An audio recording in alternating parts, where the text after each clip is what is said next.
I still feel more studies are required to see what are the further complications with these available drugs. It is probably too early to tell what may be the associated complications, but definitely chances of malignancy, gallstones have been associated with these medications. Okay, thank you very much for joining us. It's a pleasure to talk to you and hear about that medical development. Thank you very much for joining us. We now move on, and the mayor of Bethlehem, Maher Kanawati, delivered a message of hope and peace on the morning of the eve of Christmas. Police officers filled the square in preparations for the festive day and the arrival of the patriarch to the Church of the Nativity. The Palestinian city, revered by Christians as the birthplace of Jesus, has refrained from public Christmas celebrations over the past 2 years as war ravaged the Gaza Strip. But as a ceasefire in Gaza enters its second month, the city is anticipated to hold a festive celebration, marking the day with marching bands and decorations and the return of worshippers from around the world to mark this year's Christmas. Listen in to what the mayor has had to say. Good morning from the town of Christ. Today is Christmas, and the message of Christmas is the message of hope and the message of peace. And we're sending this message to the whole world, and we tell them Bethlehem is safe, and the people of Bethlehem and the living stones of this amazing land are waiting for all of you to come and walk the streets of Bethlehem and make the Bible alive. Merry Christmas, and see you all. Meanwhile, the tourists and residents have also expressed their excitement over the Christmas celebration in Bethlehem for the first time since the war. Let's take a listen in. سعيدين بهاليوم خصوصا انه نحن لنا فتره بنعاني من الم الحرب ومأساتها، وخصوصا اهلنا في غزه. نسأل الله انه الله يعم عليهم الامن والامان والاستقرار، وكل الشعوب نتمنى انه تنظر لاهل غزه. I feel so excited. I feel so happy.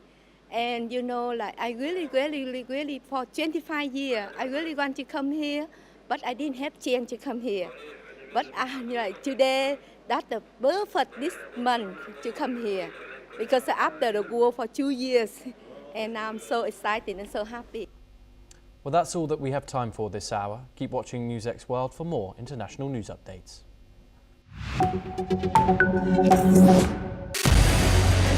What we can do as the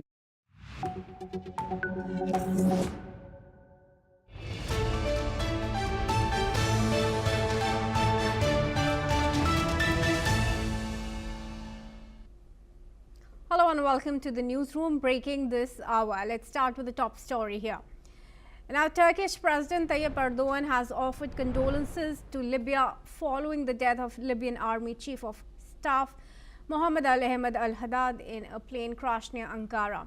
The jet went down shortly after taking off from Turkey's capital en route to Tripoli. 4 other members of the Libyan delegation and the flight crew were also killed.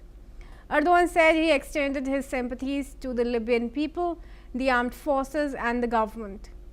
Let's listen in. Dün Ankara'dan Trablus'a giderken kaza kırıma uğrayan uçakta şehit olan Libya Genelkurmay Başkanı Orgeneral Muhammed Ali El-Haddad'ın başkanlığını yaptığı Libya heyetine ve uçak mürettebatına Rabbimden rahmet niyaz ediyorum.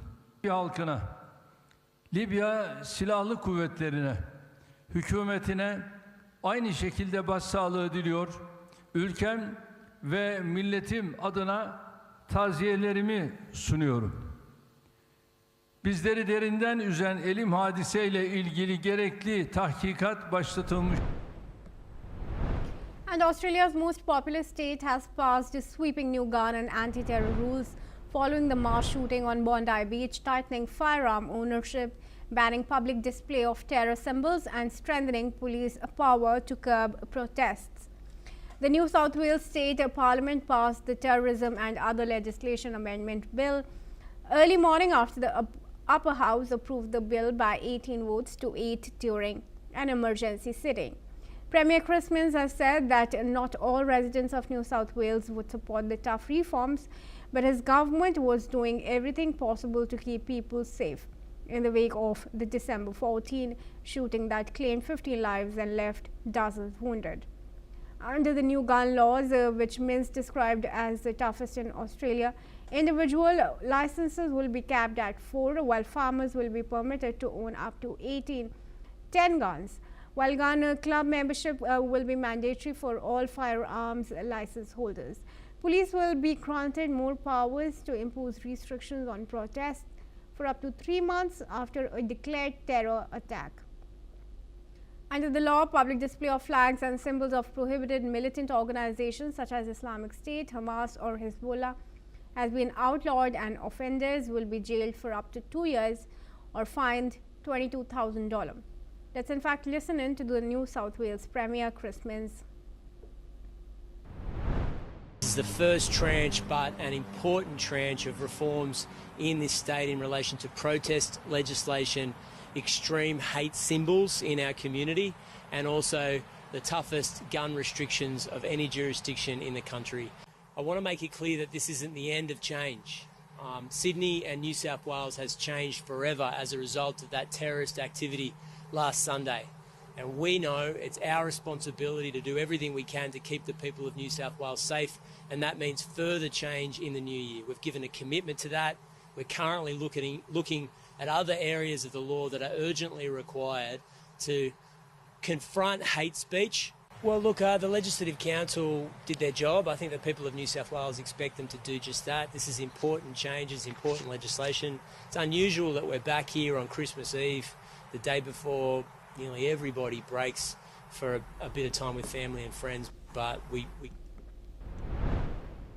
Now, a pair of explosions and a fire apparently sparked by leaking gas ripped through a nursing home near Philadelphia, killing at least 2 people and prompting an intense search for victims in a collapsed portion of the building. 5 people are believed to be missing hours after the blast, and flames ravaged the Silver Lake nursing home in Bristol Township, about 33 kilometers northeast of Philadelphia. Meanwhile, the governor of Pennsylvania and some people have responded. Let's hear them. This is a very, very tragic moment for this community. An explosion occurred just a few hours ago. There are investigations underway as to what caused that explosion. The PUC is here on the ground working with PICO. We believe preliminarily that it was a gas leak that led to that. The explosion was really quite catastrophic. We know that at this time there are at least 2 fatalities. We know that there are some number of individuals still missing. When we entered the collapse zone, we did rescue 2 people from the actual collapsed structure in the basement. We did have a heavy odor of gas at that time. We got everyone out that we could find, that we could see, and we exited the building. Within approximately 15 to 30 seconds of us exiting the building, knowing there was a heavy odor of natural gas around us, there was another explosion and fire. We kept the fire in check without giving up the source. The fire actually helped us identify where the leak was coming from in the basement, and we just prevented it from spreading into other parts of the building. And then when I came, I saw all the emergency vehicles coming in and they blocked us. So I went around and then I said, let me walk. And then the explosion came on. There was a loud explosion and they told all of us to get back. And that's how I came back. And you have co-workers in there? Co-workers in there, I'm calling them and they're not answering. I tried to get through, but you know, the officers, they said none of us should get past them because it could still be dangerous. And moving on, Venezuelan President Nicolas Maduro is claiming overwhelming support from the United Nations Security Council after an emergency session called to address tension with the United States. The meeting comes as the U.S. continues its military presence near Venezuela and has seized vessels carrying Venezuelan crude. Maduro labeled these actions as piracy and reiterated that no one will defeat his country. The U.S. remains firm, vowing to enforce sanctions to cut off resources to Maduro's government. Russia and China have backed Venezuela, with Russia warning that other Latin American nations could be next.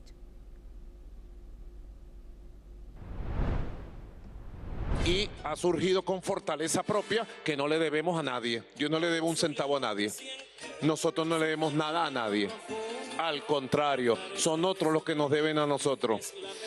Y cualquier perturbación que se presentase será atendida y con el favor de Dios, cantando nuestro mantra, Dios proveerá, Dios proveerá, Dios proveerá. Dios nos dará las soluciones junto al pueblo y toda perturbación será enfrentada, solucionada y superada. Toda perturbación que se pueda presentar para perfeccionar el sistema económico de los 14 motores, para perfeccionar el sistema de la prosperidad económica independiente y soberana de Venezuela.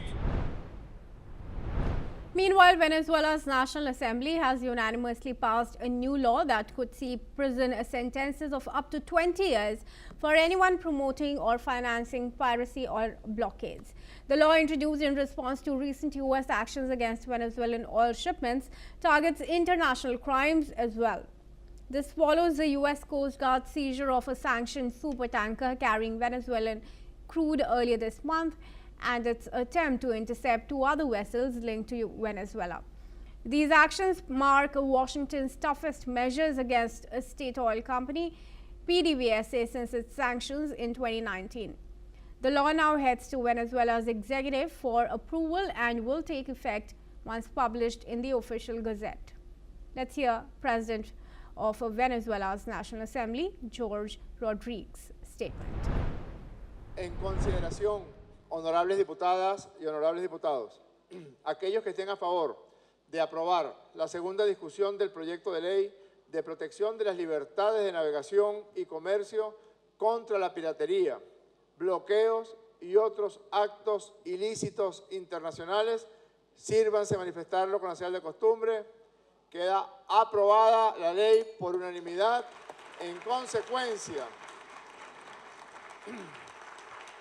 se declara sancionada la Ley de Protección de las Libertades de Navegación y Comercio contra la piratería, bloqueos y otros actos ilícitos internacionales. And Belgium's King Philip has reaffirmed his country's firm support for Ukraine in his Christmas address, warning that Europe's peace is under threat from hegemonic ambitions, particularly Russia's war in Ukraine. Speaking from the royal palace, the king said that Belgium's commitment to the Ukrainian people remains resolute despite recent debate over frozen Russian assets.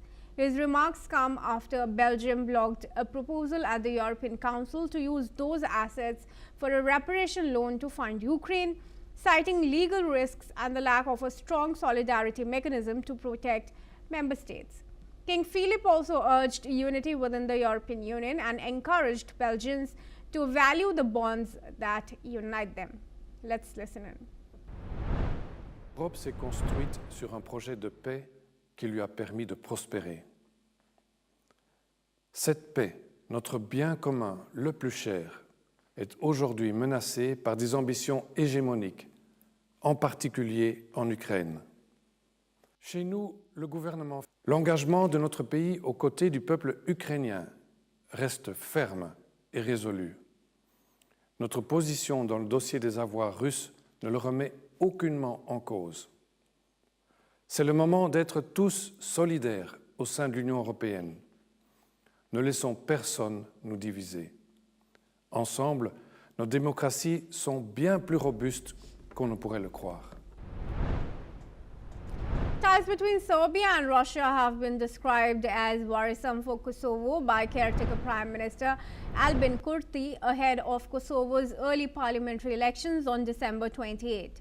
A normalization agreement signed under European Union auspices in 2023 is yet to be implemented. Kurti said that mutual recognition is still needed. Kosovo has also agreed to host up to 50 migrants with help from the United States as part of strengthened ties with Western partners. Let's listen in. Normalizing relations with an authoritarian regime of your neighbor who does not recognize you, neither admits crimes committed in the past during the war, it's quite difficult. However, we do have an agreement for normalization of relations. We call it basic agreement. Between Serbia and Russia, there is a plethora of links from military ones. Then there is a lot of energy links, since oil industry of Serbia is owned by 56% by Gazprom. Then there is Sputnik in Russia Today, whose center is in Belgrade for our region. And there are cultural historical links. Definitely, if Russia decides to have a spillover effect of their march westward towards Europe, they will count on Serbia as an ally.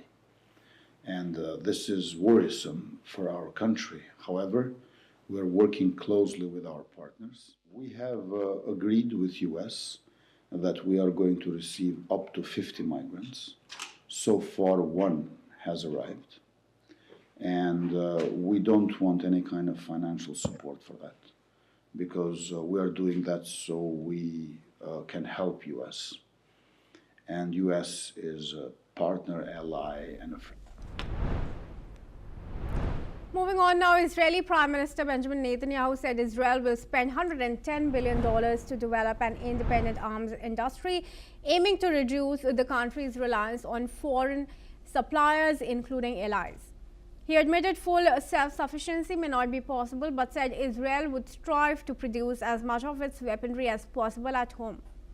Netanyahu said the strategy is designed to ensure long-term security and strategic independence amid regional instability and global security uncertainties. Let's hear him. אנחנו נמשיך להצטייד ברכש חיוני, ובמקביל נחמש את עצמנו בצורה עצמאית. אני לא יודע אם יש דבר כזה מדינה שהיא כולה עצמאית, אבל אנחנו נשאף לכך שהחימושים שלנו ייוצרו ככל הניתן במדינת ישראל. אלה לא מילים. לפני כמה שבועות אני אישרתי, יחד עם שר הביטחון ושר האוצר והצוותים שנמצאים כאן, סך של 350 מיליארד שקל בעשור הקרוב, לבנות תעשיית חימוש עצמאית למדינת ישראל. אנחנו רוצים לצמצם את התלות שלנו בכל גורם, גם בידידים. מיטב המוחות בתעשיות הביטחוניות שוקדים על פיתוח אמצעי לחימה שיבטיחו את היתרון של ישראל בשדה הקרב העתידי. And viewers, as we mark Christmas Eve, we turn to stories of resilience and hope from around the world. Even as wars continue to rage, people in conflict zones are finding ways to keep the spirit of the season alive, holding on to faith, togetherness, and a ray of hope amid the hardships. Christmas is being marked with remembrance at a military cemetery in Lviv as families gather to honor the Ukrainian soldiers who were killed while fighting Russia's invasion. Graves have been decorated with Christmas trees, lights, and wreaths, blending festive traditions with mourning. Reports say Christmas customs were observed by soldiers even on the front lines, and those traditions are now being continued at their resting places. Candles have been lit and prayers often offered for the fallen, many of whom died in recent years of the war. The scenes reflect the heavy cost of the conflict, as Christmas in Ukraine is being observed as a moment of resilience, memory, and national sacrifice. Ми завжди святкували Різдво в сімейному колі, і оскільки батько загинув, власне, 28 числа після Різдва, вони ще з хлопцями разом святкували Різдво і за всіма традиціями, хоча будучи на фронті, будучи на лінії зіткнення, але дотрималися всіх традицій. Насправді Різдво в нашій сім'ї і родині – це дуже таке сімейне родинне свято. Ми завжди збиралися вдома всі, Попри все, чоловік колись працював, їздив по відрядженнях, але на Різдво він завжди був вдома. І тому зараз, коли він вже не з нами, фізично він не з нами, то ми завжди приїжджаємо до нього. І для мене в першу чергу це підтримка традиції, і незважаючи на те, що в час війни ми повинні зберігати їх, показувати всьому світу, що ми є єдиними, і бути поруч зі своїми близькими. Мій чоловік загинув вже більше як 3 роки, але для мене він залишається рідною людиною, і, звісно, мені хочеться принести це тепло сюди, і хочеться, щоб тут був цей затишок. Christmas celebrations are also being closely monitored in Damascus as heightened security measures are being enforced in the city. Streets and churches have been secured with checkpoints, metal barriers, and armed personnel following the deadly June attack at St. Elias Church that killed 25 people. Additional security is being provided by local neighborhood committees coordinating with government forces. Despite the precautions, festive lights and markets remain active as citizens are being encouraged to celebrate safely. Reports say the measures are being implemented to protect all residents and preserve the holiday spirit. Let's hear them. نحن كمان شهدنا كذا جريمة بالشام، يعني تفجير الكنيسة مانو بس أحد أسباب الانتشار الأمني بالشام. نحن شهدنا سرقة سيارات، قتل على الحدود بالطرقات الفاضية، كمان خطف أطفال من المدارس، كمان هذا أمر شنيع. يعني للأسف حادثة الكنيسة كانت مأساة كبيرة وكلياتنا زعلنا يعني. هلا نحن كأحياء مسيحيين بهالمنطقة هاي بناخذها نحن مشان هالاحتفالات تتم بخير وسلام وما يصير أي فتن أو أي حركة هيك بتعرف، إلا ما بيضل في نعرات بالمنطقة، نعرات طائفية، نعرات كذا.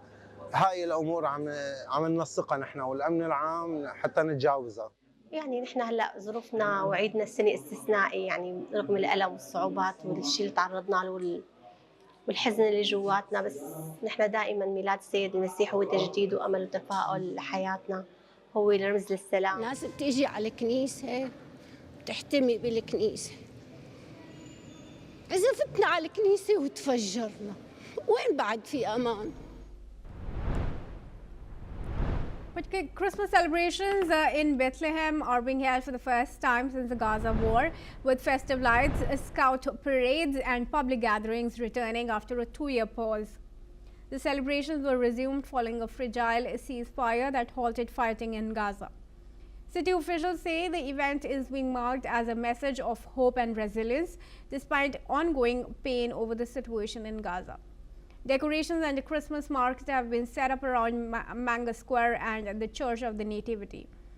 Reports say the celebrations are being held to affirm life, faith, and continuity amid prolonged conflict.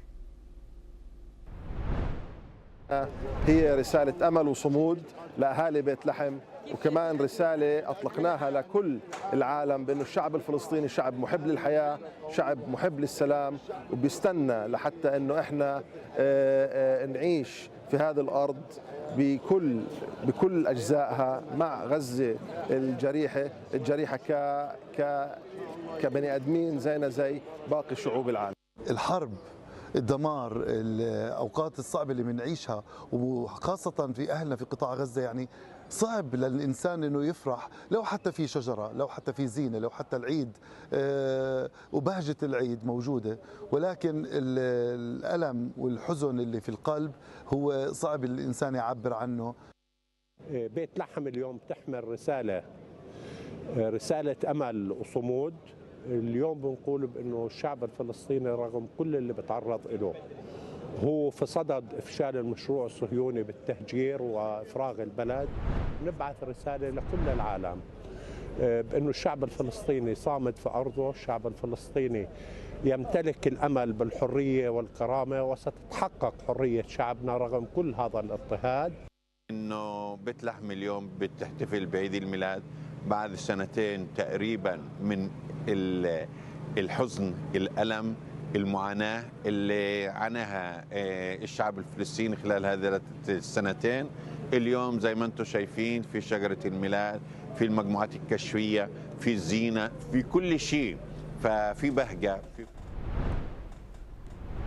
And with that, it's a wrap on the newsroom. But do keep watching NewsX World for more news updates from around the world. And with that, it's us wishing you a very happy Christmas.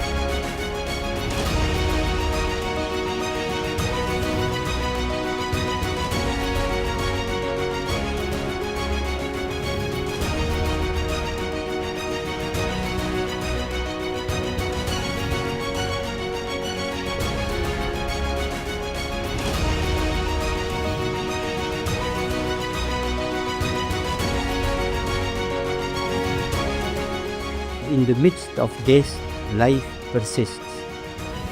In the midst of untruth, truth persists.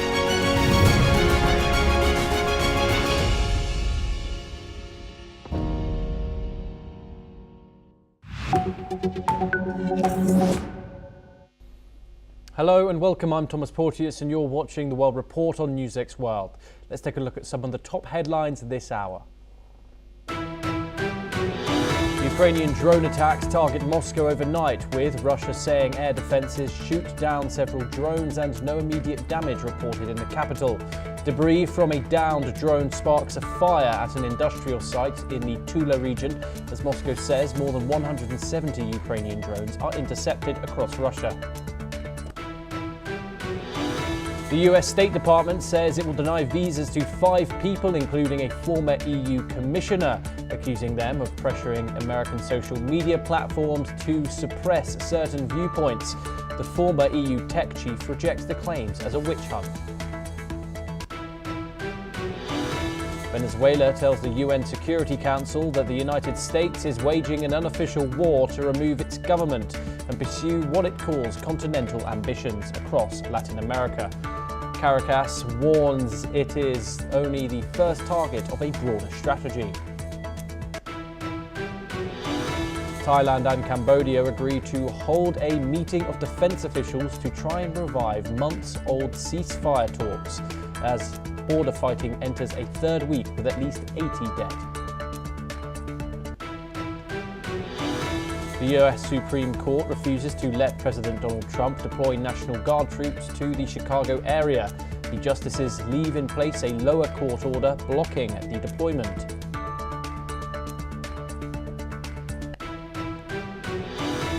Belgium formally joined South Africa's case at the International Court of Justice, alleging Israel is committing genocide in the Gaza Strip. The court says Belgium has filed a declaration of intervention in the proceedings.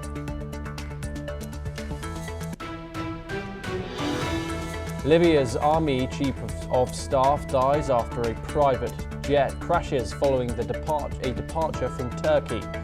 The Prime Minister calls it a major loss for both the military and the nation. New South Wales passes sweeping new gun and anti-terror laws in an emergency parliamentary sitting following the Bondi Beach mass shooting.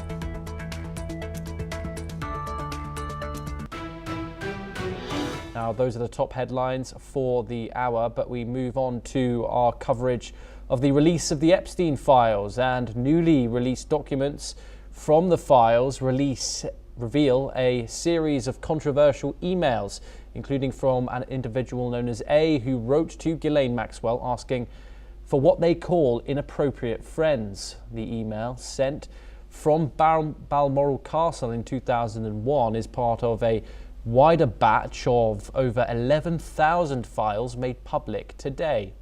The documents also show Maxwell discussing a trip to Peru with what the emails called the Invisible Man, and forwarding details to Prince Andrew's team.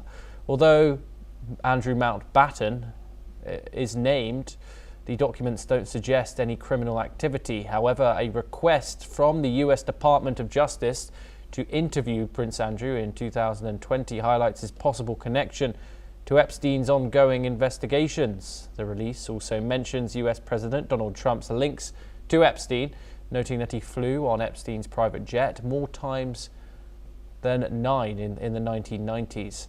However, both Trump and Andrew have denied any wrongdoing. Joining us now is Major General Dr. Rajan Kochar. He's an international relations and defence expert. He joins us live from New Delhi. A further tranche of emails, documents, videos, audio clips have been released, Dr. Kochar, and of course some things are obviously hard to pick out as criminal actions are wise. Pretty elusive stuff being released here. However, this is the largest Epstein document released yet. It once again is heavily redacted, but we have some hints and clues about Epstein's inner circle, some of which we already knew, of course. The involvement of Prince Andrew, we knew that they were very closely affiliated, as well as current President Donald Trump. Do you think the DOJ's approach to this release of the Epstein files applies with the spirit of this new law, which obviously ordered for the release and complete transparency of these files? Thank you, Thomas. I think to some extent the Department of Justice is justified in releasing these files in tranches because it's quite a voluminous kind of a thing, and therefore they are releasing these are in batches. But what is important here is that it is linking some of the major personalities in countries like former Prince Andrew Mountbatten Windsor, and Donald Trump's also disclosures are there on this file. So I think one thing is very clear. There is going to be an established nexus between Epstein's jet, how these people have traveled, in what capacity have they traveled, what was the agenda of their travel in traveling in such a clandestine manner. Because normally, if you are onto a private jet of a specific person, and if you are a person of eminence, it is going to raise questions on the integrity. Because here I would like to mention this word integrity, because in any kind of assignment or a position of authority which you hold, there is a integrity involved, and you are jeopardizing or compromising this integrity. So I think from that point of view, these Epstein files are very, very relevant. And secondly, that it also is contradicting some statements made by these leaders, especially President Trump, when he mentioned that a specific number of times he has gone, 8 times or something. But it has been mentioned here in these files that he has gone more than 8 times, 9 times and things like that. So that is also a credibility factor is also coming in. One is integrity, the second is credibility, and some kind of investigation will be required subsequently after these files have been actually released. That what was the purpose of the visit? Was it a totally private visit, and why was it undertaken on a private jet? And what was the family also, I believe, has traveled. Trump's family has also traveled on this jet. So what was the are they actually connected to any of the favors being actually given for traveling in this manner, or was it a clandestine visit which was not supposed to be known to people? So all these are searching questions, I think, and they would demand answers in time to come. Yes, and of course, this has sparked bipartisan outrage throughout the United States. Of course, this Epstein Files Transparency Act was passed through Congress with Donald Trump's support. Do you think the American public will be satisfied by some of the outcomes here? Of course, we've had no real new revelations when it comes to who was associated with Epstein. There is no pointing fingers from the Department of Justice. It really is just information which the public is left with to figure out for themselves, to speculate. Do you believe that Donald Trump has silenced people who had this huge critique about the fact that he wasn't releasing these files? Do you think this will satisfy the public, especially, of course, with the redactions as well? The larger point here is that I think the questions which you have raised are very relevant. The larger point here is that is a Department of Justice going to release all files, or it is going to be trying to scrutinize those files which may cause damage to President Trump and may be suppressed. So that would be the one part of the answer which the people of the United States would like to know. The second is that the Department of Justice has also made a statement that all documents in the batch are not verified as factuals.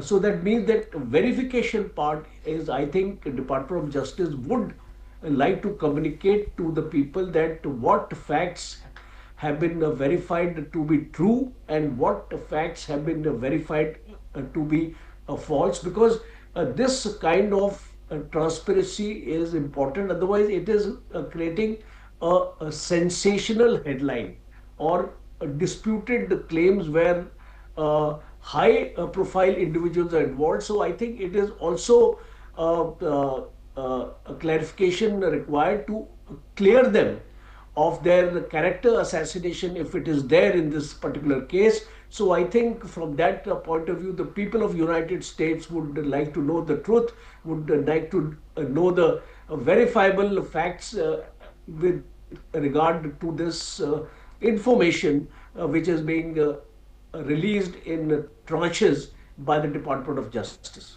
And Dr. Kochar, of course, the reason why this was such a bipartisan issue is because, of course, Donald Trump's appearance constantly with Jeffrey Epstein was raising Democrat alarms. And you, of course, have the Epstein issue, which is a conspiracy theory goldmine. Of course, conspiracy theory now at the forefront of the Republican movement in the United States. Without a clear explanation of what happened, who with, along with these redactions, you're saying you don't think Donald Trump will shake this scandal off, as it satisfies neither side? You see, that I think only time will tell because if this translates into a scandal, because right now it is not translated into a scandal because information, first of all, has not been verified. And secondly, that it has, not all information has come out. And second important aspect is that Donald Trump would also be keen that his name is cleared of all these things. He would also like to see from the Department of Justice those kind of statements which would be emanating to clear his role or his involvement, if any, with regard to conflict of interest. Because here I would like to bring in this word conflict of interest, because conflict of interest is a very important aspect and which any president of the United States would not like this particular thing to be stuck on his name. So I think in a matter of a few days it will be very, very clear, and President Trump would like to clear off his name as far as the Epstein files are concerned. Yes, Dr. Kochar, stay with us as we move over to Europe for our next story.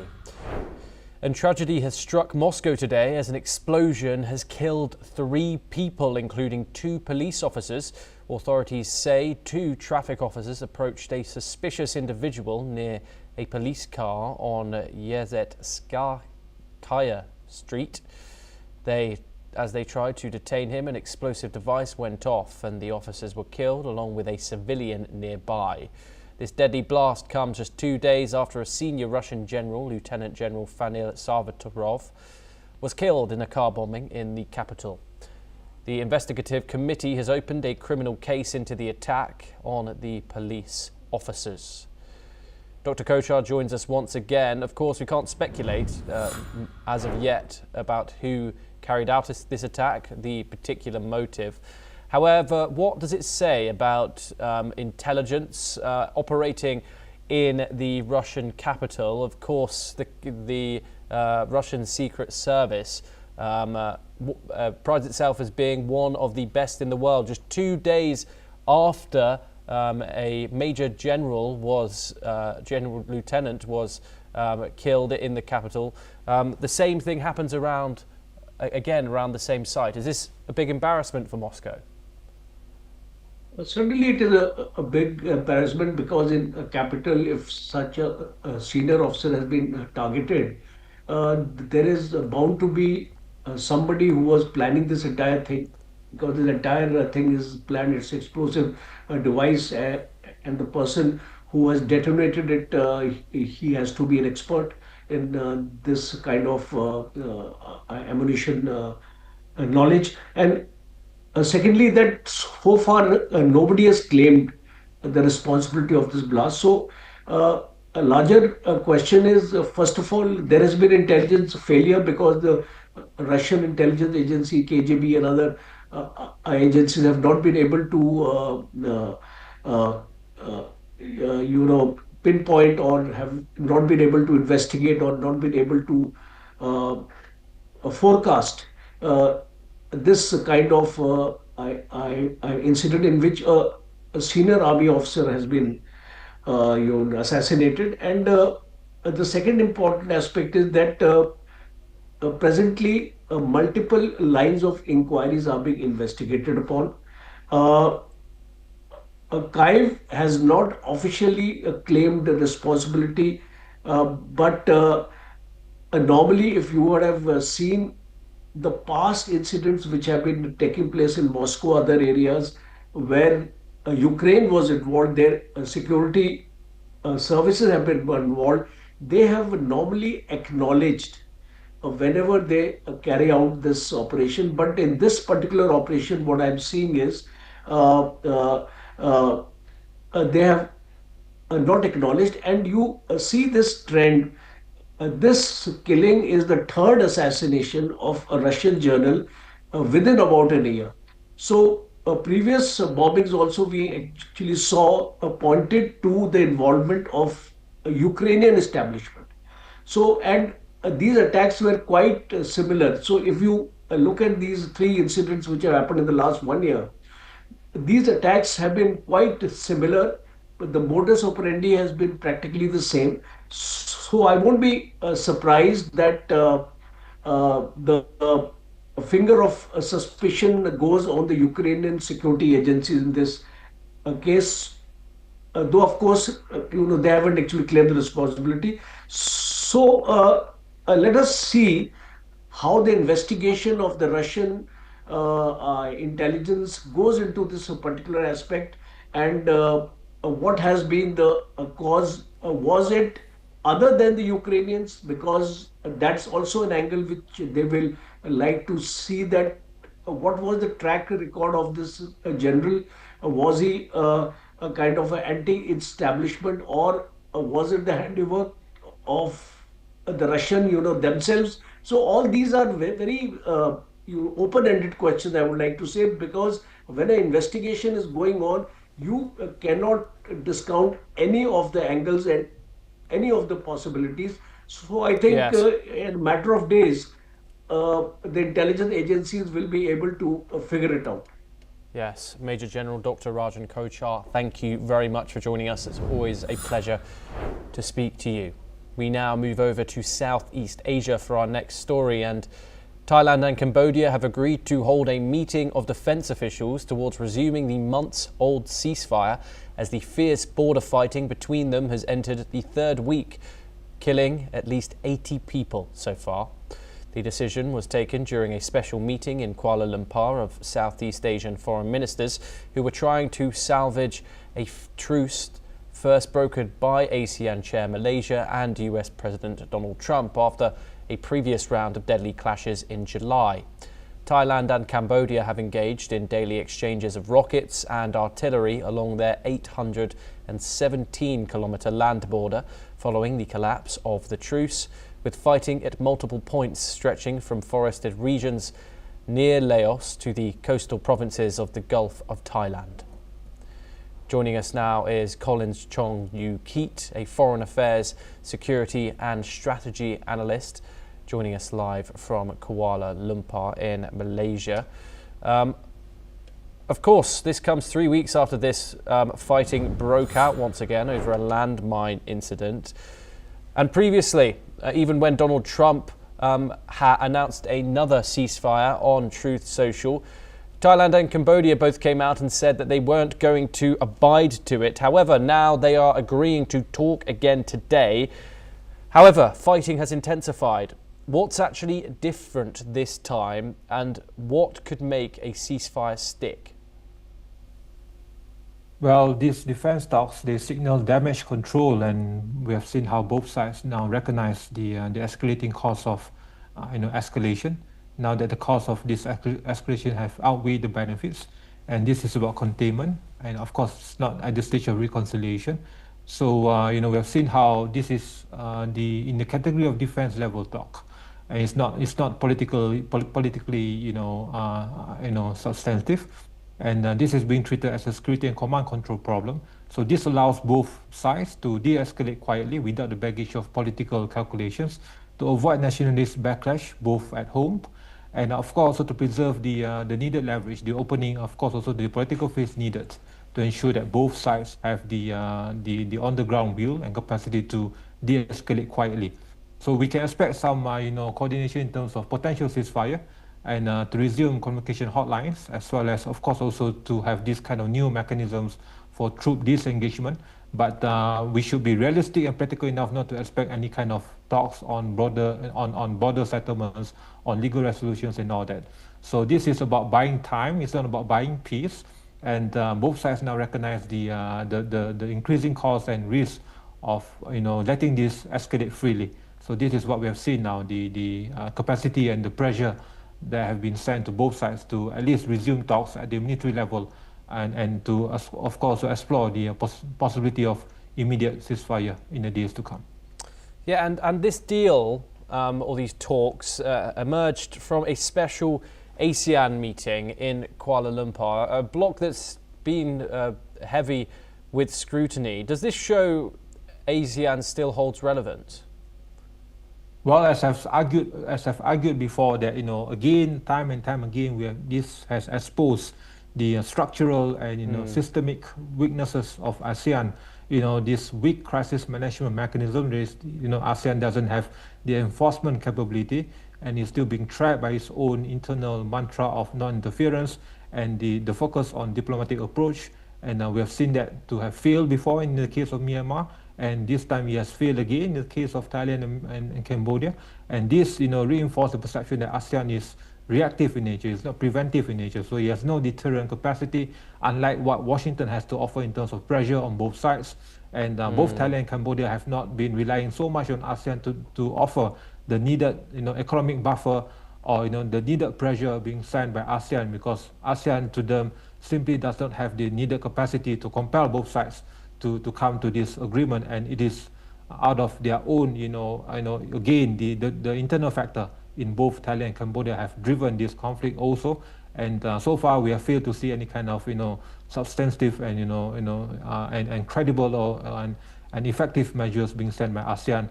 And again, we will need, the external intervention, external pressure, and that will only come with the credible pressure and the non-conventional approach by Trump and by Washington to ensure that both sides comply at least with the call to de-escalate and to prevent escalation of the crisis. What pressure exactly does Washington have over Bangkok and Phnom Penh in this border conflict? Well, we have seen how, in the early phases of the timeline, what Trump has, offered in terms of also projecting this new positive future outline for both nations, especially to Thailand in terms of greater economic support, in terms of greater, calculations in terms of tariff measures. But again, at the same time, also we have seen how Thailand especially has been also relying quite a bit on the security umbrella of the US, and that is also part of the equation where, with this Trump, approach, we have seen how the increasing, factor, the interlink factor between economic support as well as the security umbrella being provided to this part of the world, especially to Thailand, and of course also the internal factor plays a huge role here in terms of how the need to appease the local sentiments, and of course also we have seen how this explosion of domestic sentiments, especially in Thailand, to repel this external pressure or external interference, especially by both ASEAN, or in the case Malaysia has been the mediator, as well as the interference by the US, and that would need to be balanced carefully by the current administration of Thailand. But again, ASEAN has been weak, and there's no other credible intervention or support needed, except only with from Washington. So that's how Trump sees this, and now that China is trying to increase its own presence and credibility in terms of this crisis management, but there's no other force that can compel both sides other than Washington in terms of economic offering, in terms of security offering, and China is trying to fill that gap, but it has not been that effective so far, and I don't foresee any kind of profound role being played by Beijing here, except only, of course, the double down by Trump can only work from here, and of course with support and help from ASEAN and Malaysia. Collins, do stay with us as we move on to our next story. And Pope Leo has expressed his disapproval over Russia's rejection of calls for a ceasefire, calling it a great sorrow. Speaking about ongoing conflicts around the world, Pope Leo said that he hopes he will be heard and there will be 24 hours and 1 day of peace throughout the world. The Russia-Ukraine war continues into its 4th year of full-scale conflict, with intense fighting in eastern Ukraine, significant territorial shifts and high-level diplomatic efforts to broker a peace deal. As per reports, Ukrainian forces confirmed their withdrawal from the strategic town of Siversk in the Donetsk region. Russia now controls approximately 20% of Ukrainian territory, including nearly 99% of Luhansk and 75% of the Donetsk. Meanwhile, listen in to what the Pope had to say about the ongoing conflicts. Veramente delle cose che mi causano molto tristezza in questi giorni è il fatto che apparentemente la Russia ha rifiutato la richiesta di una tregua di Natale. Io faccio ancora una volta questa richiesta a tutte le persone di buona volontà, rispettare almeno nella festa della nascita del Salvatore un giorno di pace. Magari ci ascoltino e che ci sia 24 ore, un giorno di pace in tutto il mondo. Grazie. We move from the Vatican to the United States, and the US announced a ban on all newly manufactured foreign drones, citing national security risks. This decision specifically targets Chinese drone makers like DJI, which dominate the US market. The Federal Communications Commission says those drones pose unacceptable risks to security, particularly with upcoming major events like the 2026 World Cup and 2028 Olympics. DJI, which controls 80% of the US drone market, expressed disappointment over the move, calling it protectionist. Some US businesses who rely on Chinese drones worry this could hurt their operations. However, industry leaders argue it's time for the US to build its own domestic drone industry. Well, that's all that we have time for. Keep watching NewsX World for more international updates.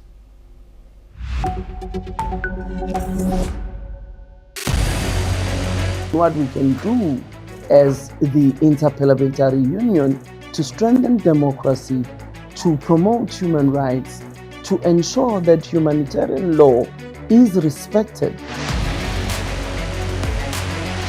UN Security Council needs a makeover, a comprehensive reform, and India deserves a position there, a role there. Prime Minister Modi during Operation Sindoor made it amply clear that war has never been India's choice. We are with the side of peace. We are neither neutral nor indifferent. We are with peace. We would have dealt with US a whole lot on trade and those kinds of things, and that's not as certain these days. So we have to go back and look at our European partners, our Asian partners. An opportunity to exchange, to have a dialogue, to have a debate on a different perspective on finding the solution of the conflict. First thing that is important to have a common ground, and that we do have with humanitarian laws and human rights, but also to say, okay, what does it mean for us as a country to act on these laws and how can we work together? When we realize that there's something wrong with democracy, the institutions and policies, values come together and we take stock, and it's possible then to improve and chart a new course for democracy. It's the people's right to self-determination, and if they want to be independent, they should be independent. We will not start a war against Greenland.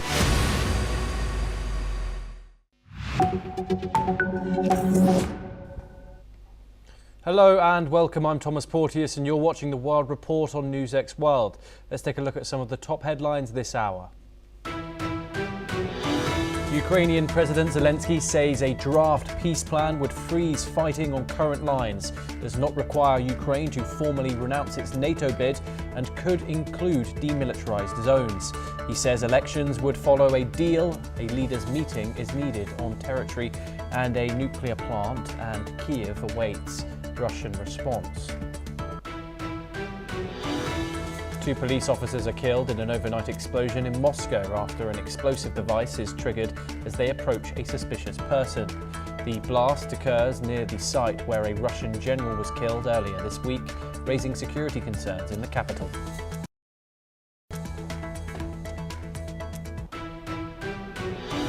Ukrainian drone attacks target Moscow overnight, with Russians saying air defences shoot down several drones and no immediate damage reported in the capital.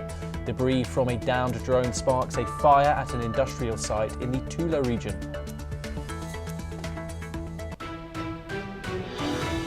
The US State Department says it will deny visas to 5 people, including a former EU commissioner, accusing them of pressuring American social media platforms to suppress certain viewpoints. The former EU tech chief rejects the claims as a witch hunt. Venezuela tells the UN Security Council that the United States is waging an unofficial war to remove its government and pursue what it calls continental ambitions across Latin America. Caracas warns it is only the first target of a broader strategy. Thailand and Cambodia agree to hold a meeting of defence officials to try and revive a months-old ceasefire as border fighting enters a 3rd week with at least 80 dead. The US Supreme Court refuses to let President Donald Trump deploy National Guard troops to the Chicago area. The justices leave in place a lower court order blocking the deployment, while a legal challenge by Illinois and local officials continues. Belgium formally joined South Africa's case at the International Criminal Court of Justice, alleging Israel is committing genocide in the Gaza Strip. The court says Belgium has filed a declaration of intervention in the proceedings. Now, our top story of the hour. Ukrainian President Volodymyr Zelensky has revealed a new proposal aimed at ending Russia's invasion, negotiated with Washington. The plan does not require Ukraine to renounce its NATO ambitions, a key shift from earlier US drafts. Zelensky confirmed that Ukraine moved away from a constitutional change that would have barred NATO membership However, the draft also proposes a joint operation of the Zaporozhye nuclear power plant by Ukraine, Russia and the United States, which Zelensky called inappropriate and unrealistic. Zelensky also highlighted unresolved territorial disputes, particularly in the Donetsk and Zaporozhye, and called for high-level talks to resolve these sensitive matters. The Ukrainian leader is awaiting Russia's response to the new 20-point peace plan after American discussions with Moscow. Joining us now is Colonel Sanjit Sarohi, an international relations and defence expert, joining us live from New Delhi. Thank you very much for joining us here on the programme. Of course, Colonel, territory is the bottom line here. Once again, a sticking point. Zelensky moving forward with a plan. NATO membership seems to be negotiable. Demilitarized zones seem to be negotiable. However, territory seems to be the sticking point here. If Zelensky continues not conceding any, will Vladimir Putin press on with this war militarily and see how much he can occupy to give him even more leverage with the United States going into these peace talks? Well, Thomas, I fully agree with you. If Zelensky is not ready to concede the territory or give up the territory which Putin is asking for in the Donbass area, then I don't think there will be any peace. Because if that be the case, then the Russian people are going to ask Putin that why did you firstly started off the offensive if you were to stop in between? So that is a big question, and I think Putin is not going to consider this proposal. He is going to stick with this proposal that whatever Russia has asked for the territories in Donbass region, they would like to have that. And in addition to that, in Kherson and Zaporozhye, wherever they are holding the lines, they are going to take that. So if Zelensky is not ready to concede that territory, then I think that this peace talks are of no value and there are no consequences in future also. Thomas. Yes, indeed. Another thing, the Zaporozhye nuclear plant, the largest in Europe, is another crucial point of contention here. Russia, of course, claims it in the territory that it does want to be part of its own. What is the importance behind the power plant? And what will this do, of course, for the eastern of Ukraine, who is important for a minerals deal with the United States that was signed previously in the war? Look, Thomas, the point is that this you have already mentioned that this is the largest nuclear plant and a lot of energy is being generated and which is feeding the eastern sector of Ukraine. So if Russia has to take the eastern sector, then obviously they want to control the Zaporozhye nuclear plant. And in that case, it is very, very important for Russia to control that. And now it all depends on Zelensky if he's ready to give that or not, because there are a lot of ifs and buts in this peace deal. And like now, Zelensky has, as you mentioned, that Zelensky has said that this joining NATO is negotiable. Now, that also, I think it is from the American side, whether Russia is going to accept that or not. None of these 20 proposals which have been offered to Russia, Russia has not even given any comment on that. So let's see what is the Russian position. But as far as these 3 points are concerned, that is the nuclear plant of Zaporozhye, number 2, the NATO membership, and thirdly, the territories. These are the 3 crucial points. Until unless Putin agrees to these points, I don't think we are going to head towards the peace talks. Indeed. Colonel Sarohi, do stay with us as we have further updates, this time coming out of a related update. And Ukrainian President Volodymyr Zelensky has announced that Ukraine would hold a presidential election as soon as possible after signing a deal to end the war in Ukraine. Zelensky revealed that the latest version of the United States-Ukraine draft plan includes a provision requiring elections to take place promptly once the agreement is signed. This proposal, which has been sent to Moscow, outlines the path to a potential resolution of the ongoing conflict. Zelensky emphasized that the election would be a key part of the post-conflict process, marking a crucial step towards restoring stability in Ukraine. Colonel Sirohi joins us once again. And of course, despite Donald Trump and Vladimir Putin's comments, Ukraine is currently under martial law, in which its constitution says that it can't hold an election during wartime. What puzzles me, why has there been all these cries for Zelensky to hold a democratic election given the constitution? And of course, Ukraine has occupied territory right now. However, Russia has not. And of course, Russia does not hold democratic elections in any meaningful sense. Real opposition is blocked, media is controlled, results are manipulated, and courts and institutions aren't independent from Putin's government. Why isn't there the same cause for for Putin to hold a democratic election as they are Zelensky? Look, Thomas, we have to understand that the Russia, as you have said, that the Russia, they don't hold any elections. Same in the case of China. They also don't hold any elections. So that means if we are talking to Xi Jinping, that is also incorrect.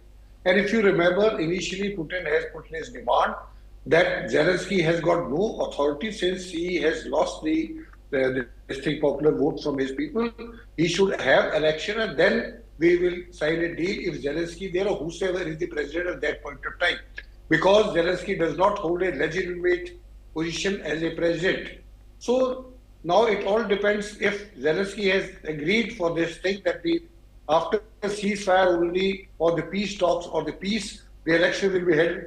Now I think whether Russia is going to accept that, not because Putin has always been saying that Zelensky has got no legal sanctity to sign an agreement with Russia because now he is no more popular president in Ukraine. Thomas. Yes, indeed. We move on, Colonel Sirohi. Do stay with us as we have another update, this time coming out of South Asia, and Bangladesh's opposition, Bangladesh Nationalist Party, plans a massive show of strength as it welcomes back its acting chairman, Tariq Rahman, after nearly 17 years in exile.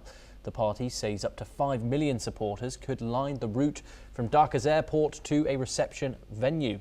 Rahman, who is 60 years of age and is the son of former Prime Minister Khaleda Zia, returns from London following the removal of longtime rival Sheikh Hasina last year and his subsequent acquittal in a case that kept him abroad. A December survey by the International Republican Institute suggests the BNP is on track to win the largest number of seats, with Islamist Jamaat-e-Islami also competing. Hasina's Awami League, barred from the vote, has warned of unrest. Rahman's homecoming comes during a sensitive transition under interim leader Muhammad Yunus, testing both BNP mobilisation and the government's promise of a peaceful, credible election. Colonel Sirohi, what's the significance behind the return of Rahman, and what does it mean going in to this election coming in February? Well, Thomas, it is very, very important development because, as you know, Khaleda Begum is sick and she is very critically sick. So she is not going to, she will not be able to take part in the elections. So Mr. Rahman coming back after 17 years, and since Awami League has been banned in Bangladesh, so the only party which has a base, popular base with the people is BNP. And second is the Jamaati. Jamaati, as far as the Jamaati is concerned, when it comes to Jamaati, are able or they can manage people on the states. But once it comes to elections, Jamaati, I don't think has got so many percentage of votes, maybe 4 to 5% of votes. And with those number of votes, I don't think they will be able to make any headway as far as the forming the government is concerned. So the only alternative for any democratic process to take place in Bangladesh is BNP coming back and Rahman coming back after 17 years, and there is a big welcome which will be done tomorrow in Bangladesh, and where 5 lakh people are supposed to elect for his rally, and after that he's going to meet his mother. The point is, it is a very, very important development. But let me tell you, we have to keep one thing in mind. Mr. Rahman coming to Bangladesh is a threat to Mohammad Yunus. Because if, I say if, because that is a big question, if elections, free and fair elections take place in Pakistan, Bangladesh, then Mr. Rahman is going to win with landslide victory. And in that case, Mohammad Yunus has to pay for whatever misdeeds he has been doing for last 18 months. So I think it is a big development, but my only concern is the safety of Mr. Rahman, because in this present situation, the way the things are moving in Bangladesh at such a speed. So I think the biggest threat will be to Mr. Rahman, and he has to be very, very careful on that account. Thomas. And yes, and Sheikh Hasina's Awami League has warned of unrest. How does that risk of violence increase with Rahman's return, or the other way? Look, my appreciation is that with the protest going on and attacks on minorities are taking place in Bangladesh, so my apprehension is also that this violence which is going on is not going to stop so soon. Because there are two reasons for that. Either Mohammad Yunus doesn't want it to stop, so that it favors him and the elections are postponed and he stays in power. That is number one. Number two is that Mohammad Yunus is not able to control the situation. In both this scenario, I think the elections is a big question whether they will take place or not. But if they take place and there are free and fair elections, then there is no doubt that Mr. Rahman is going to win with great majority and he is going to form the government. Thomas. Yes, Colonel Sanjeet Sarohi, thank you very much for joining us here on NewsX World. It's a pleasure talking to you. We now move on, and Pakistan International Airlines is expected to be run by a new owner from April next year and receive fresh capital under a deal to privatise the flag carrier. A consortium headed by the Arif Habib Corporation emerged as the top bidder in a live televised auction for a 75% stake in PIA, marking a breakthrough for the government's long-delayed privatisation of the carrier. The Arif Habib Consortium offered $482 million, surpassing a government reserve price of 100 billion rupees in a sharp turnaround from last year's failed sale attempt.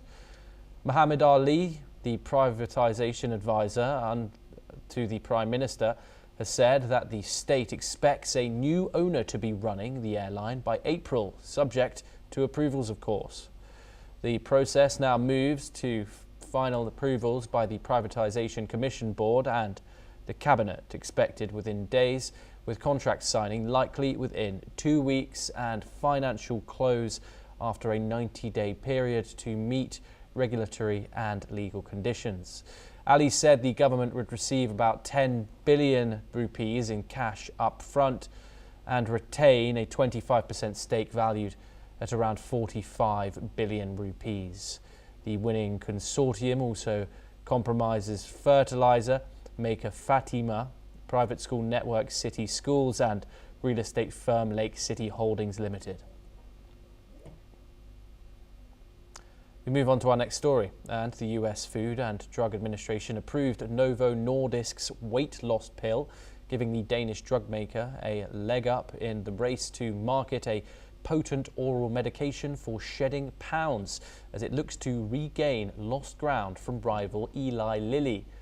The pill is 25 milligrams of semaglutide, the same active ingredient in injectable Wegovy and Ozempic, which will be sold under the brand name Wegovy, as Novo already sells an oral semaglutide for type 2 diabetes, Rybelsus.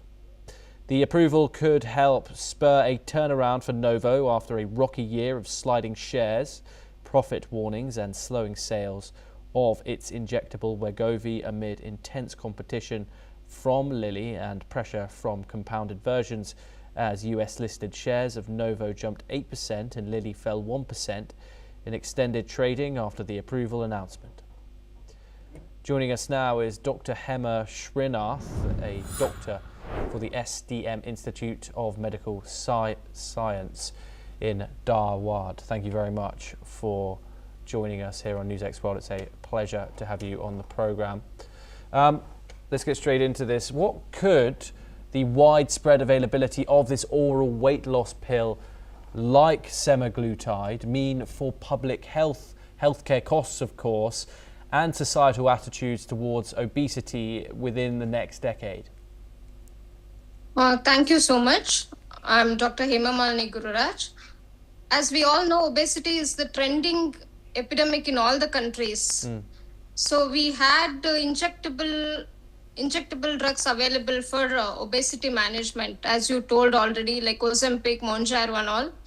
Now probably new oral pill has been approved by FDA for obesity management, semaglutide. Yes, surely it will help to reduce the increasing incidence of obesity in many countries.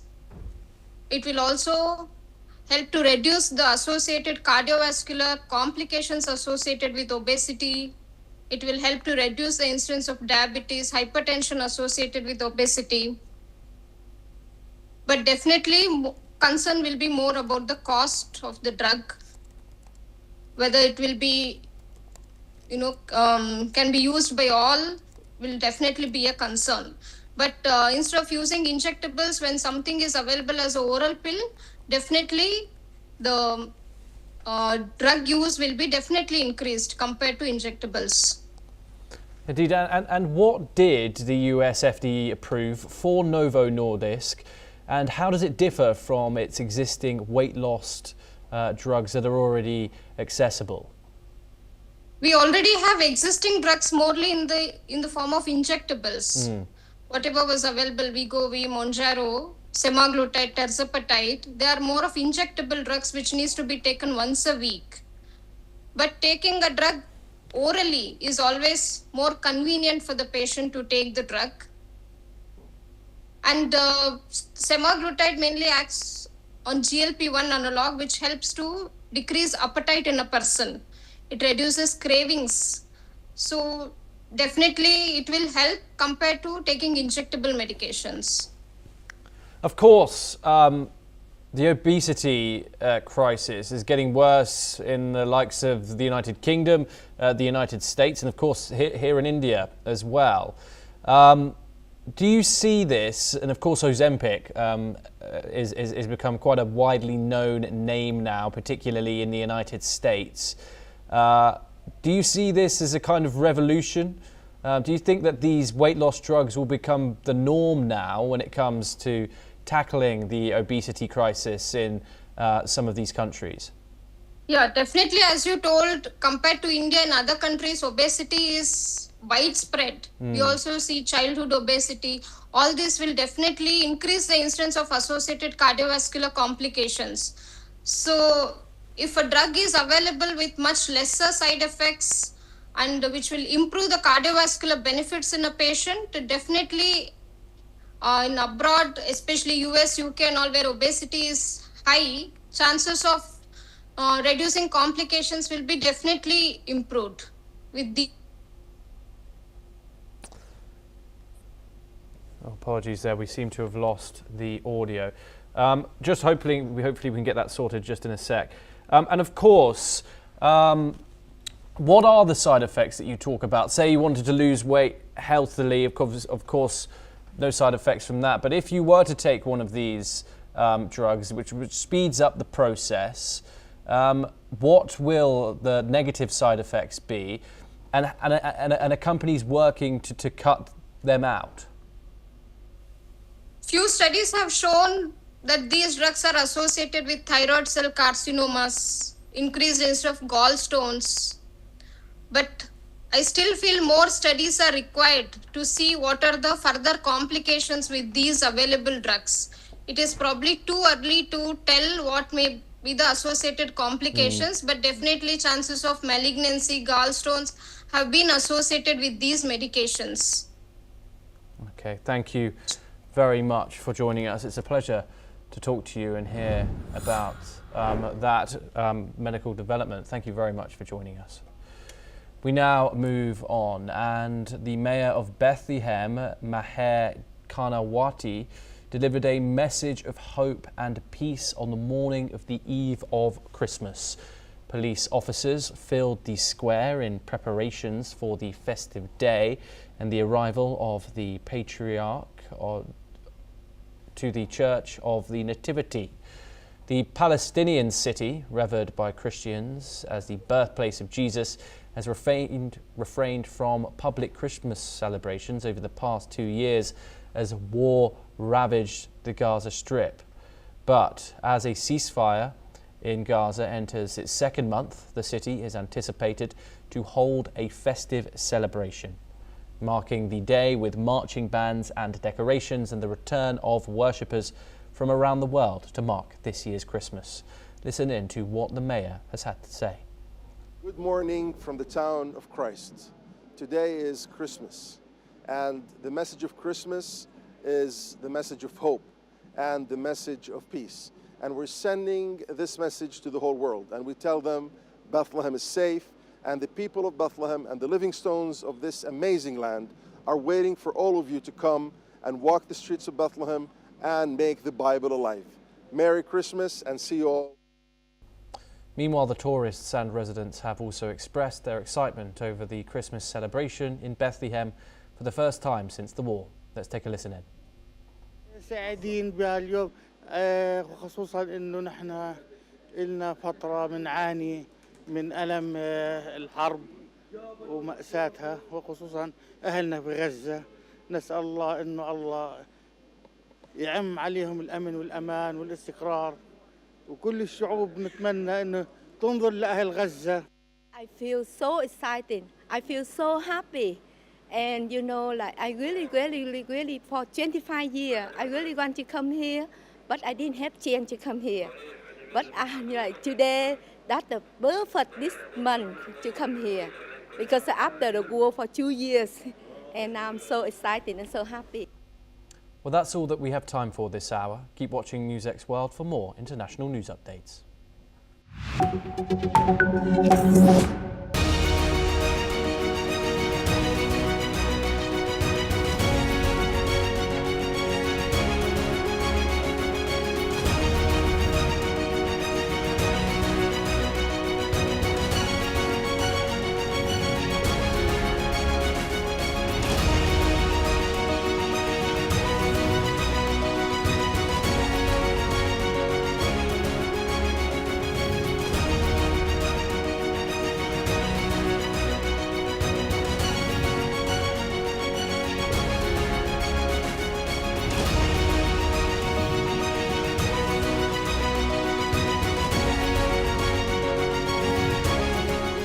In the midst of death, life persists.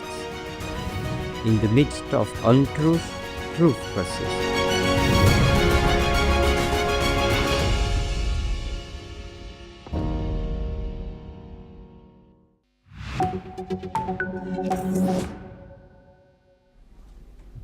Hello and welcome. I'm Kriti Mehta and you're watching the World Report on NewsX World. Let's take a look at the top headlines this hour. Pentagon report highlights China's military ties with Pakistan and cautious thaw with India. A Pentagon report submitted to the US Congress indicated China's dual-track strategy with India, decreasing tension along the line of actual control, while also strengthening military cooperation with Pakistan. US President Donald Trump's administration says it will slap tariffs on Chinese semiconductor imports over Beijing's unreasonable pursuit of chip industry dominance, but would delay the action until June 2027. Pharma giants Eli Lilly and Novo Nordisk lock horns in India's obesity drug race. The global pharma giants are scrambling to cement their lead in India's booming obesity drug market before cheaper generic versions hit shelves in March next year.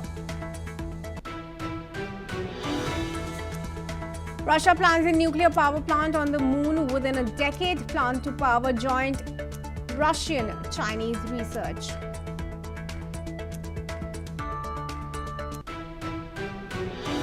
Ukrainian President Zelensky says a draft peace plan which frees fighting on current lines does not require Ukraine to formally announce its NATO bid and could include demilitarized zones. He says elections would follow a deal. A leaders' meeting is needed on territory and a nuclear plant, and Kyiv awaits a Russian response. 2 police officers are killed in an overnight explosion in Moscow after an explosive device is triggered as they approach a suspicious person. Investigators say the blast occurs near the site where a Russian general was killed earlier this week, raising security concerns in the capital. Ukrainian drone attacks target Moscow overnight, with Russia saying air defenses shoot down several drones and no immediate damage reported in the capital. Debris from a downed drone sparks a fire at an industrial site in the Tula region as Moscow says more than 170 Ukrainian drones are intercepted across Russia. The U.S. State Department says it will deny visas to 5 people, including a former European Union commissioner, accusing them of pressuring American social media platforms to suppress certain viewpoints. The former European Union tech chief rejects the claims as a witch hunt after being linked by Washington to Europe's digital content rules.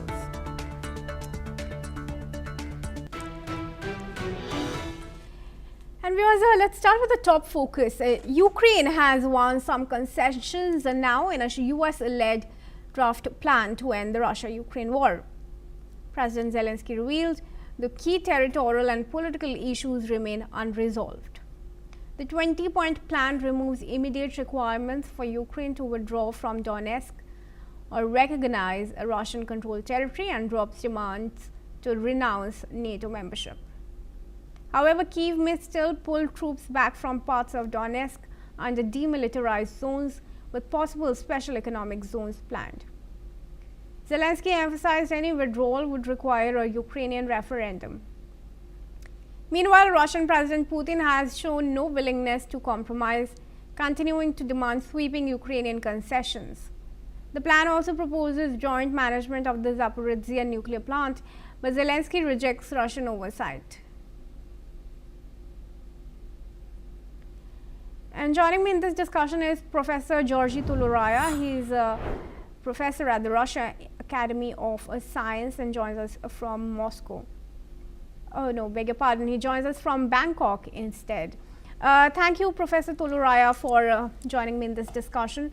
Professor, do you see Russia acceding to the 20-point plan? I don't think that it would be acceptable because the key issues are either not resolved or the suggestions contradict Russian positions, and it's well known. First of all, it concerns territorial concessions, territorial issue. What Ukraine suggests is not acceptable. I can say that flatly and without elaborating. Also, there's nothing, no tangible guarantees for the preservation of the position of a Russian language and the across Russia. The U.S. State Department says it will deny visas to 5 people, including a former European Union commissioner, accusing them of pressuring American social media platforms to suppress certain viewpoints. The former European Union tech chief rejects the claims as a witch hunt after being linked by Washington to Europe's digital content rules.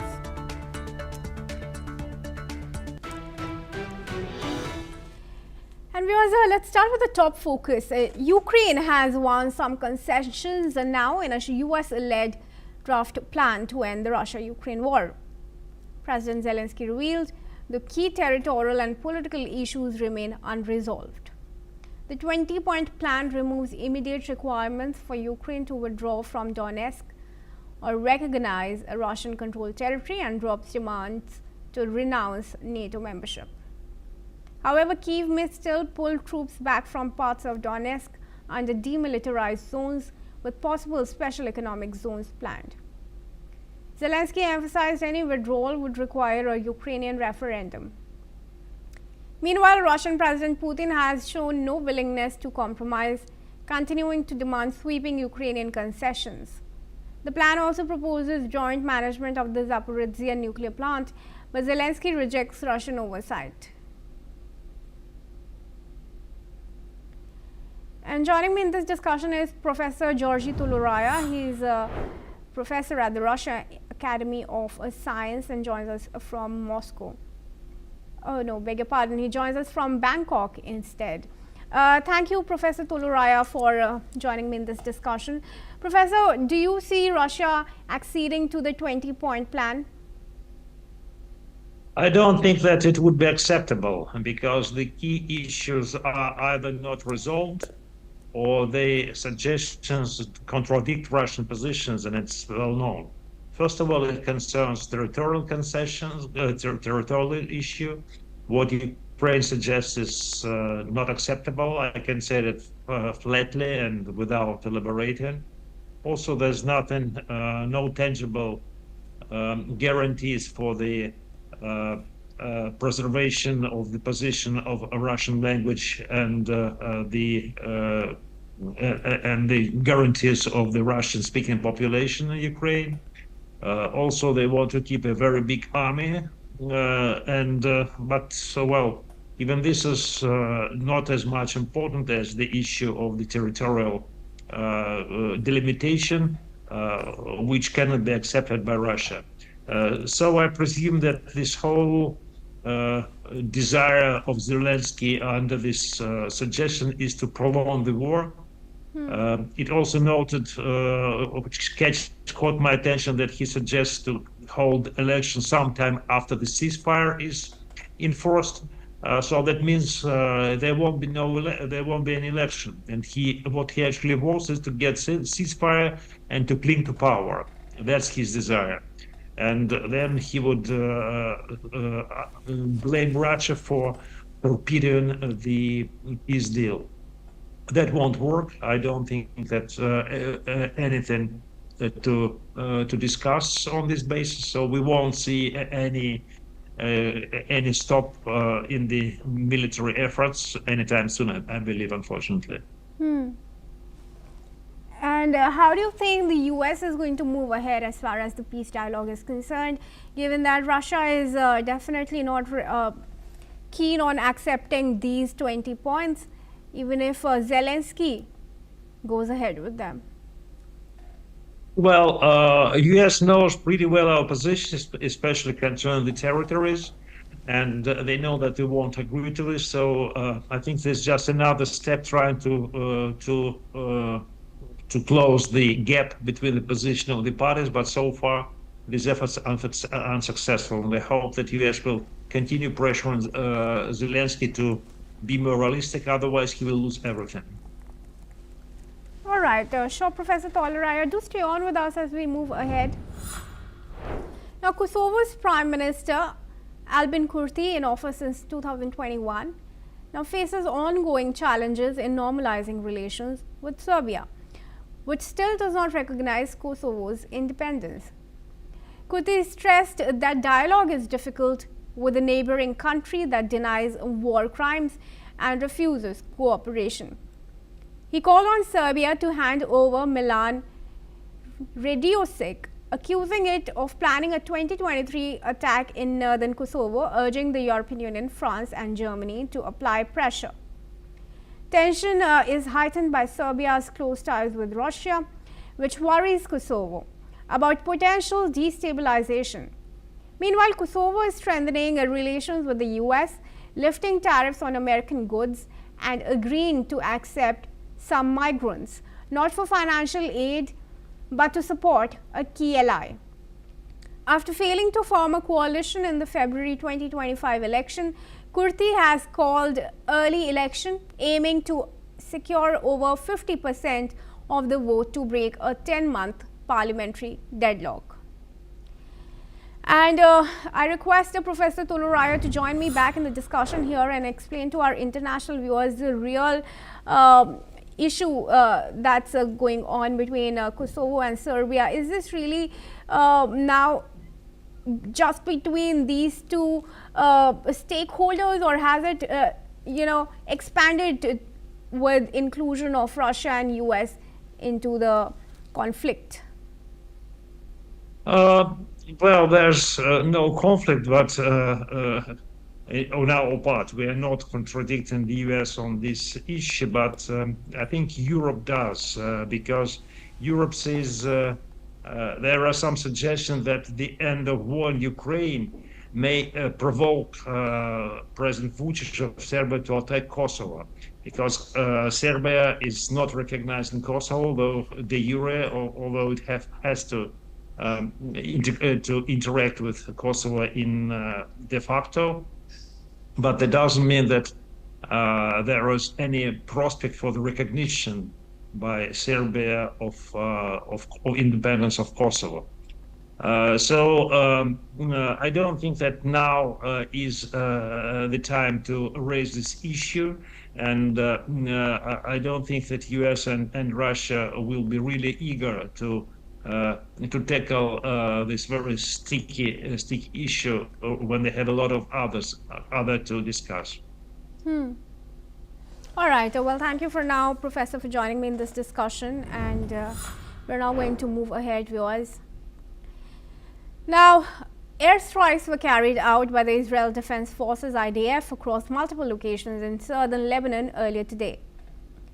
Several Hezbollah rocket launching sites were destroyed, along with military buildings and other infrastructure recently used by the group's operatives.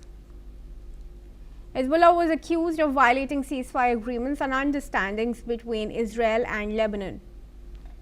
Footage of the strikes has been circulated on social media. The operation was described as a preventive measure to stop future attacks from the area. The situation along the border is being closely monitored as tension remains high. Joining me in this discussion is Professor Rohan Gunaratna, who is an international affairs expert, and he joins us from Singapore. Professor Gunaratna, thank you very much, first of all, for joining us here at NewsX World. Now, you would have seen how there were celebrations from Lebanon, that south of Litani River, Hezbollah was, disarmed. And fresh reports now of another Israel strikes to target the Hezbollah strongholds there. Do you think the previous celebrations were rather premature? The Lebanese Hezbollah has been arming themselves, building their capabilities, especially with assistance from Iran's intelligence service called the Revolutionary Armed Forces. And what we have seen is that the Hezbollah attacked Israel from when Hamas staged the attack on October 7, 2023, a day after Lebanese Hezbollah staged so many attacks on Israel. So Israel do not want Lebanese Hezbollah to reconstitute. That is why the Lebanese Hezbollah has targeted the attempts.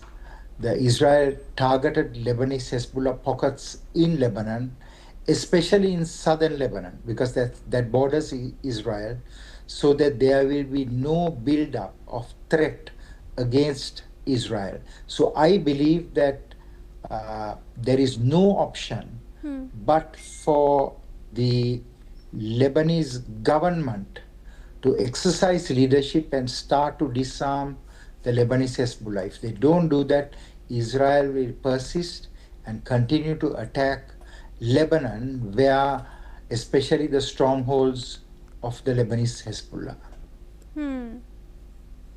All right, sure. Well, to continue to stay on with me, Professor Gunaratna, we have some more news now coming in. Now, Diaspora Affairs Minister Amichai Chikli has called for a full investigation into the Qatargate affair, marking the first time a minister in Netanyahu's government has publicly demanded scrutiny.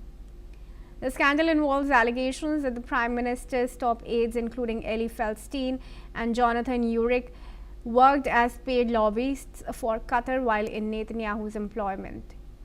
Chikli said the activity appears to have benefited Qatar and described the matter as shocking and indefensible. Former Prime Minister Naftali Bennett has also demanded Netanyahu resign, calling the affair the most serious act of treason in Israeli history. The three aides are additionally being investigated over the leak of classified intelligence to influence public opinion during hostage negotiations, which Feldstein claims Netanyahu orchestrated. Opposition leaders are increasingly calling for a formal probe, raising pressure on the Prime Minister as the Qatargate scandal unfolds. I requested Professor Gunaratna to join me back in the discussion here. What we have seen is that in the past, the Qatar government worked very close with Israel to build Hamas as a political organization by providing them funds. Neither Qatar nor Israel anticipated the scale, magnitude, and the intensity of the attack that Hamas-led groups launched in October of 2023. So until then, the strategy of the Netanyahu government was to permit Qatar to fund Hamas so that they believe that Hamas will not go back to war. Hamas will govern Gaza. But this assumption was totally wrong, because Hamas is driven by the ideology of the Muslim Brotherhood. It's a political Islamic organization. Yeah. So it wants to attack Jews, it wants to attack Israel. So this ideological dimension was not understood, or even Israel didn't believe that Hamas will stage such a brutal attack. So the plan actually backfired. Absolutely. So Qatar funding to Hamas was, the question is, did Qatar fund Hamas with the approval of Netanyahu? So that is now being investigated. Okay, and how do you think it's going to affect Netanyahu, if at all, in the elections that are due? Netanyahu is a born politician. He always thrives on crisis. So my personal view is that he will not be affected by this investigation, because he has made a clear decision after October 7, 2023 to dismantle Hamas. And he will succeed because he's a very strong leader, he's fearless, and he wants to continue the fight to dismantle not only Hamas, but 9 other terrorist groups, including the Palestinian Islamic Jihad and the Palestinian Mujahideen brigades in Gaza. And he will succeed because he's a very determined leader at this point. So I believe that such allegations will not affect him, because he will demonstrate that by actions that he carried out the interests, the national security of interests of Israel, to dismantle any group that poses a threat to the security and stability of Israel, which includes the groups in Gaza, the groups in Lebanon, the groups in Yemen, and also threat posed by any other neighboring state to Israel.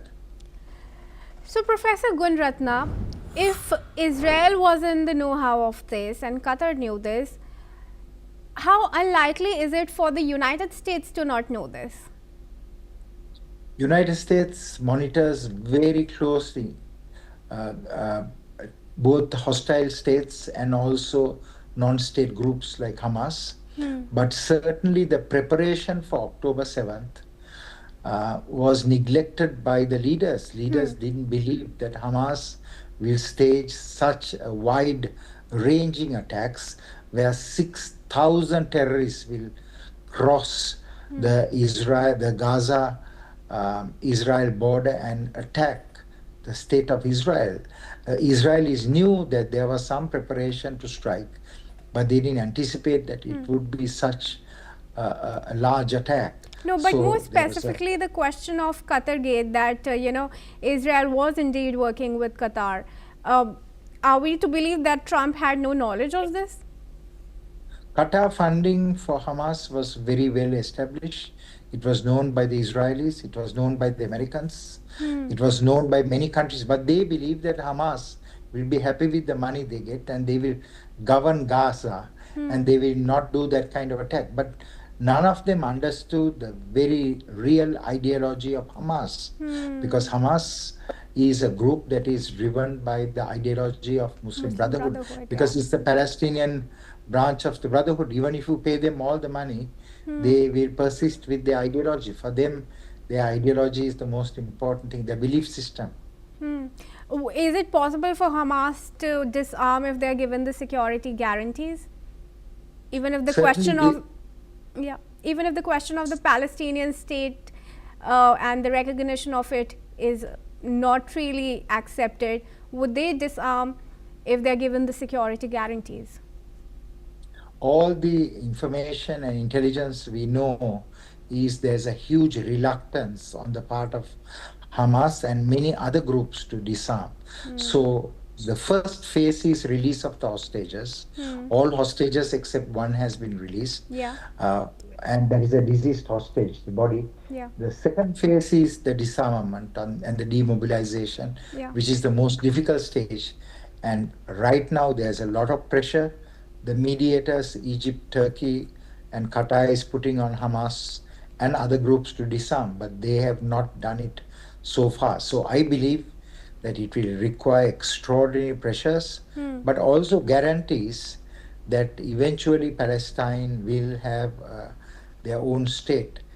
And without that, I don't think that any of these groups will disarm, and I don't think that any of these groups will genuinely disarm. They may surrender some weapons, but they will still keep the militant mindset and their capabilities so that they can strike again. Sure. Well, for now, thank you very much, Professor, for joining me in this discussion. And with that, viewers, let's move ahead. Now, Christmas celebrations are being closely monitored in Damascus as heightened security measures are being enforced in the city. Streets and churches have been secured with checkpoints, metal barriers, and armed personnel following the deadly June attack at St. Elias Church that killed 25 people. Additional security is being provided by local neighborhood committees coordinating with government forces. Despite the precautions, festive lights and markets remain active as citizens are being encouraged to celebrate safely.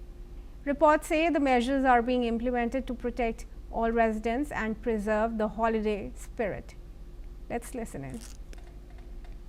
نحن كمان شهدنا كذا جريمة بالشام، يعني تفجير الكنيسة مانو بس أحد أسباب الانتشار الأمني بالشام. نحن شهدنا سرقة سيارات، قتل على الحدود بالطرقات الفاضية، كمان خطف أطفال من المدارس، كمان هذا أمر شنيع. يعني للأسف حادثة الكنيسة كانت مأساة كبيرة وكلياتنا زعلنا يعني. هلا نحن كأحياء مسيحيين بهالمنطقة هاي بناخذها نحن مشان هالاحتفالات تتم بخير وسلام وما يصير أي فتن أو أي حركة هيك بتعرف، إلا ما بيضل في نعرات بالمنطقة، نعرات طائفية، نعرات كذا. هاي الأمور عم ننسقها نحن والأمن العام حتى نتجاوزها. يعني نحن هلا ظروفنا وعيدنا السنة استثنائي، يعني رغم الألم والصعوبات والشيء اللي تعرضنا له والحزن اللي جواتنا، بس نحن دائما ميلاد السيد المسيح هو تجديد وأمل وتفاؤل لحياتنا، هو رمز للسلام. الناس بتيجي على الكنيسة بتحتمي بالكنيسة، إذا فتنا على الكنيسة وتفجرنا وين بعد في أمان؟ That's all we have time for. Do keep watching NewsX World for all international news updates.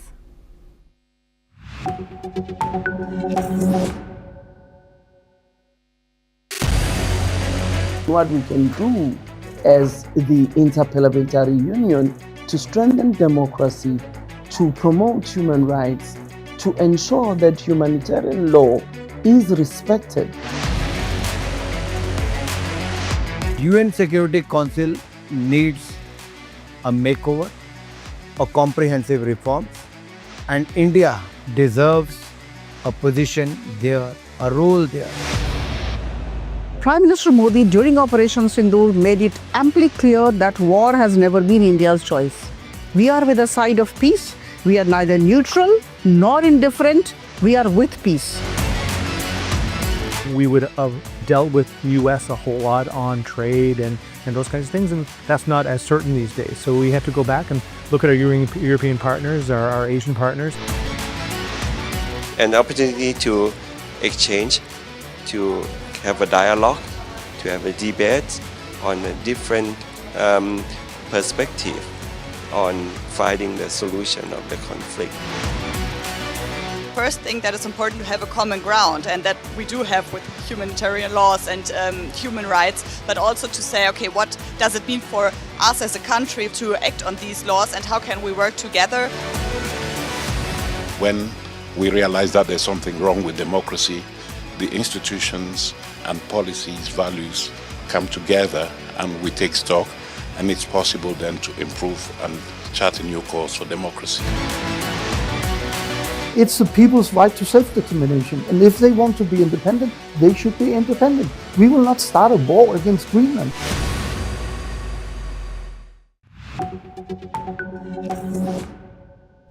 Hello and welcome, I'm Thomas Porteous and you're watching the World Report on NewsX World. Let's dive into the headlines this hour. The Ukrainian military says its forces withdraw from the town of Siversk in the Donetsk region after intense fighting with Russian troops. Ukraine's General Staff says Russia held a significant advantage in manpower and equipment and maintained constant pressure through repeated assaults.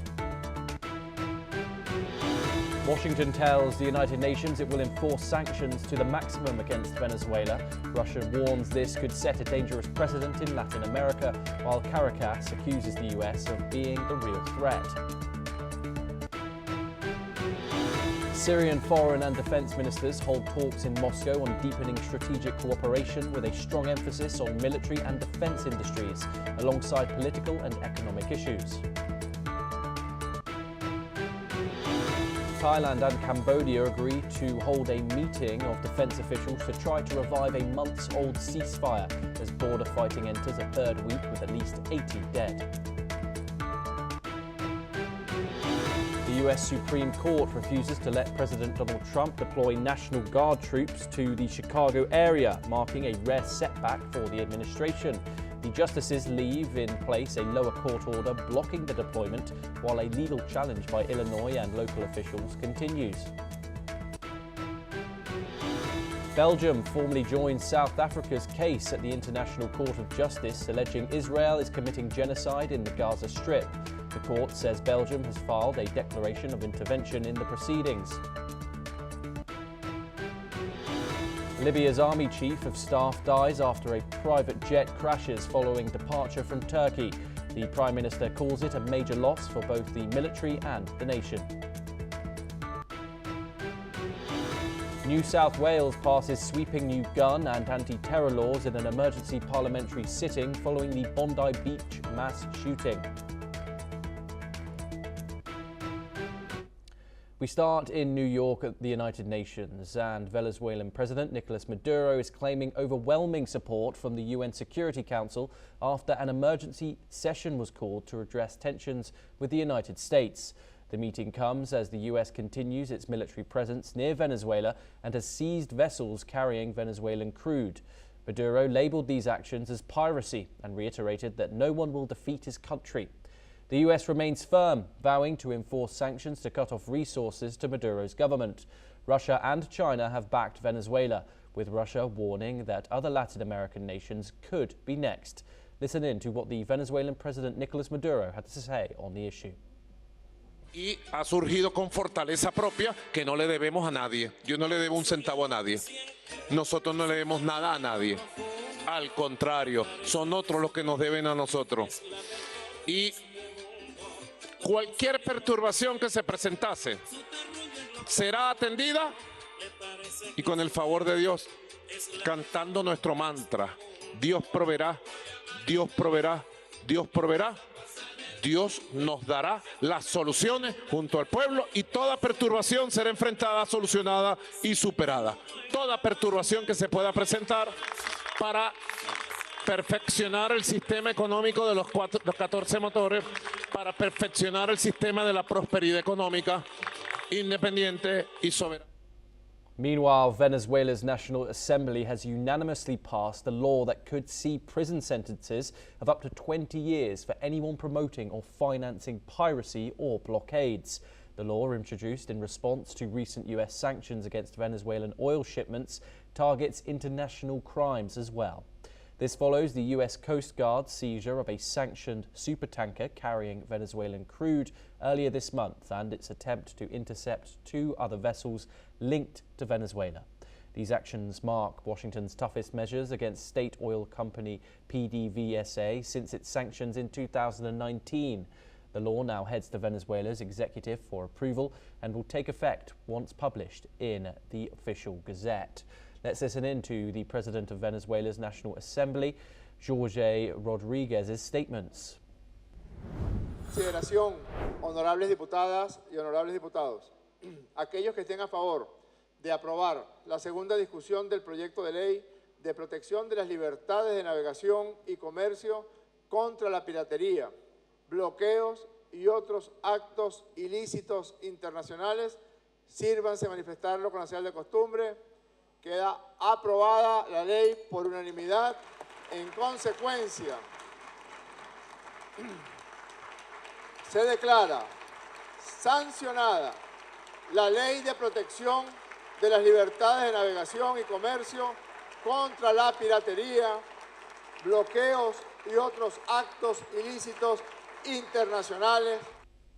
Okay, this of course comes as tensions between Washington and Caracas continue to escalate. The United States now have seized 2 what they call sanctioned oil tankers off the coast of Venezuela in international waters. Venezuela, however, has called this piracy, once again reiterating the tensions between the 2 countries. Of course, Donald Trump continues to allege Nicolas Maduro's government that it supports narco-trafficking operations in the region and has led a campaign of bombing of alleged narco-terrorists in the Caribbean Sea. This UN Security Council vote follows this entire campaign. Now joining us is Major General Sudhakar. He is a senior geopolitical and strategic defence expert and he joins us live from New Delhi. Thank you very much for joining us, Sudhakar. It is always a pleasure. Let's start off with the UNSC meeting that has happened within the past 24 hours. In New York, Russia and China have backed Venezuela in de-escalating this conflict. Of course, due to veto politics, this has gone nowhere, with the United States being a permanent member. But does this translate into real projection here, or is it just veto politics as we've just mentioned? Thomas, good morning. Thank you for getting me for this very important show.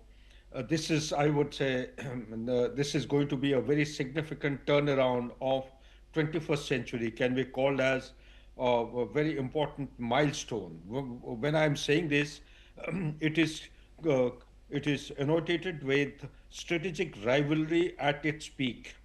When I say this, the Monroe Doctrine and the doctrine of Russia, unknown doctrine of Russia, they will be clashing against each other. The behind the scene, what is happening is very, very important to be understood. While we do know that USA forces have already isolated Venezuela from Caribbean, and the CIA elements are already operating in the Caracas, and their aim and one of the objective is to carry out regime change, but the deeper and the long-term objective is to acquire their dominance on the oil minefields or oil fields of Venezuela. So be that as it may, let me also share with your viewers that the Russian presence, as we are talking today, the oceanic, these are hypersonic missiles which move at a speed of 11 Mach.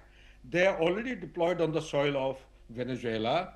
And as per the open source kind of collation I have done till now in past 2 to 3 days, there are Russian fleets which are moving close to the Caribbean Sea along the coast of Venezuela. If this is true, particularly if the naval destroyer of Russian Navy is close to the Venezuela coast, it is going to actually manifest into a very dangerous flare-up. Therefore, we must guard against it. To answer your question in specific, I think it much more beyond than the rhetorics.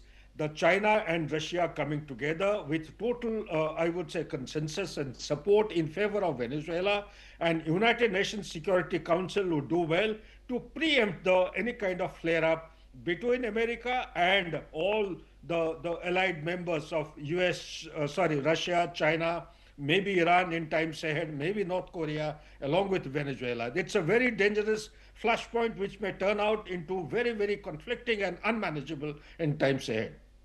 Yes, and Maduro calls these seizures of these 2 major tankers that have been seized by the United States piracy. He's accused the United States of extortion. Under international maritime law, do you think those actions meet that definition, or is this just political theatre with no real legal fruition going to come about? It's all game of dominance, Thomas. I'm afraid I must call it out. There is no international law like this to hijack a ship or a vessel of a neighboring country or a tanker the way US is doing. This definitely, it is flexing a muscle, trying to assert their authority and supremacy and dominance, and put pressure on Venezuela so that Venezuela succumbs to pressure at the earliest. But I don't think, as per my study and analysis, in the changing dynamics of geopolitics and the footprint, be it the Wagner Group of Russia or the naval fleet and China's presence. You see, China is providing what? Finance and trade. Similarly, North Korea is providing technology, of missile technology. Russia is providing technology and minerals. Likewise, Russia also is extending the military might. So Venezuela is absolutely in a ticky-taboos situation. Therefore, there will be no fears as far as Maduro is concerned. And such practices of, seizing the tankers of the neighboring countries, of oil tankers or the vessels, unilaterally without following the laws of the sea and laws of the land and the international rules which are applicable to UNICLAUS, United Nations Convention of Sea Laws and Conventions, 1982. I don't think, I have read the UNCLOS 82 in detail. Yes. I don't think such practices are actually covered in that. These are absolutely blatant defiance of international rule. This must be objected to and called out by one and all. Back to you, Thomas. Yes, Major General Sudhar Kaji, thank you very much for joining us. As always, it is a pleasure.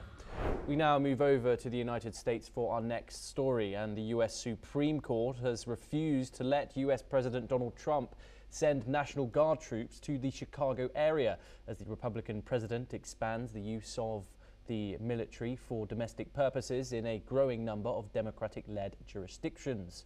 The justices let stand for now a judge's order blocking the deployment of hundreds of National Guard troops in a legal challenge brought by Illinois officials and local leaders.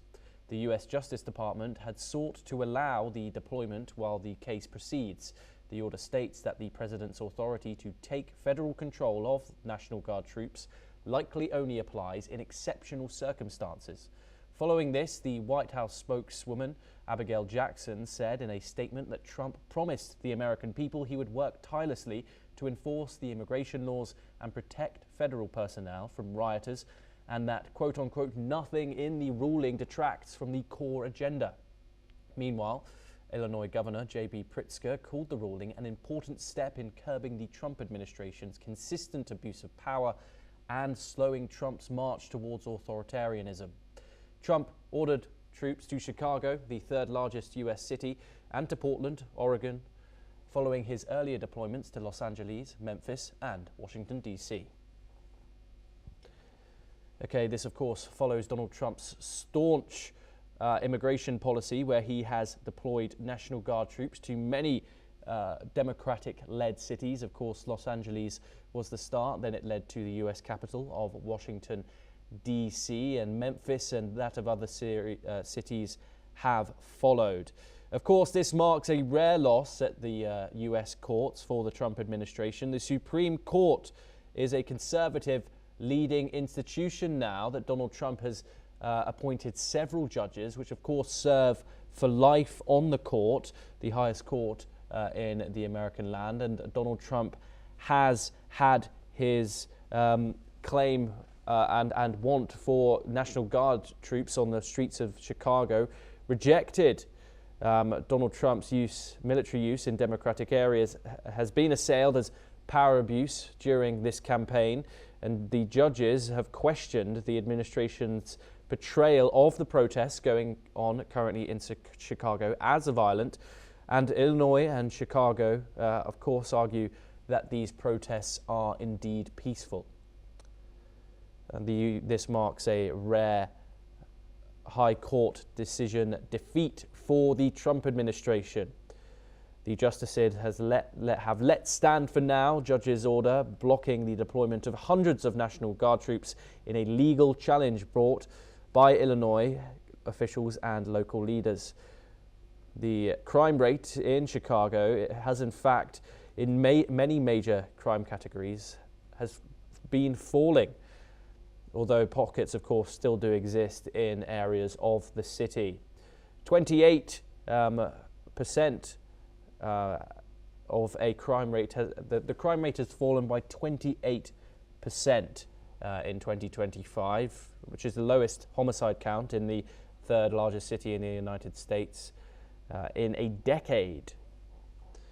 Of course, we'll continue to bring you all the developments in regards to this story, a possible and inevitable Donald Trump response to this decision by the United States Supreme Court. At this preliminary stage, the government has failed to identify a source of authority that would allow the military to execute the laws in Illinois. This is what the court has said. We now move on to some more news coming out of the United States, and a pair of explosions and a fire apparently sparked by leaking gas ripped through a nursing home near Philadelphia, killing at least 2 people and prompting an intense search for victims in a collapsed portion of the building. 5 people are believed to be missing hours after the flames and blasts ravaged the Silver Lake nursing home in Bristol Township, around 33 kilometers northeast of Philadelphia. Meanwhile, the governor of Pennsylvania and some people have responded. Let's take a listen in to what they have to say. It's a very, very tragic moment for this community. An explosion occurred just a few hours ago. There are investigations underway as to what caused that explosion. The PUC is here on the ground working with PECO. We believe preliminarily that it was a gas leak that led to that. The explosion was really quite catastrophic. We know that at this time there are at least 2 fatalities. We know that there are some number of individuals still. When we entered the collapse zone, we did rescue 2 people from the actual collapsed structure in the basement. We did have a heavy odor of gas at that time. We got everyone out that we could find, that we could see, and we exited the building. Within approximately 15 to 30 seconds of us exiting the building, knowing there was a heavy odor of natural gas around us, there was another explosion and fire. We kept the fire in check without giving up the source. The fire actually helped us identify where the leak was coming from in the basement, and we just prevented it from spreading into other parts of the building. And then when I came, I saw all the emergency vehicles coming in and they blocked us. So I went around, and then I said, let me walk. And then the explosion came on. There was a loud explosion, and they told all of us to get back. And that's how I came back. You have coworkers in there? Co-workers in there. I'm calling them, and they're not answering.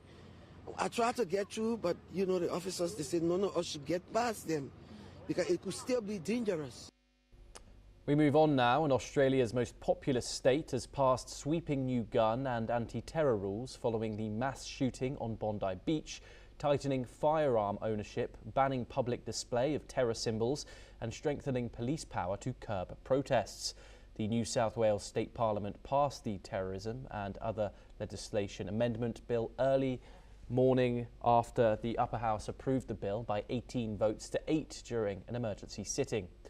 Premier Chris Minns has said that not all residents of New South Wales would support the tough reforms, but his government was doing everything possible to keep people safe in the wake of the December the 14th shooting that claimed 15 lives and left dozens wounded. Under the new gun laws, which Minns described as the toughest in Australia, individual licences will be capped at 4, while farmers will be permitted to own up to 10 guns. While gun club membership will also be mandatory for all licensed firearm holders. Police will be granted more powers to impose restrictions on protests for up to 3 months after a declared terror attack. Under the law, public display of flags and symbols of prohibited militant organisations such as Islamic State, Hamas or Hezbollah have been outlawed, and offenders will be jailed for up to 2 years or fined $22,000. Let's in fact listen in to the New South Wales Premier. This is the first tranche, but an important tranche of reforms in this state in relation to protest legislation, extreme hate symbols in our community, and also the toughest gun restrictions of any jurisdiction in the country. I want to make it clear that this isn't the end of change. Sydney and New South Wales has changed forever as a result of that terrorist activity last Sunday. And we know it's our responsibility to do everything we can to keep the people of New South Wales safe, and that means further change in the new year. We've given a commitment to that. We're currently looking at other areas of the law that are urgently required to confront hate speech. Well, look, the Legislative Council did their job. I think the people of New South Wales expect them to do just that. This is important changes, important legislation. It's unusual that we're back here on Christmas Eve, the day before nearly everybody breaks for a bit of time with family and friends, but we couldn't wait. This was urgent. We're joined now by Daniela Bloon, a political commentator from Los Angeles, California. Daniela, thank you very much for joining us here on the programme for this discussion. We just heard from Chris Minns there, the New South Wales Premier, and he says that these are the toughest gun laws in Australia. In democracies, how do we judge when public safety measures cross into excessive restriction of civil liberties? Of course, it's not only the gun laws that have been changed. There are new laws to curb protests, as well as the display of certain groups' symbols. What are your thoughts on this development? I think it's a wonderful development. I hope there's not an echo. Hello, can you hear me? I believe you're muted. Hold on. Yeah, can you hear me okay? Hello, Daniela, are you with us? Okay. Apologies there. We seem to have lost Daniela. Hopefully we get her back soon. Of course, this comes after the December the 14th shooting, which saw 15 people killed at a Hanukkah event on the iconic Bondi Beach. Calls for tougher gun laws in Australia.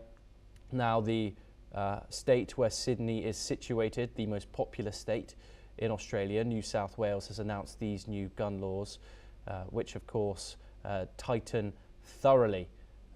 Australia's already constricted gun laws.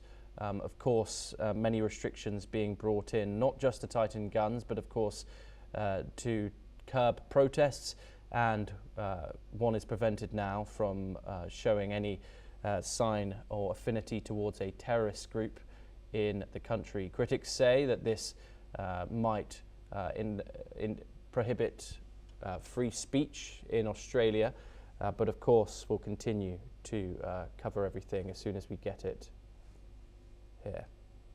Okay, we're going to move on now. Apologies there. Now, the battle for Warner Brothers Discovery intensifies as prominent shareholders Harris Oakmark rejects Paramount's Skydance's latest $108.4 billion bid. Oakmark, Warner Brothers' largest shareholder, says the offer isn't enough and wants a better deal from the Ellison family-controlled Paramount. Paramount has sweetened its offer by securing $40.4 billion of financing, but still hasn't raised its $38 share bid. Warner Brothers' board recommends accepting Netflix's cash offer instead, citing its stronger financing. Investors now have until January the 21st to make their decision, with some preferring Paramount's offer for its potential regulatory approval. The bidding war highlights the value of Warner's prized media assets, including HBO Max and the Harry Potter franchise.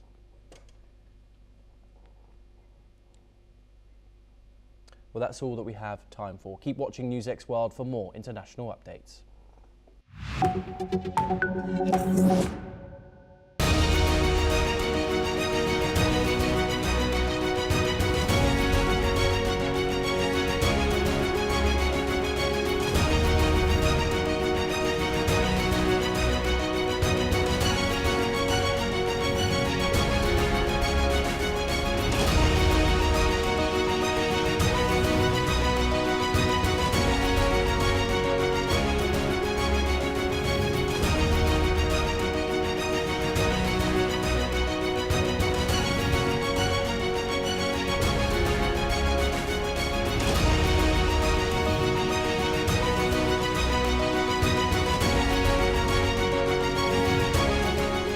In the midst of death, life persists. In the midst of untruth, truth persists.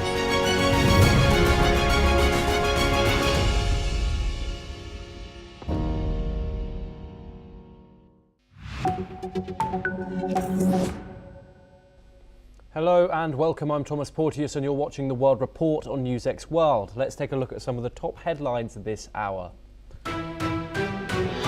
The Ukrainian military says its forces withdraw from the town of Siversk in the Donetsk region after intense fighting with Russian troops. Ukraine's general staff says Russia held a significant advantage in manpower and equipment and maintained constant pressure through repeated assaults. Washington tells the United Nations it will enforce sanctions to the maximum against Venezuela. Russia warns this could set a dangerous precedent in Latin America, while Caracas accuses the US of being the real threat. Syrian foreign and defense ministers hold talks in Moscow on deepening strategic cooperation with a strong emphasis on military and defense industries alongside political and economic issues. Thailand and Cambodia agreed to hold a meeting of defence officials to try and revive a months-old ceasefire as border fighting enters a third week with at least 80 people dead.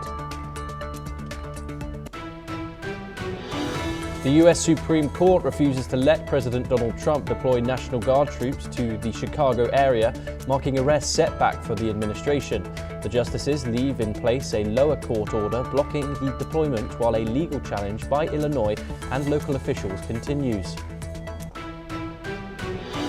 Belgium formally joined South Africa's case at the International Court of Justice, alleging Israel is committing genocide in the Gaza Strip. The court says Belgium has filed a declaration of intervention in the proceedings. Libya's army's chief of staff dies after a private jet crashes following departure from Turkey. The Prime Minister calls it a major loss for both the military and the nation. New South Wales passes sweeping new gun and anti-terror laws in an emergency parliamentary sitting following the Bondi Beach mass shooting.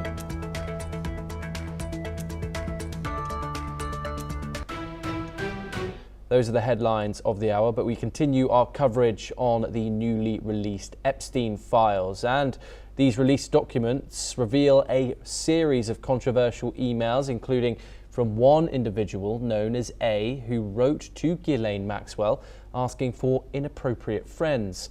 The email sent from Balmoral Castle in 2001 is part of a wider batch of over 11,000 files made public today.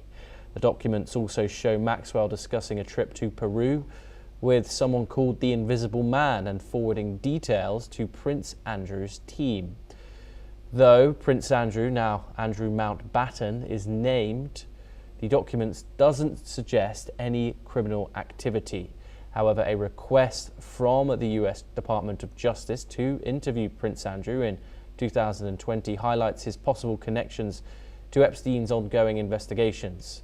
The release also mentions US President Donald Trump's links to Epstein, noting that he flew on Epstein's private jet more times than previously reported.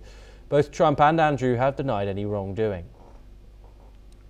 Joining us now is Daniela Bloom. She is a political commentator and she joins us live from Los Angeles. Daniela, thank you very much for joining us. We'll get to Trump in a minute, but of course, formerly Prince Andrew, now Andrew Mountbatten Windsor. He's had his titles completely stripped since that notorious interview with Emily Maitlis of Newslight. But of course, it's different as he has had a prominent accuser in Virginia Giuffre, now deceased. Do you think these emails have brought anything new to light or just confirmed things that we already knew? Yes, I think it confirms things that we already knew, that this was a very elaborate operation that had to do with heads of state from all over the world, in America, in Europe, in the Middle East. And Trump has done his part. He's authorized the release of all files, full transparency. But will the public be satisfied with what gets uncovered? I'm not so sure. And Daniela, of course, would you say this has been done in full transparency? Of course, the Act said that the only two reasons why things could be redacted would be the identification of victims, and of course, if ongoing trials were happening, and so any information that would come out would disrupt them. This release has come under much scrutiny with the American people, bipartisan scrutiny. Do you think further release of these files will make the American people satisfied, or will this issue be ongoing? It's ironic because under the Biden administration, there was no need from the Democrat Party to get these answers, to get this transparency. But it's actually the Trump base who demands answers. But I think that there are way more individuals coming out of the Democratic Party that will need protection, and that's why I don't think the public will be satisfied. It will not get all its answers. We will never fully know who was actually doing wrong. But I emphasize again, Trump has done his part to be as transparent as possible. And even now, there are still no full evidence of full and real allegations. Daniela, of course, Bill Clinton, who is photographed in many of these images, has said that he is open to no redactions when it comes to the release of these files. Does that put pressure on Donald Trump? I think Donald Trump is also open to full transparency. That's what his base wants, and he has delivered. Trump has had pictures with Epstein as well. It doesn't mean that there were any necessary wrongdoings. I know that once Trump was made aware of the nefarious activity by Jeffrey Epstein, he kicked him out of his Mar-a-Lago country club and stopped to associate with him pretty quickly.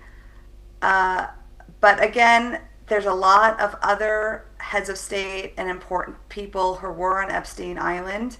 Were they doing nefarious activity or not? Will we ever know for sure? I'm just not so encouraged.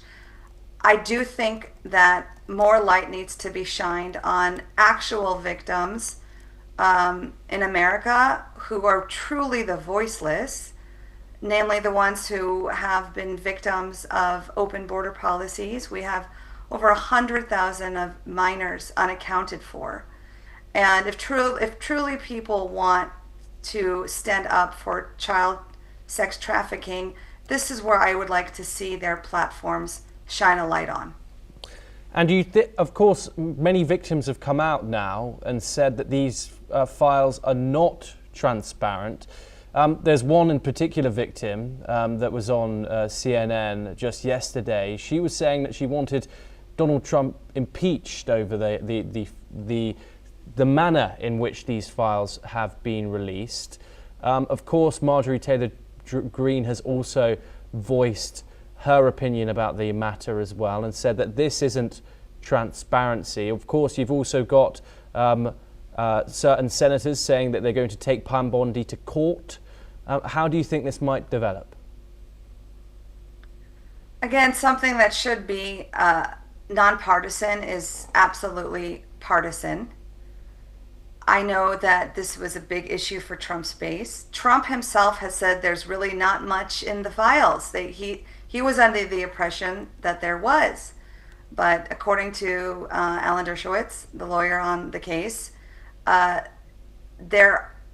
lawyers are involved that have to protect their client's privacy. So a lot of it is hands being tied because of other lawsuits. So things are not as easy or cut and dry, and people like the attention that this Epstein saga has garnered. It's also a good way to scapegoat other bad behavior. Daniela, thank you very much, but stay with us as we move on to our next story. And Belgium has formally joined the case launched by South Africa at the International Court of Justice, alleging Israel is committing genocide in the Gaza Strip. The Hague-based highest court in the United Nations said Belgium had filed a declaration of intervention in the case. Other countries, including Brazil, Colombia, Ireland, Mexico, Spain and Turkey, have already joined the proceedings. South Africa brought the case in December of 2023, arguing that Israel's war in Gaza violates the 1948 UN Convention on the Prevention and Punishment of the Crime of Genocide. Israel has rejected the allegations and has criticised the case. While a final ruling could take years, the ICJ issued provisional measures in January 2024, ordering Israel to take steps to prevent acts of genocide in Gaza and to allow unimpeded access for humanitarian aid. The ICJ also said Israel's presence in the occupied Palestinian territory is unlawful and its policies amount to annexation. Daniela, why do you think that Belgium has chosen now to join South Africa's case at the International Court of Justice? Because there has been an influx of Muslim immigrants and the Muslim cartel is exercising their muscles. The ICJ has actually never even ruled that Israel has committed a genocide. That word is being used and it's losing its meaning under political pressure. Israel has responded on October 7th to what was indiscriminate killing, what was an attempted genocide by the terrorist group Hamas that entered Israel and killed a majority of civilians at concerts in their homes. And Israel has responded by trying to eradicate the Hamas terrorists, but unfortunately, strategically, these Hamas terrorists have embedded themselves amongst civilian areas, churches and hospitals, making it, and as well as tunnels, making it very difficult. It's also hard to argue that this is a genocide when Israel has spent millions and millions of dollars on aid. Much of that has been stolen by Hamas.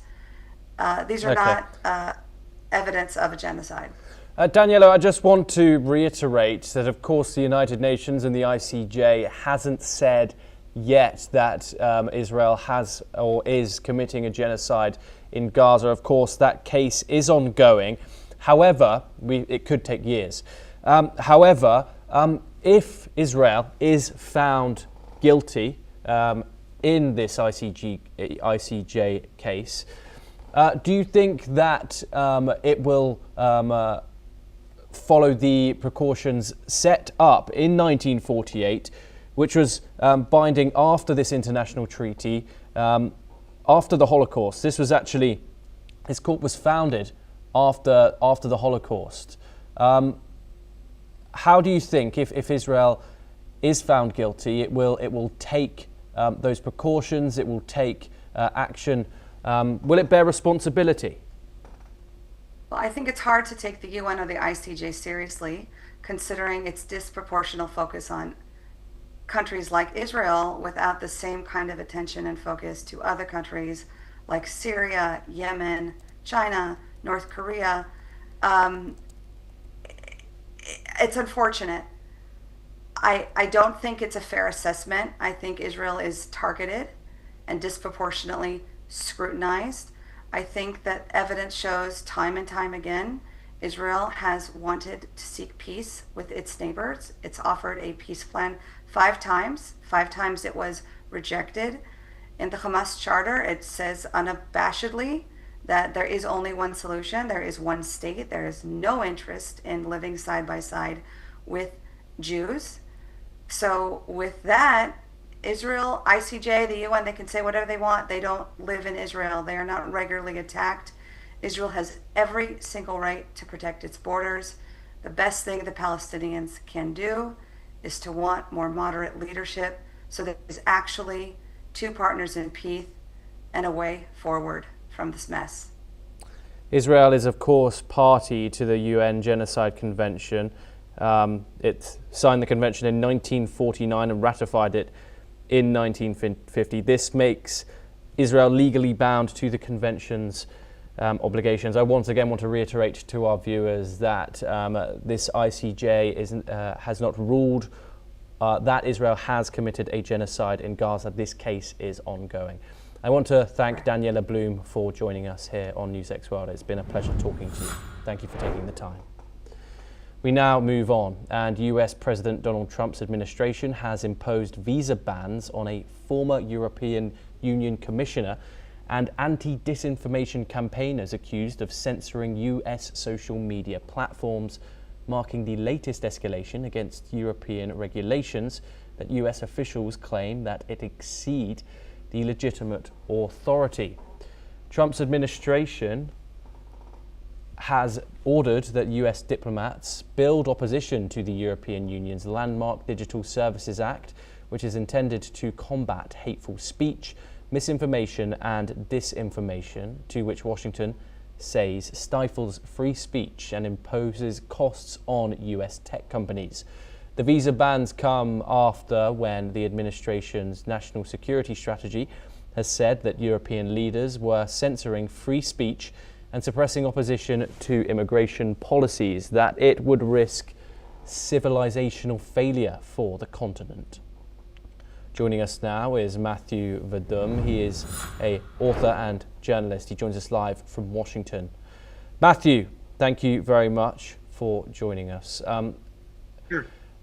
The United States and the Trump administration in particular has been sanctioning people for speaking out against America and its policies. This includes the likes of ICC judges. This includes the likes of UN officials. Is this the latest chapter in that? Sure, this is a pushback against European Union censorship. In America, we don't approve of government censorship. And we have a First Amendment to the U.S. Constitution that safeguards free speech, and we don't tolerate efforts to censor it. And the European Union is definitely guilty of trying to censor American speech. And finally, the United States, Secretary of State Marco Rubio, is fighting back and trying to hold some of the worst perpetrators of this kind of online censorship responsible. So I think if you love free speech, you have to be in favor of this. Washington says the EU rules censor speech. However, Europe says they regulate platforms, not expression. Who do you think is actually right here? Wow, that's a disingenuous argument. The EU is trying to stamp out hate speech, and a U.S. law doesn't recognize such a thing as hate speech. There may be speech that expresses hateful thoughts, but it's not a crime per se. And you are allowed to say things that are rude, nasty, racist and sexist in the United States. And the European Union's, the Digital Services Act, doesn't provide these exceptions because Europe doesn't have a First Amendment. They don't believe in a strong right to free speech, so they think that they can just walk all over people who dissent from officially held government views. So I think that the United States has taken a strong stand here, and that if you are a civil libertarian, you're going to support it. But these tech platforms are operating in the European Union. Does the EU not have the right to regulate them if they are operating in the bloc? Well, legally they have the power to regulate them if they're operating in the European Union, certainly. But the United States doesn't recognize that they have a right to censor them. And, the EU, if they want to ban social media, American social media companies, they can do that, but they can't regulate their speech. America doesn't recognize such a thing as being valid. But if the EU wants to kick out Facebook and X and Instagram and YouTube or any other social media organizations, it's free to do that. But they're going to. I don't think that their own citizenry, their own people, voters, are going to allow them to do that, because social media is very popular in the European Union, just as it is in the United States. So, yeah, they can do something about it, but I don't think, when it comes down to it, that they actually will. Matthew, the bottom line here, do you think this is about defending free expression, or is it about power, profit, and who sets the rules for the digital world? I don't see a dichotomy between the two bundles of principles that you just mentioned. I don't see them as contradictory. The United States wants to set the rules of the road, but it wants to do so in a way that protects freedom of speech, and that's what American policy is aimed at, such as, for example, the U.S. Decency in Communications Act, Section 230 of it, that provides a safe harbor to to social media platforms to allow them to operate without fear of being held civilly liable in court for the speech of users. So, the European Union believes first and foremost in preserving public order.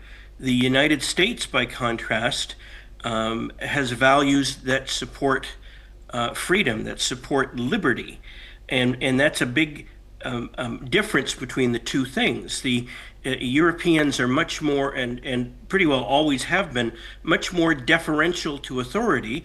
Americans have not. Witness the Boston Tea Party and the American Revolution, where the United States fought for and won independence against Great Britain for things that today would be considered, minor inconveniences. A tiny tax on stamps, and a tax on tea, and other things that today would hardly generate any enthusiasm.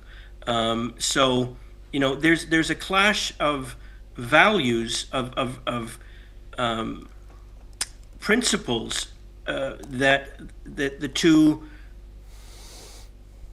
countries, well, the EU isn't a country as such, but you know what I mean.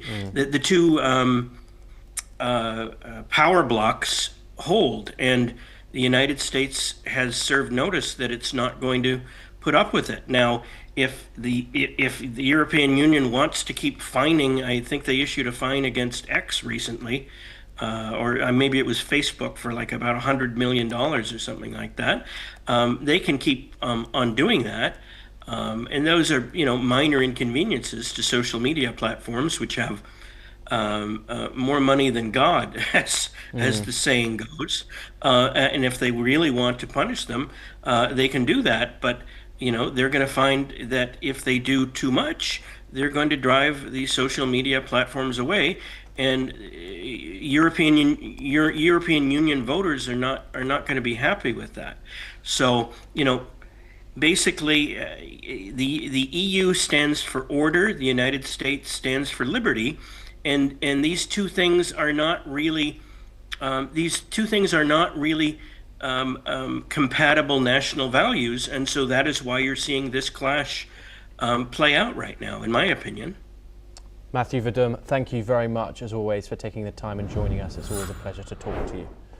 We now move on, and Libya's Army Chief of Staff, Mohammed Ali Ahmed al-Haddad, has tragically died in a plane crash after departing from Turkey's capital of Ankara.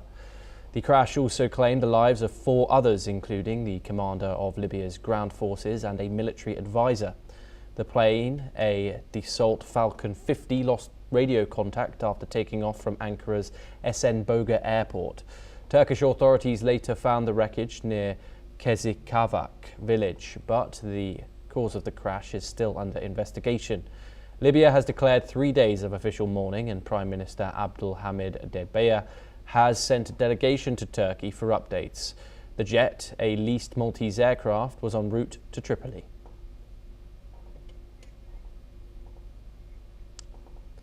The Trump administration's new initiative, called Tech Force, has attracted significant interest, with around 25,000 people expressing a desire to join. The program seeks to recruit 1,000 engineers with expertise in artificial intelligence to work in federal roles, including agencies like Homeland Security, Veterans Affairs, and Justice. These recruits will spend 2 years working on tech projects within the US government. This hiring push marks a shift in the Trump administration's approach, moving away from earlier job cuts to focus on bolstering national security through tech innovation. Well, that's all that we have time for. Keep watching NewsX World for more international updates.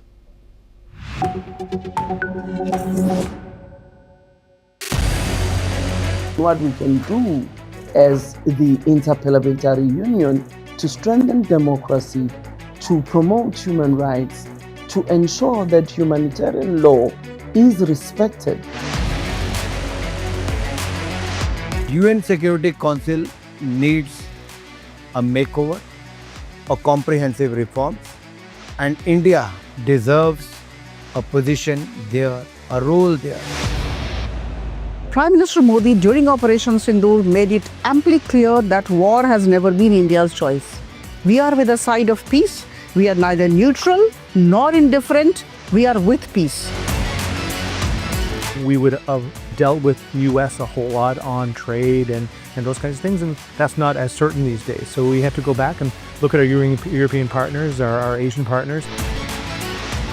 An opportunity to exchange, to have a dialogue, to have a debate on a different perspective on finding the solution of the conflict.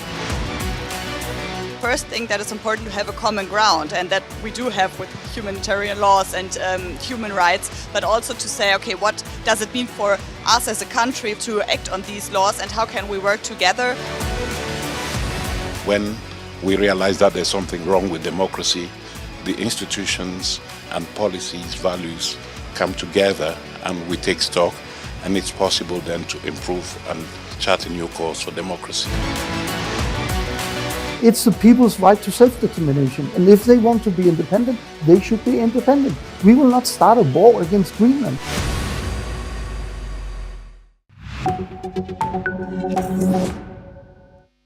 Hello and welcome, I'm Thomas Porteous and you're watching the World Report on NewsX World. Let's take a look at some of the top stories this hour. Ukrainian drone attacks target Moscow overnight, with Russia saying air defences shoot down several drones and no immediate damage reported in the capital. Debris from a downed drone sparks a fire at an industrial site in the Tula region, as Moscow says more than 170 drones are intercepted across Russia. The US State Department says it will deny visas to 5 people, including a former EU commissioner, accusing them of pressuring American social media platforms to suppress certain viewpoints. The former EU tech chief rejects the claims as a witch hunt.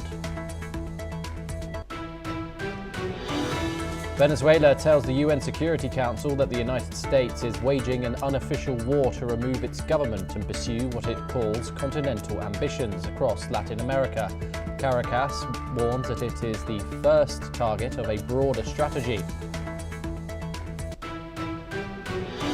Thailand and Cambodia agree to hold a meeting of defense officials to try to revive a months-old ceasefire as border fighting enters a third week with at least 80 dead. The US Supreme Court refuses to let President Donald Trump deploy National Guard troops to Chicago. The justices leave in place a lower court order blocking the deployment, while a legal challenge by Illinois and local officials continues. Belgium formally joined South Africa's case at the International Court of Justice, alleging Israel is committing genocide in the Gaza Strip. The court says Belgium has filed a declaration of intervention in the proceedings. Libya's army chief of staff dies after a private jet crashes following departure from Turkey. The Prime Minister calls it a major loss for both the military and the nation. New South Wales passes sweeping new gun and anti-terror laws in an emergency parliamentary sitting following the Bondi Beach mass shooting.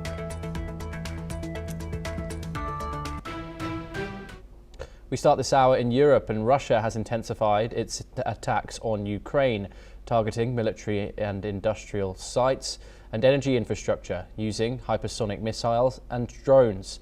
In response, Ukraine has reported a troop withdrawal from the eastern town of Siversk to preserve soldiers' lives and maintain combat capability.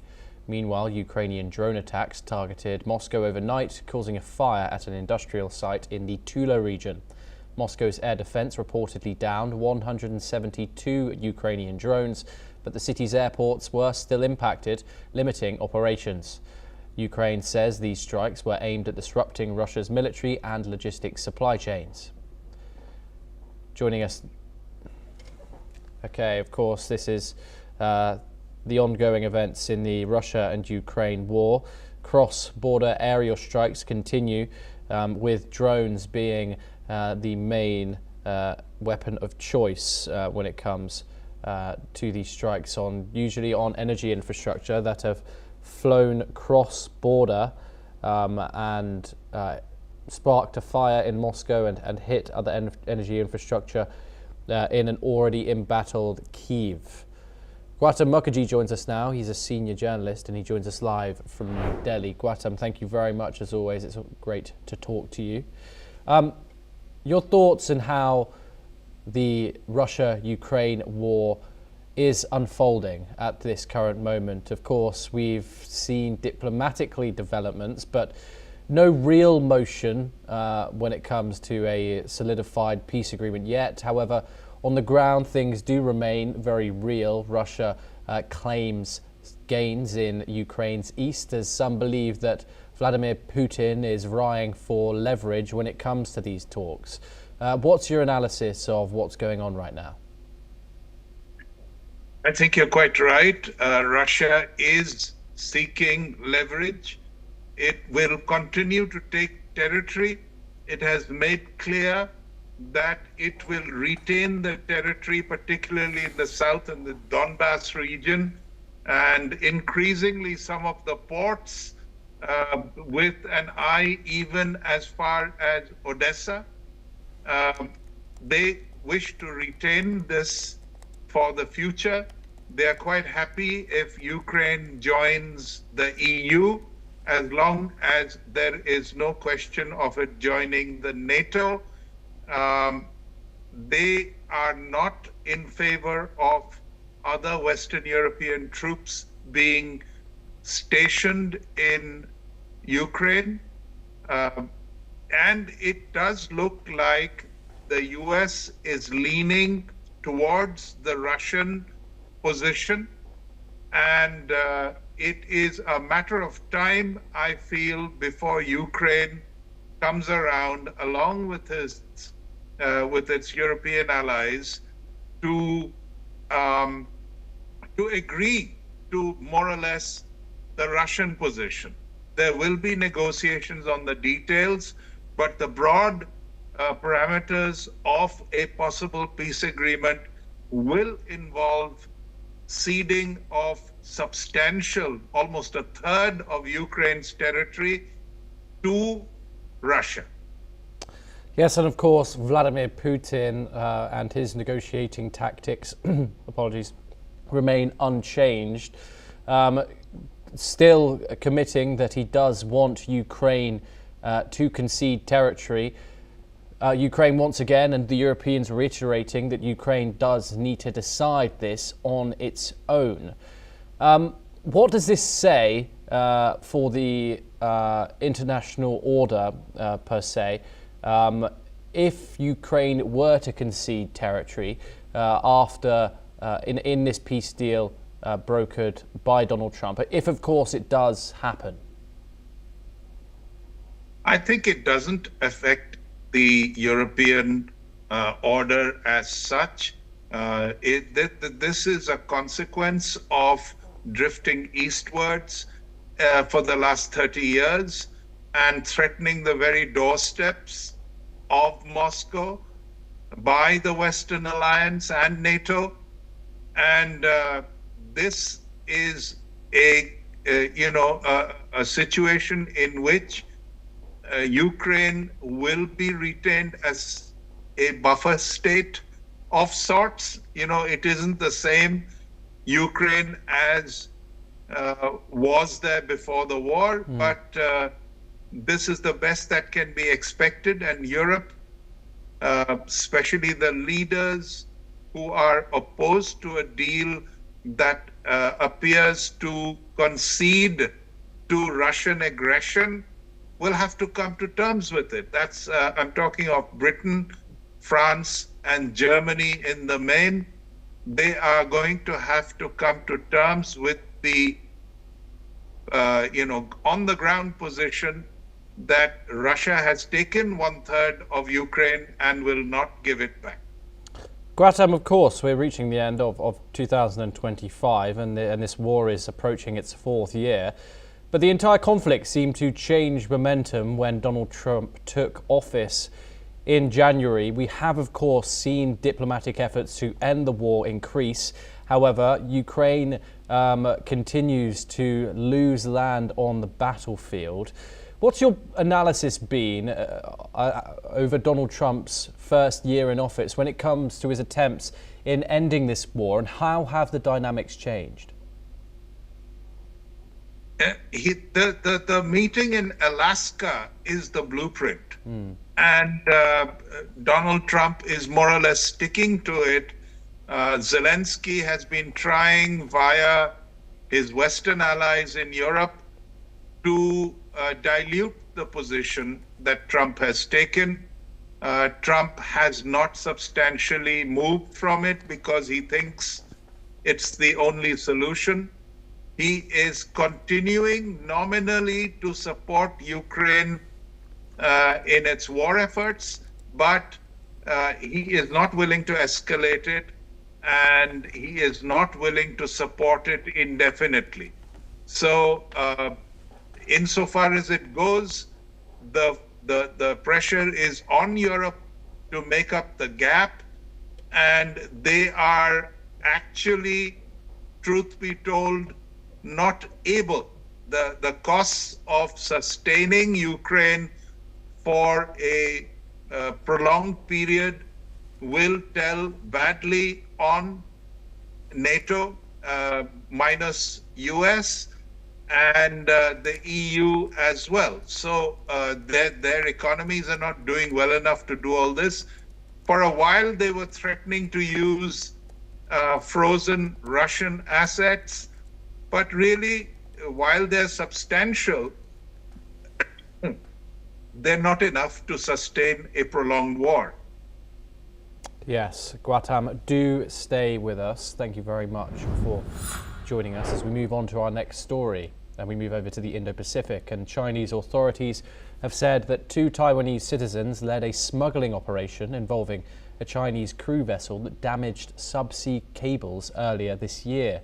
In June, a Taiwanese court sentenced the Chinese captain of a Togo-registered ship, the Hong Tai 58, to 3 years in jail after finding him guilty of intentionally damaging undersea cables off Taiwan in February. In a case that alarmed officials in Taipei, the Public Security Bureau in Weihai in China's eastern Shandong province said its investigation into the incident showed that 2 Taiwanese men were behind a multi-vessel operation that was illegally transporting frozen goods to China. The authorities' findings came after interviewing 7 Chinese crew members on the Hong Tai. China has previously accused Taiwan of manipulating possible Chinese involvement in the case, saying it was making claims before the facts were clear. The Weihai Public Security Bureau issued a bounty of up to $35,500 for information or assistance regarding the Taiwanese suspects, with the surnames Qian and Qian, adding that they have been on a Chinese Customs Office wanted list since 2014. Dr. Satoru Nagao joins us now to discuss this further. Dr. Nagao, apologies. Beijing now claims that 2 Taiwanese citizens led this operation. How credible is that assertion from the Chinese government? Credible or not is not so important because nationality is not a matter in this case. At least several ships has identified to cut the cable, and one of the ship is a crew as the 7 Chinese, but the owner of this smuggling group is 2 Taiwanese. China is claiming. This means that there is a possibility that China is using the 2 Taiwanese to cut the cable, we can say. So that's why anyway, cutting the cable and isolating the communication of Taiwan is a very exploitable situation for China to persuade Taiwan forcefully to join China. So that's why this situation is a threat of the security in this region. So how to prevent the cutting the cable is a matter.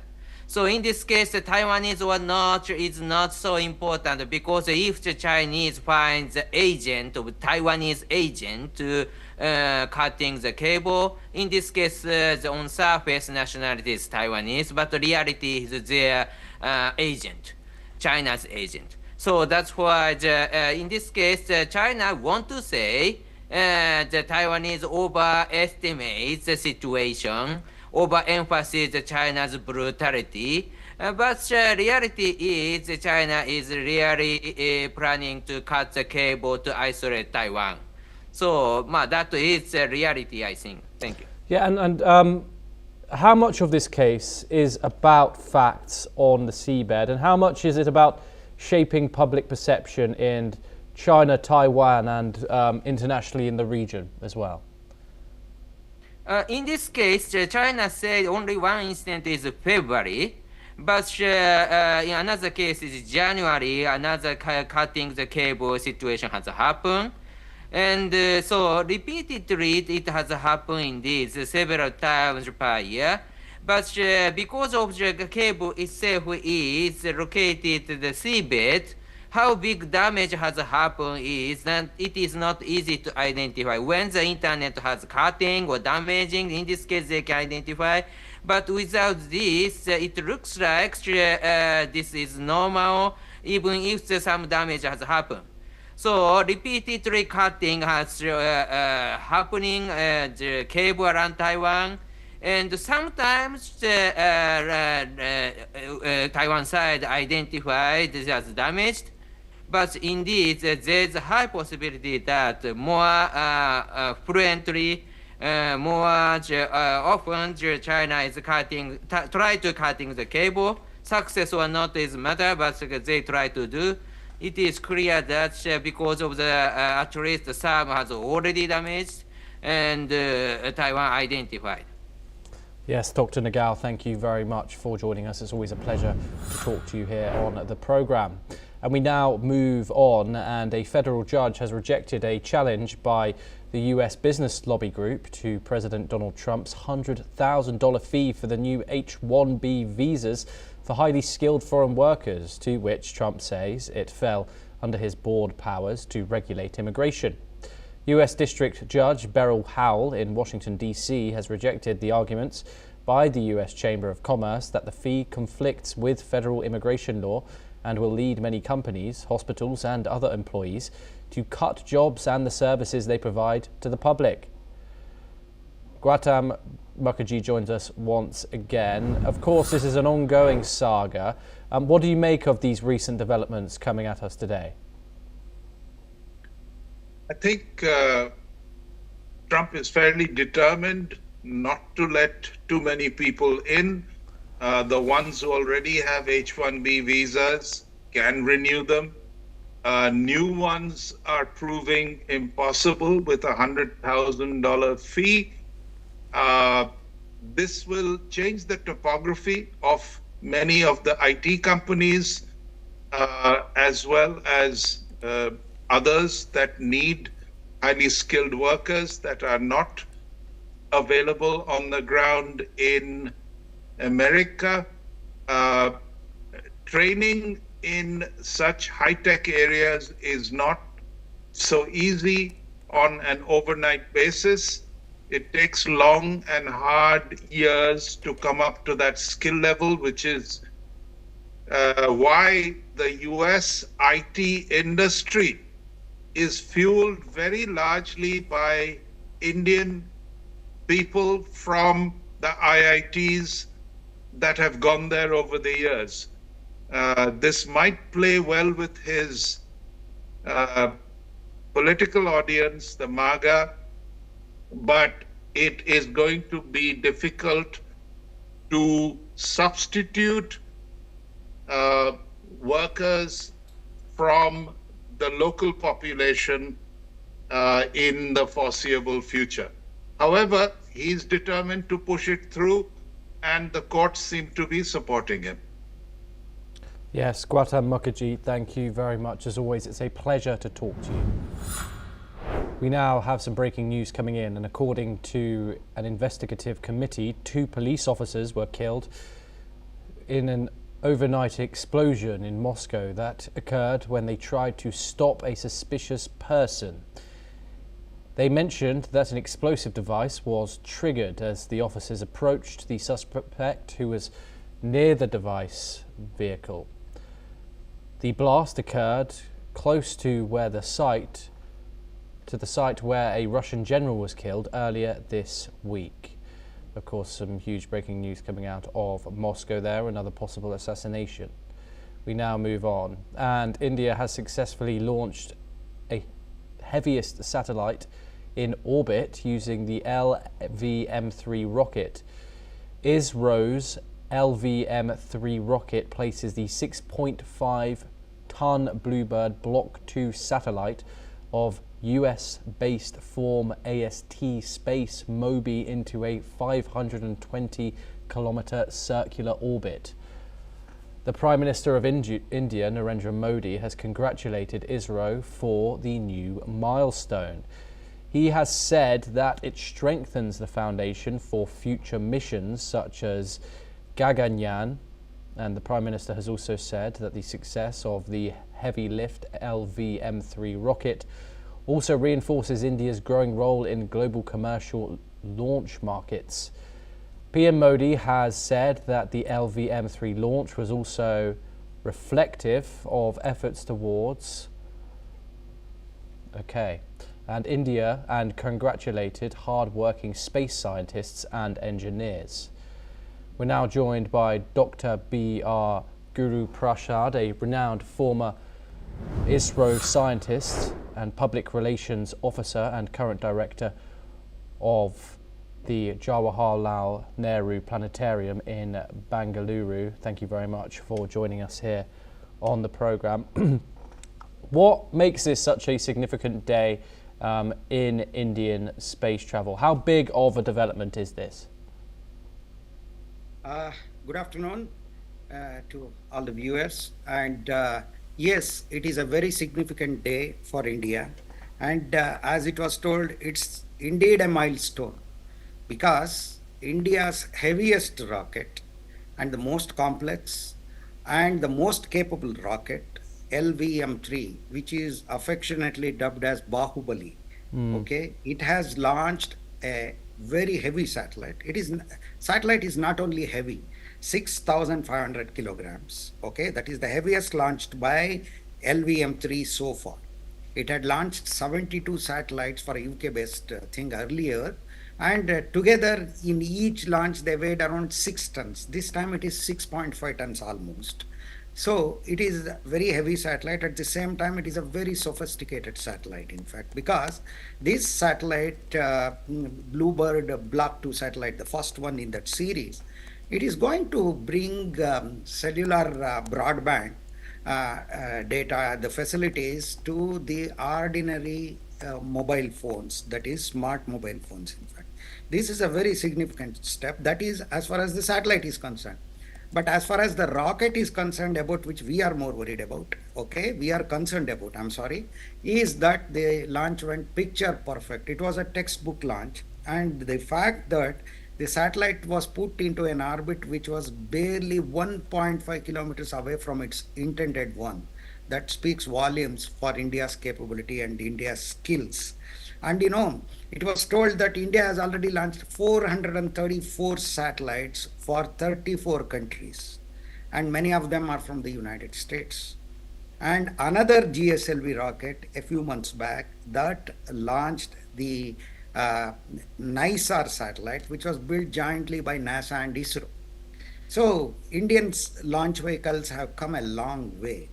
And it is very pertinent to remember here on this special day that Indian space program was formally inaugurated on November 21st, 1963, with the launch of a small sounding rocket. Sounding rocket is nothing but a research rocket provided by NASA, and its scientific instrument was from France.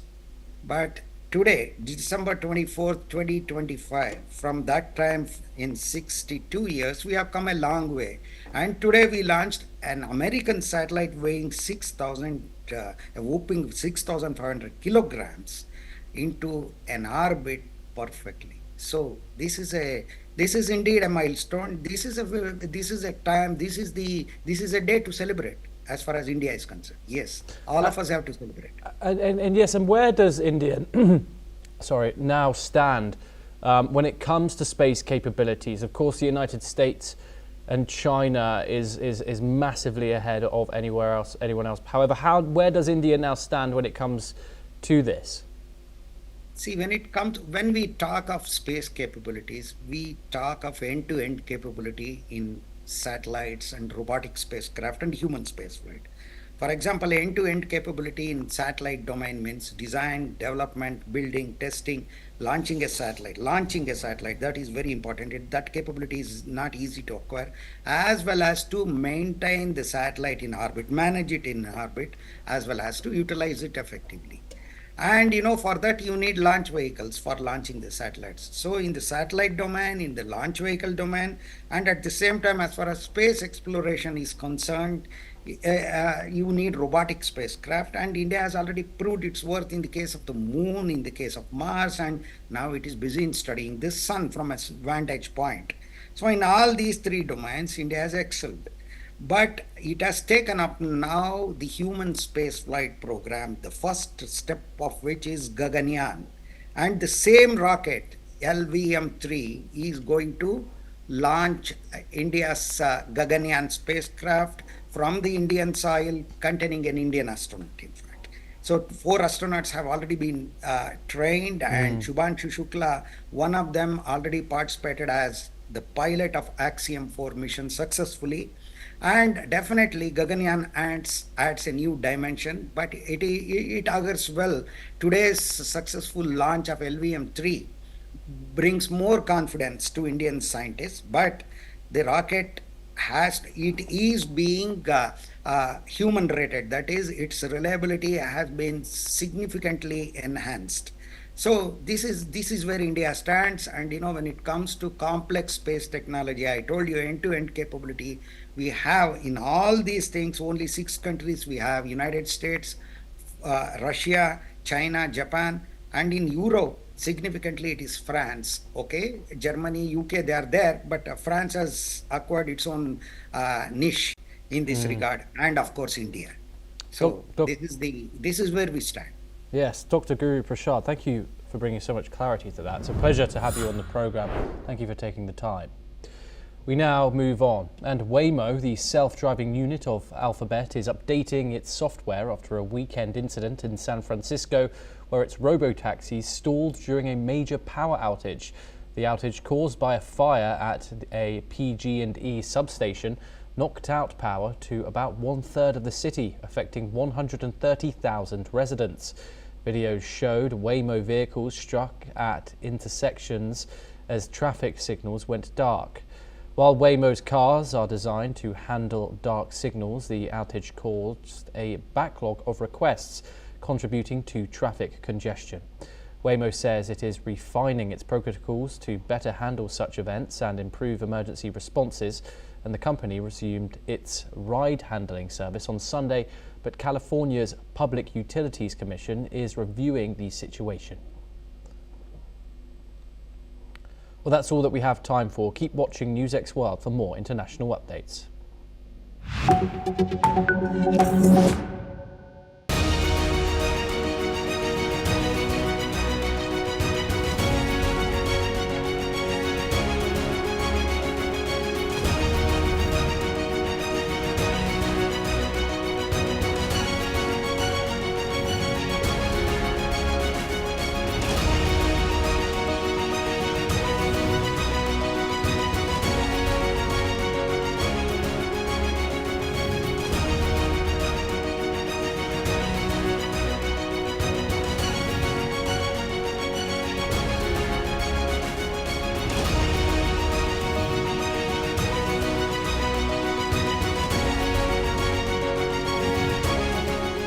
In the midst of death, life persists.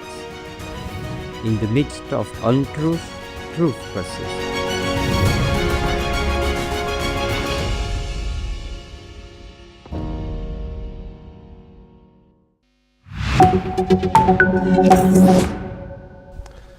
Hello and welcome, I'm Thomas Porteous and you're watching The World Report on NewsX World. Let's take a look at some of the top headlines this hour. Ukrainian President Zelensky says a draft peace plan would freeze fighting on current lines, does not require Ukraine to formally renounce its NATO bid, and could include demilitarized zones. He says elections would follow a deal, a leaders' meeting is needed on territory, and a nuclear plant, and Kyiv awaits a Russian response. 2 police officers are killed in an overnight explosion in Moscow after an explosive device is triggered as they approach a suspicious person, investigators say. The blast occurs near the site where a Russian general was killed earlier this week, raising security concerns in the capital.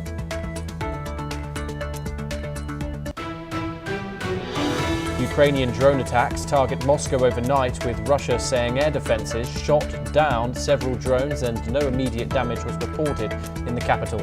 Debris from a downed drone sparks a fire at an industrial site in the Tula region, as Moscow says more than 170 Ukrainian drones are intercepted. The US State Department says it will deny visas to 5 people, including a former EU commissioner, accusing them of pressuring American social media platforms to suppress certain viewpoints. The former EU tech chief rejects the claims as a witch hunt. Venezuela tells the UN Security Council that the United States is waging an unofficial war to remove its government and pursue what it calls continental ambitions. Across Latin America, Caracas warns it is only the first target of a broader strategy. Thailand and Cambodia agree to hold a meeting of defence officials to try and revive a months-old ceasefire as border fighting enters a third week with at least 80 people dead. The US Supreme Court refuses to let President Donald Trump deploy National Guard troops to the Chicago area. The justices leave in place a lower court order blocking the deployment, while a legal challenge by Illinois and local officials continue. Belgium formally joined South Africa's case at the International Court of Justice, alleging Israel is committing genocide in the Gaza Strip. The court says Belgium has filed a declaration of intervention in the proceedings.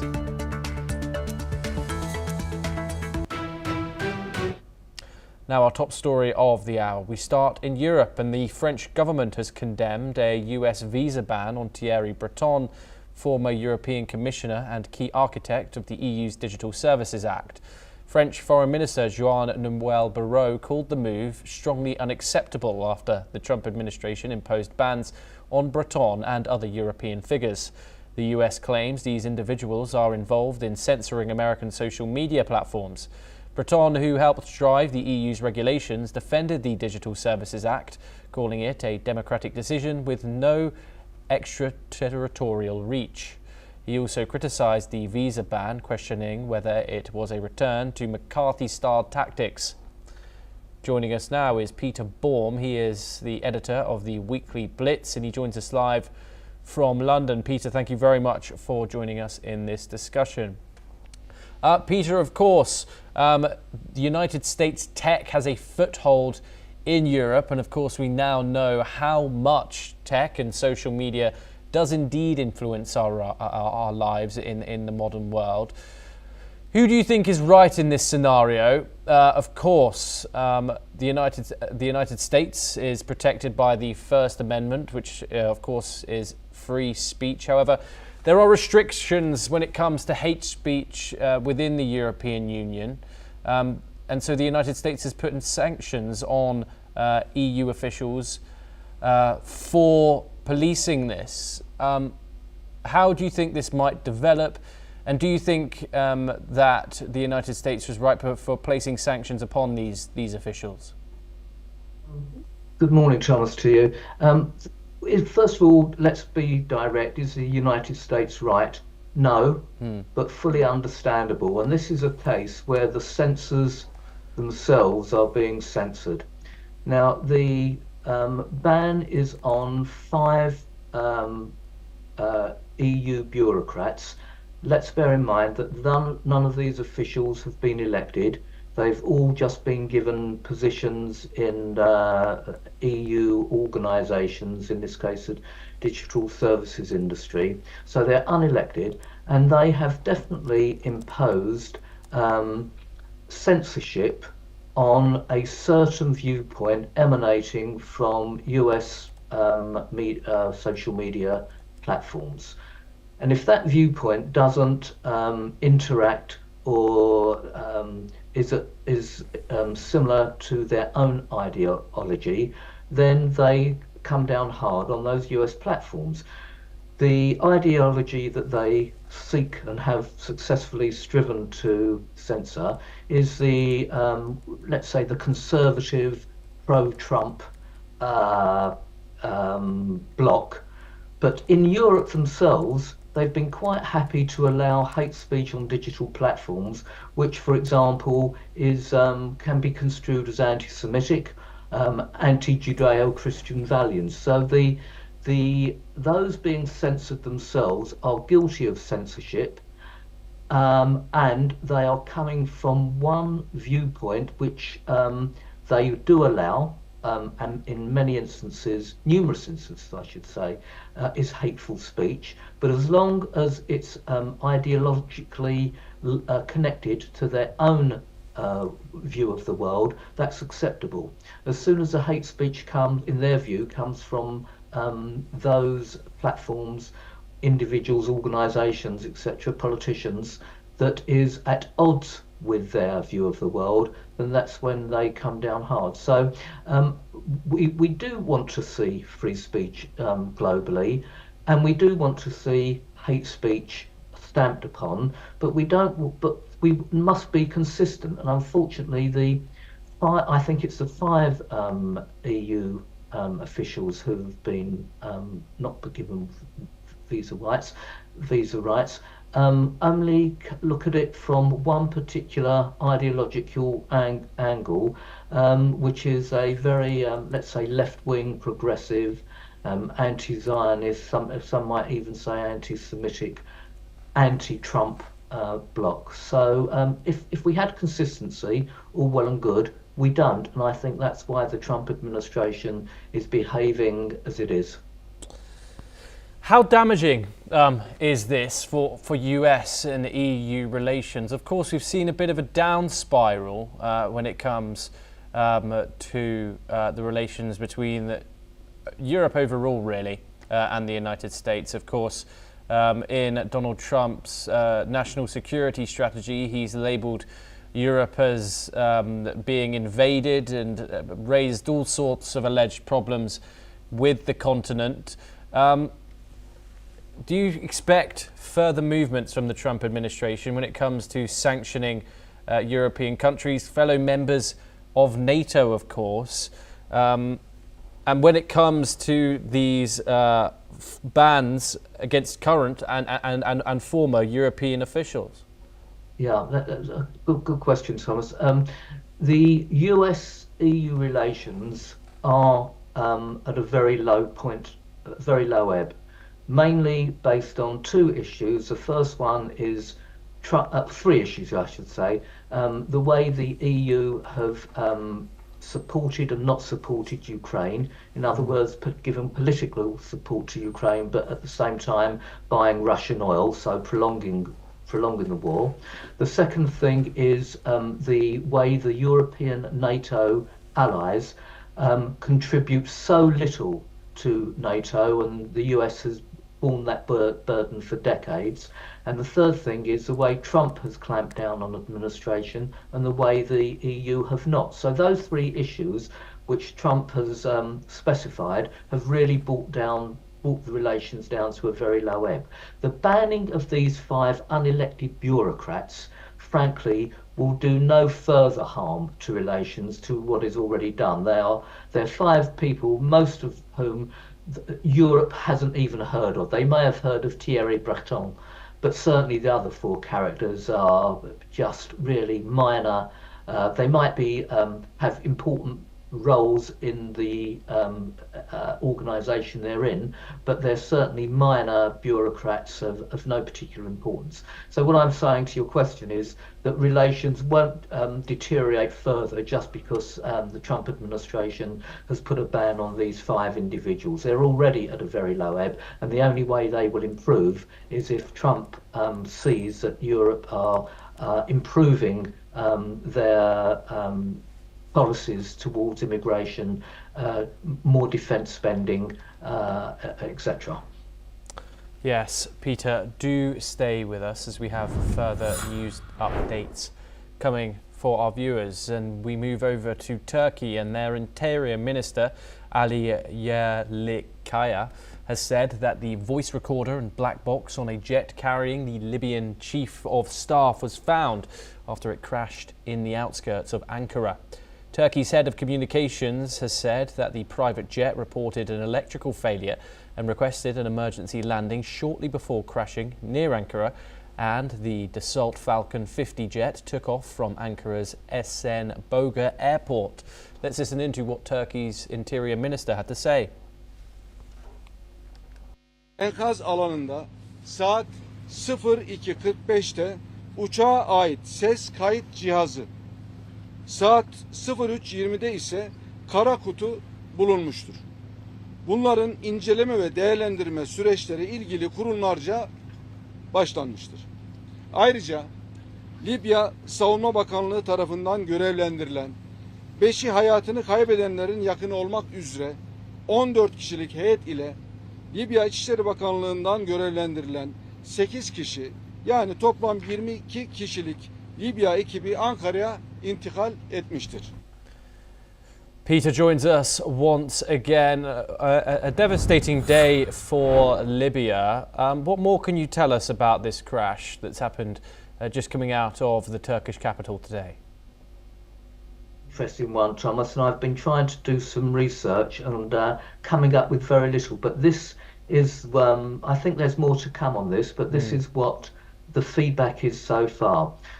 First of all, the visit by the Libyans to Turkey was kept under the, forgive the pun, kept under the radar. It was a very secretive meeting. When the plane crashed, the news came out. Then we started trying to analyse from our friends in Turkey and North Africa what was going on here. And apparently the meeting didn't go very well at all. There was a lot of friction between the Libyan party and the Turkish Foreign Ministry and Erdogan. Erdogan sees himself as the new leader of the Muslim world, and is trying to put his footprint on many countries, Libya being one. And the Libyans seemingly want to, or wanted to delay or dilute the Turkish presence in the country. So, as I said, from what we gather, it was a very fraught meeting. Now, when the plane crashed, there was all kinds of speculation on social media as whether this was the hand of Turkey doing this, and we have no reason to go down that route. But in the next few days, I guess we will understand what the meeting was all about, why apparently it went so wrong, and what happened to the crash. Because don't forget, this was carrying top people in the Libyan government, and it seems very odd that whether human error or technical malfunction, that the plane should go down. So the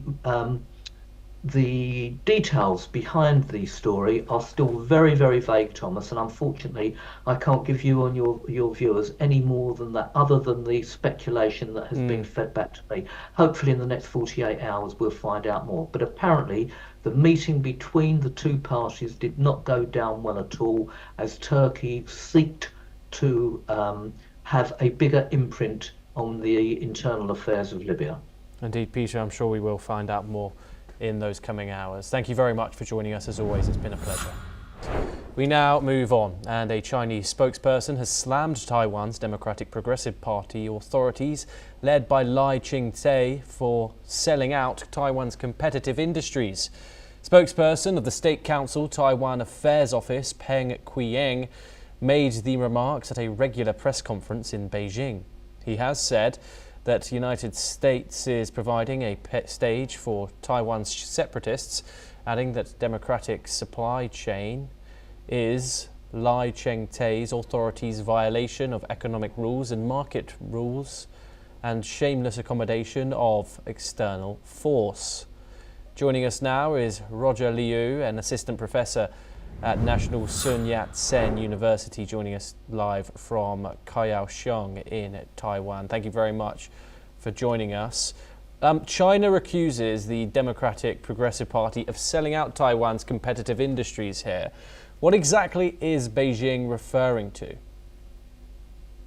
Thank you for having me. Pleasure. Well, I think this is part of what they call the United Front tactics, because for the past few months, actually what's happening in Taiwan is that the US, especially the Donald Trump administration and some key player in the Donald Trump administration, try to get Taiwan to invest more in the semiconductor sector from Taiwan, especially centered the TSMC, the Taiwan Semiconductor Manufacturing Company.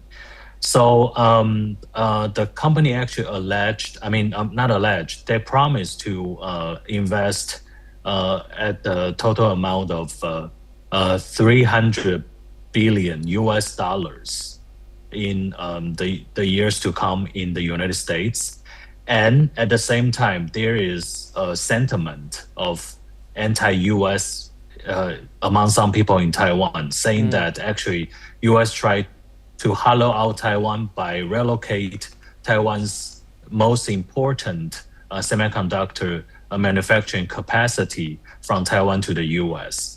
So what China has been doing is to create and fanning and flaming this kind of sentiments, trying to create impression that the Chinese government actually has been thinking from Taiwanese people's interest to protect Taiwan. So they try to create some kind of cleavage between some people in Taiwan against the US.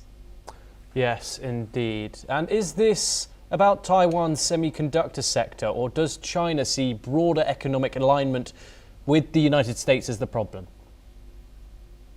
Well, I think the semiconductor will be a problem because, well, if you check for the past few months, the focus of the US-China trade conflict or technology conflict actually centered on semiconductors. Well, the US has been imposed different kinds of export control on specific kind of chips, especially centered around AI, because the US tried to stop China from gaining more advanced capability to train their AIs. So they try to, use export control as a curbing mechanism for that. However, recently, Donald Trump just released the control of the H200 made by NVIDIA, the second best chips in among all in the training of AI to China. So he opened this up. But for others, they still remain, the US administration still remain closed.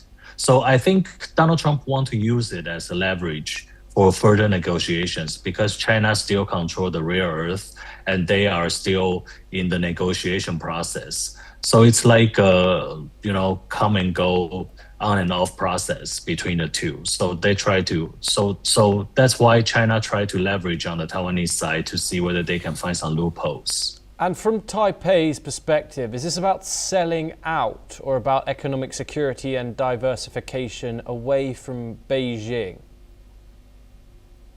Well, it's complicated because, of course, not only Taiwan, but also Japan and South Korea, there has been an increased level of anti-US sentiments or some US suspicion, feelings.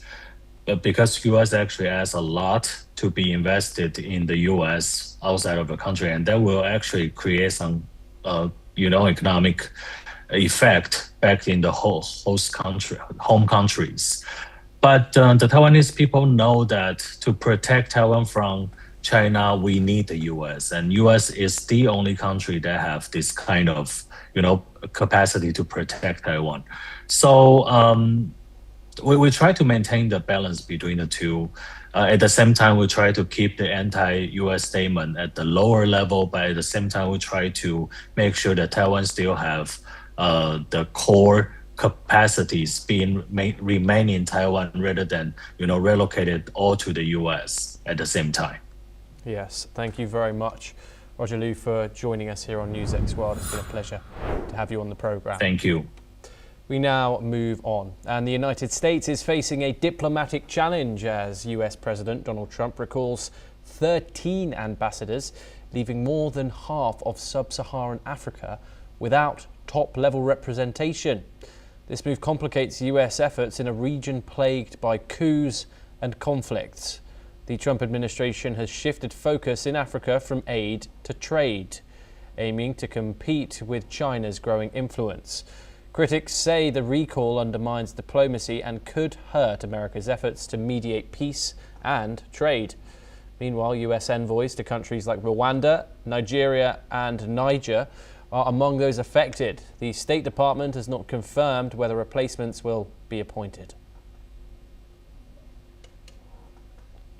We move on now, and China has strongly opposed the United States' plan to impose tariffs on Chinese semiconductor imports. A Chinese Foreign Ministry spokesperson called the move an indiscriminate use of tariffs and criticised Washington's unreasonable suppression of Chinese industries. Lin Juan urged the US to correct its wrong practices and warned that China would take action to protect its rights if the US presses forward with these measures. This comes as the Trump administration has announced it will impose tariffs on Chinese semiconductor imports over concerns about Beijing's pursuit of chip industry dominance. However, the action will be delayed until June 2027. This follows a year-long investigation into Chinese export of older technology chips to the United States. The US says China's actions restrict US commerce, but China has strongly opposed the tariffs, warning they could destabilize global supply chains. Meanwhile, tensions with Beijing have also led to Chinese export curbs on rare earth metals, essential for global tech production.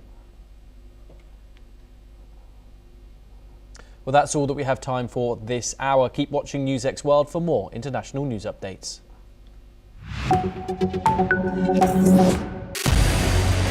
What we can do as the Interparliamentary Union to strengthen democracy, to promote human rights, to ensure that humanitarian law is respected. UN Security Council needs a makeover, a comprehensive reform, and India deserves a position there, a role there. Prime Minister Modi during Operation Sindoor made it amply clear that war has never been India's choice. We are with the side of peace. We are neither neutral nor indifferent. We are with peace. We would have dealt with US a whole lot on trade and those kinds of things, and that's not as certain these days. So we have to go back and look at our European partners, our Asian partners. An opportunity to exchange, to have a dialogue, to have a debate on a different perspective on finding the solution of the conflict. First thing that is important to have a common ground, and that we do have with humanitarian laws and human rights, but also to say, okay, what does it mean for us as a country to act on these laws and how can we work together? When we realize that there's something wrong with democracy, the institutions and policies, values come together and we take stock, and it's possible then to improve and chart a new course for democracy. It's the people's right to self-determination, and if they want to be independent, they should be independent. We will not start a war against Greenland.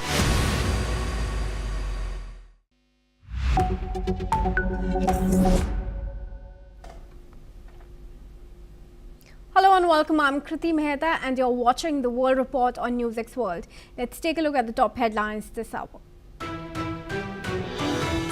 Pentagon report highlights China's military ties with Pakistan and cautious thaw with India. A Pentagon report submitted to the US Congress indicated China's dual-track strategy with India, decreasing tension along the line of actual control while also strengthening military cooperation with Pakistan.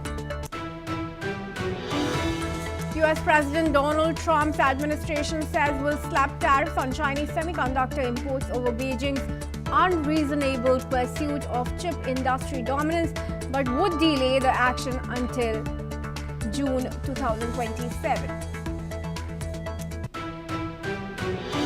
Pharma giants Eli Lilly and Novo Nordisk clock horns in India's obesity drug race. The global pharma giants are scrambling to cement their lead in India's booming obesity drug market before cheaper generic versions hit shelves in March next year. Ukrainian President Zelensky says a draft peace plan which frees fighting on current lines does not require Ukraine to formally renounce its NATO bid and could include demilitarized zones. He says elections would follow a deal. A leaders' meeting is needed on territory and a nuclear plant, and Kyiv awaits a Russian response. 2 police officers are killed in an overnight explosion in Moscow after an explosive device is triggered as they approach a suspicious person. Investigators say the blast occurs near the site where a Russian general was killed earlier this week. Ukrainian drone attacks target Moscow overnight, with Russia saying air defenses shoot down several drones and no immediate damage reported in the capital. Debris from a downed drone sparked a fire at an industrial site in the Tula region, as Moscow says more than 170 Ukrainian drones are intercepted across Russia. The US State Department says it will deny visas to 5 people, including a former European Union commissioner, accusing them of pressuring American social media platforms to suppress certain viewpoints. The former European Union tech chief rejects the claims as a witch hunt after being linked by Washington to Europe's digital content rules. Venezuela tells the United Nations Security Council that the United States is waging an unofficial war to remove its government and pursue what it calls continental ambitions across Latin America. Caracas warns it is only the first target of a broader strategy after requesting the meeting over recent US actions.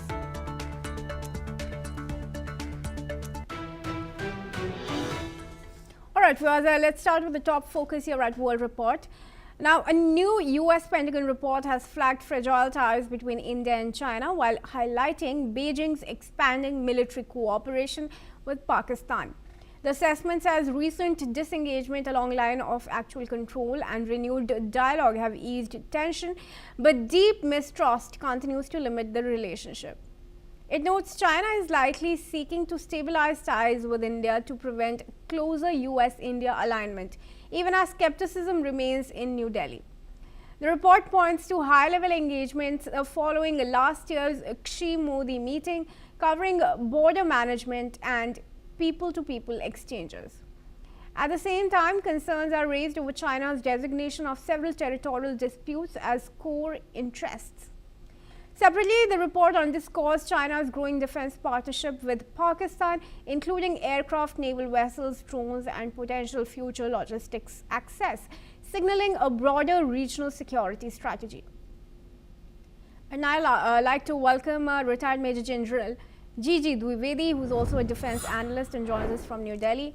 Thank you very much, General, for joining us here at NewsX World. Now, the US Pentagon report is only pointing out something that India has always known for a very long time.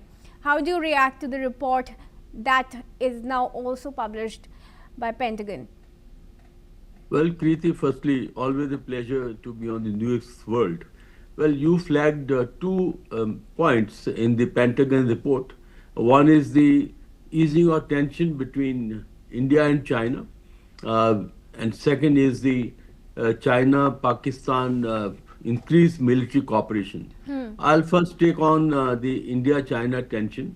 Well, the India-China relations have been always very contentious, especially because there's a long historical border problem. But the relation, nosedived in May 2020, when Chinese undertook massive aggression. Almost 3 divisions, they walked into the eastern Ladakh, and they intruded into the 3 places like the Pangong Lake, the otherwise Depson Plateau, and also in the middle sector. The issue was that this was unprovoked, action by China, because before that, Prime Minister Modi and President Xi Jinping had met one-on-one meeting in Wuhan, and then that was in 2018 and again in 2019 at Mamallapuram. So it was envisaged that the relations were actually looking up, and that tension was actually being elevated. But this aggression actually came as a huge setback for the India-China relation. And over the last about 5 years, there have been persistent talks between the military level and also between the political and the diplomatic channels. So at the end of it, there was a definite move by Chinese to mend the ties, because Prime Minister Modi met President Xi Jinping in Kazan in October 2024, and therefore there were contentious areas where the disengagement had not taken place. That disengagement has taken place, but there are new protocols now about the buffer zones and the new protocols of patrolling. But the point issue is, Kriti, that while tension have come down, but there is a very high degree of mistrust while disengagement has taken place. But there's no de-escalation. Still, about 50 to 60,000 troops on each side are facing each other, and this is the fifth winter now. So the point at issue is, while effort have been made by Chinese, in fact, they were the one who provocative, say, their aggressive situation actually was great setback to the ties. Some, I think, strategic calculation on part of President Xi Jinping that in case China mends relation with India, then it will also be able to wean away from America, because China is very skeptical about India-China close relations.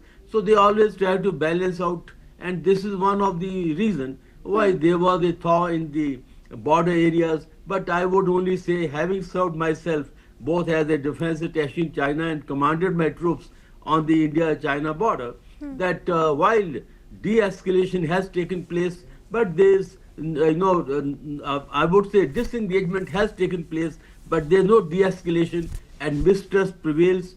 The ties still remain very contentious, and the border problem actually remains unresolved. So all I can say is that as far as India-China relations are concerned, well, they are being managed, but the major issues still remain unresolved. Now coming to the Pakistan-China relations, these are deep-rooted since about 1970.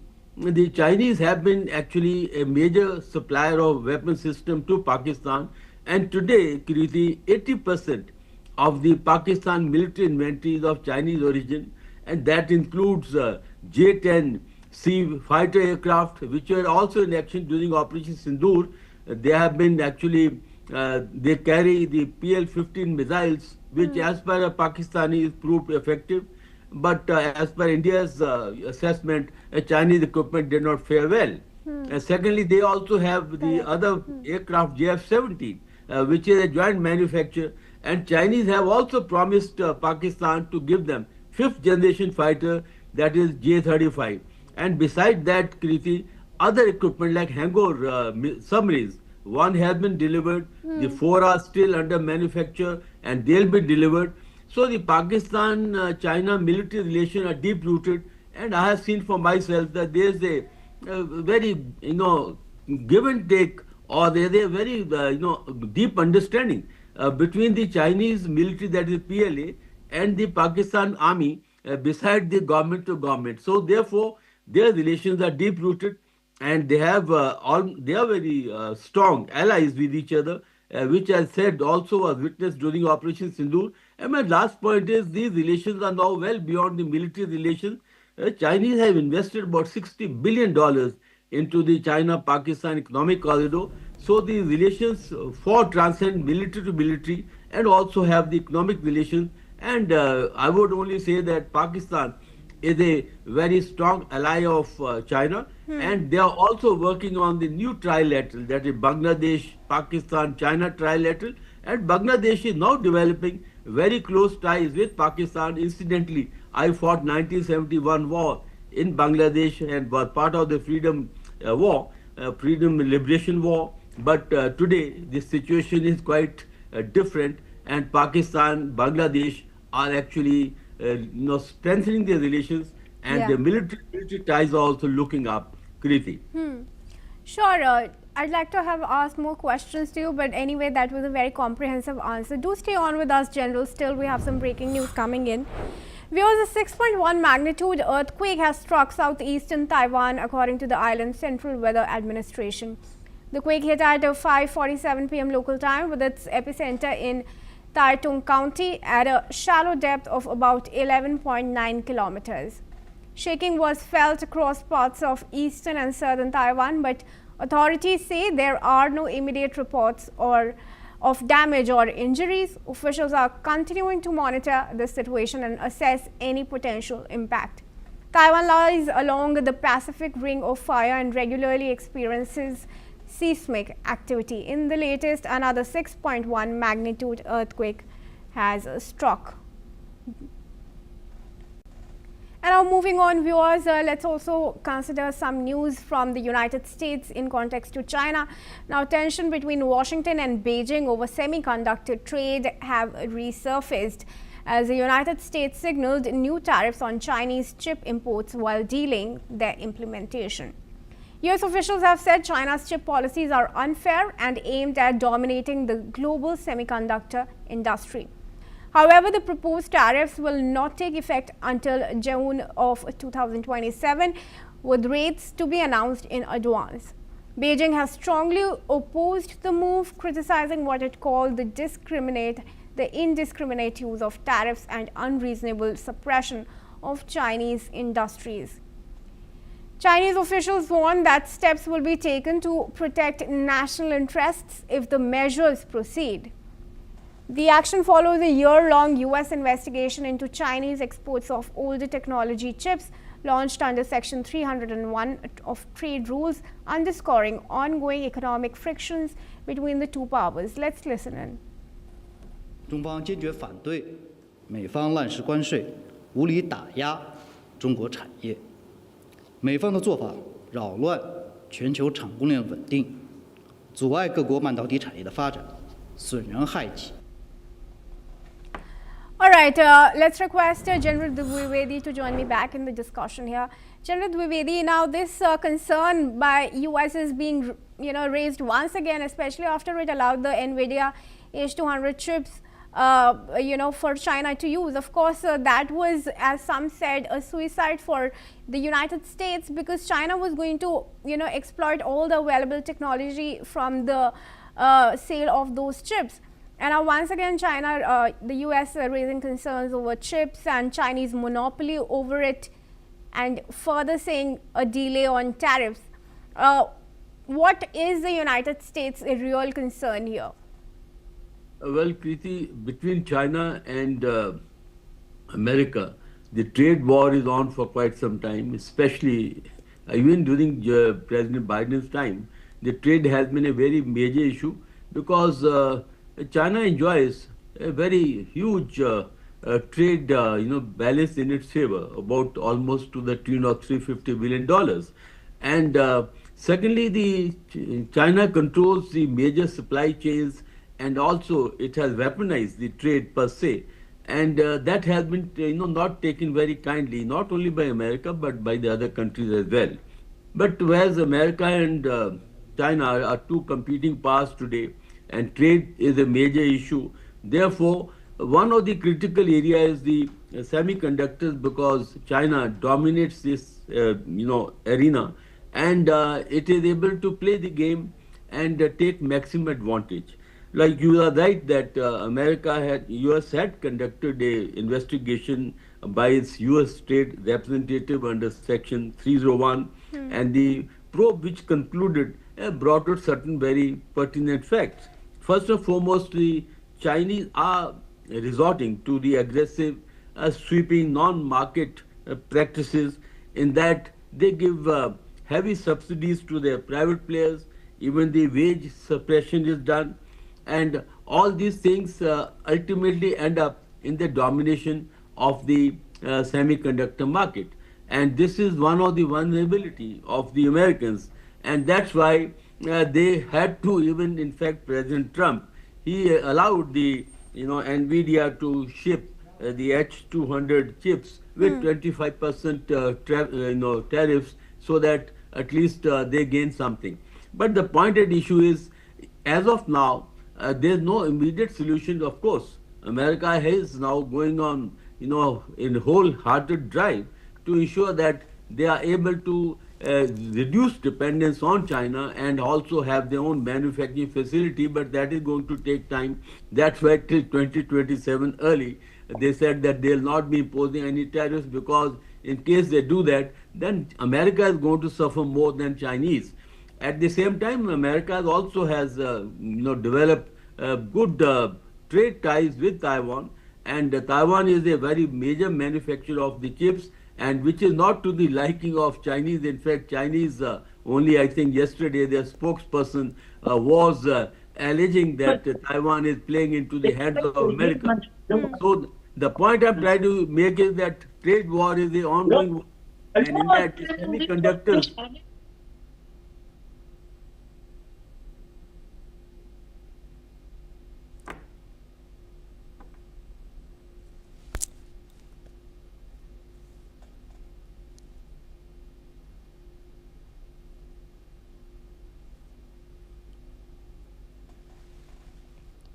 All right, we have some audio issues there, viewers, but we thank retired Major General Gigi Dwivedi for his opinion and move on. Now, small groups of pro-democracy activists have held protests today outside the homes of senior Likud officials. They called for a state commission of inquiry into the events of October 7, 2023. Demonstrations took place outside Education Minister Yoav Kish's home, Knesset Speaker Amir Ohana and Foreign Minister Gideon Sa'ar. Protesters carried signs demanding transparency and accountability, saying the truth must not be buried. These protests come after a parliamentary committee approved a bill to create a new commission of inquiry. Under the proposed law, members would be appointed by the Knesset rather than the Supreme Court precedent. The legislation is expected to face a preliminary vote in the Knesset today. Moreover, Prime Minister Benjamin Netanyahu has argued that a commission appointed by the judiciary would not have public trust. However, opinion polls indicate that a majority of Israelis support the establishment of a state commission of inquiry. And I now welcome Matti Zweig, who is a geopolitical commentator, to join us here from Tel Aviv. Thank you, Matti, for joining us, first of all. And secondly, I'd start by my first question. How do you think the bill is likely to pass in the parliament today? What kind of support is it expected to gather?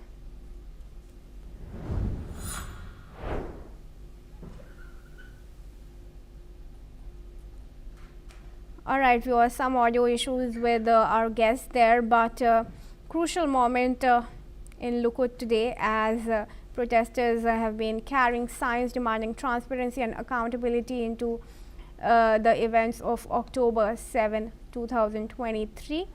And there is a proposed law under which members should be appointed by the Knesset rather than the Supreme Court as far as the new commission of inquiry is concerned.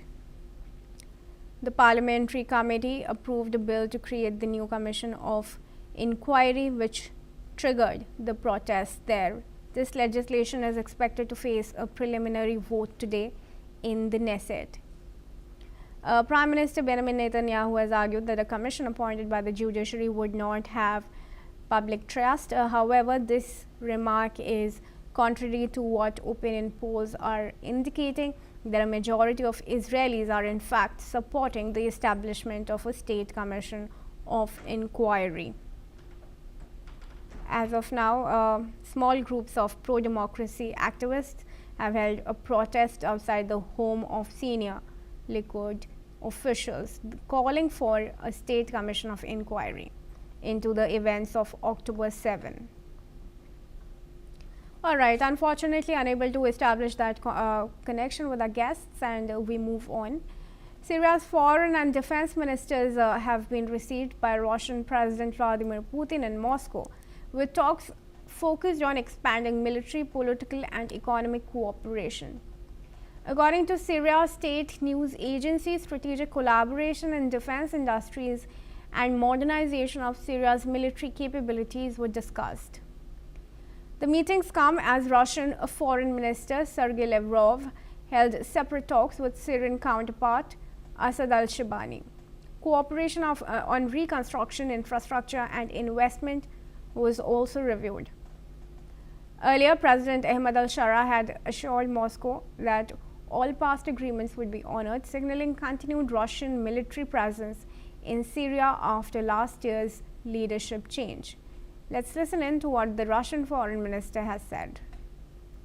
Ключевое значение этого визита заключается в том, что Россия безоговорочно подтвердила приверженность суверенитету, территориальной целостности и независимости Сирийской Арабской Республики.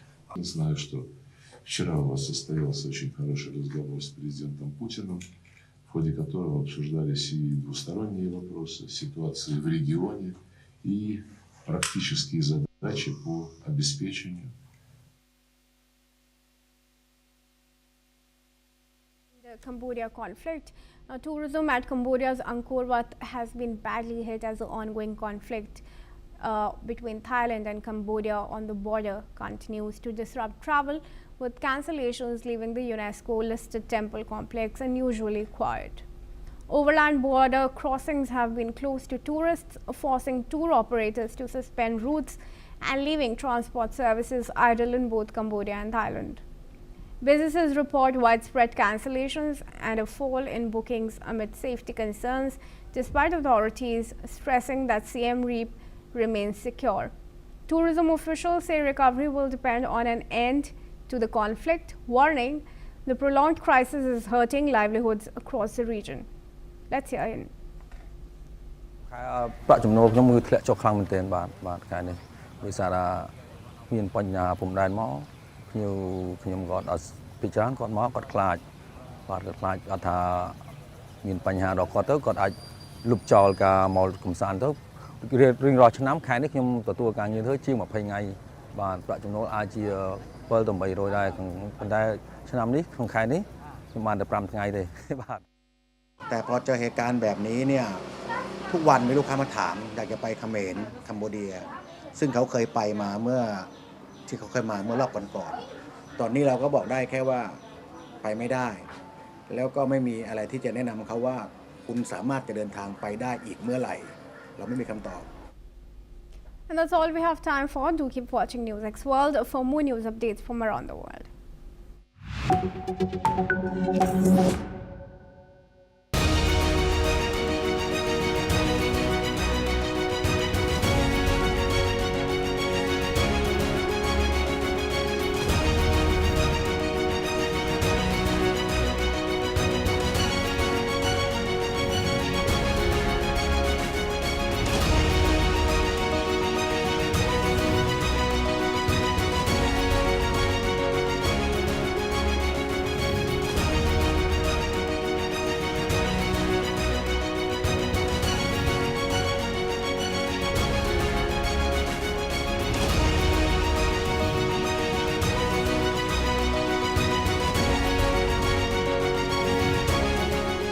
In the midst of this, life persists. In the midst of untruth, truth persists.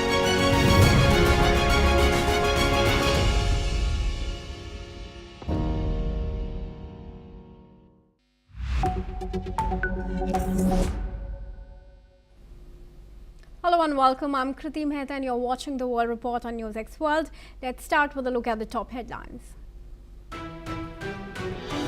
Ukraine's military strikes the Yefremov synthetic rubber plant in Russia's Tula region and a storage facility for marine drones in an Russian-occupied Crimea overnight. The Ukrainian military said that the Yefremov plant specializes in the production of components for plastic explosives and solid rocket fuel. A Turkish foreign ministry source says the Turkish foreign minister Hakan Fidan met with Hamas political bureau officials in Ankara to discuss the ceasefire in Gaza and advancing the agreement to its second phase.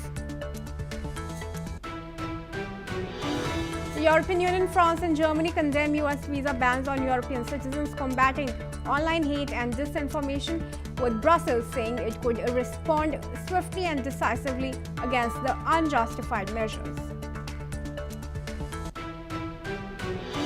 Australia's New South Wales passes sweeping new gun and anti-terror rules following the mass shooting on Bondi Beach, tightening firearm ownership, banning public display of terror symbols and strengthening police power to curb protests.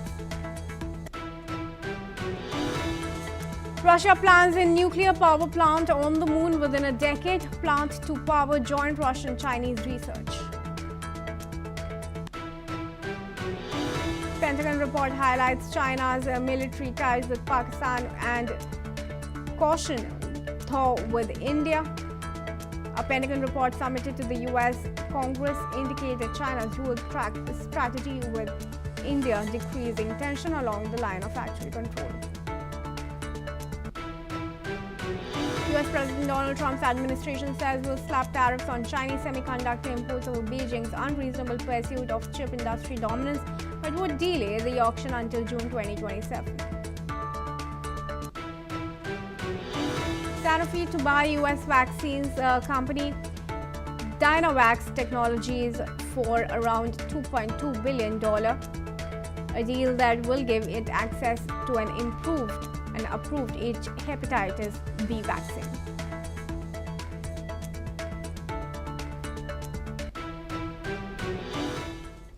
And viewers, the French President Emmanuel Macron condemned the US decision to impose visa bans on Thierry Breton, former European Union Commissioner, and 4 other Europeans. Posting on social media, Macron called the measures intimidation and coercion aimed at undermining European digital sovereignty. Macron stressed that the European Union's digital regulations were adopted democratically and apply within Europe to ensure fair competition online without targeting any foreign country. He vowed to defend Europe's regulatory autonomy alongside the European Commission and other partners.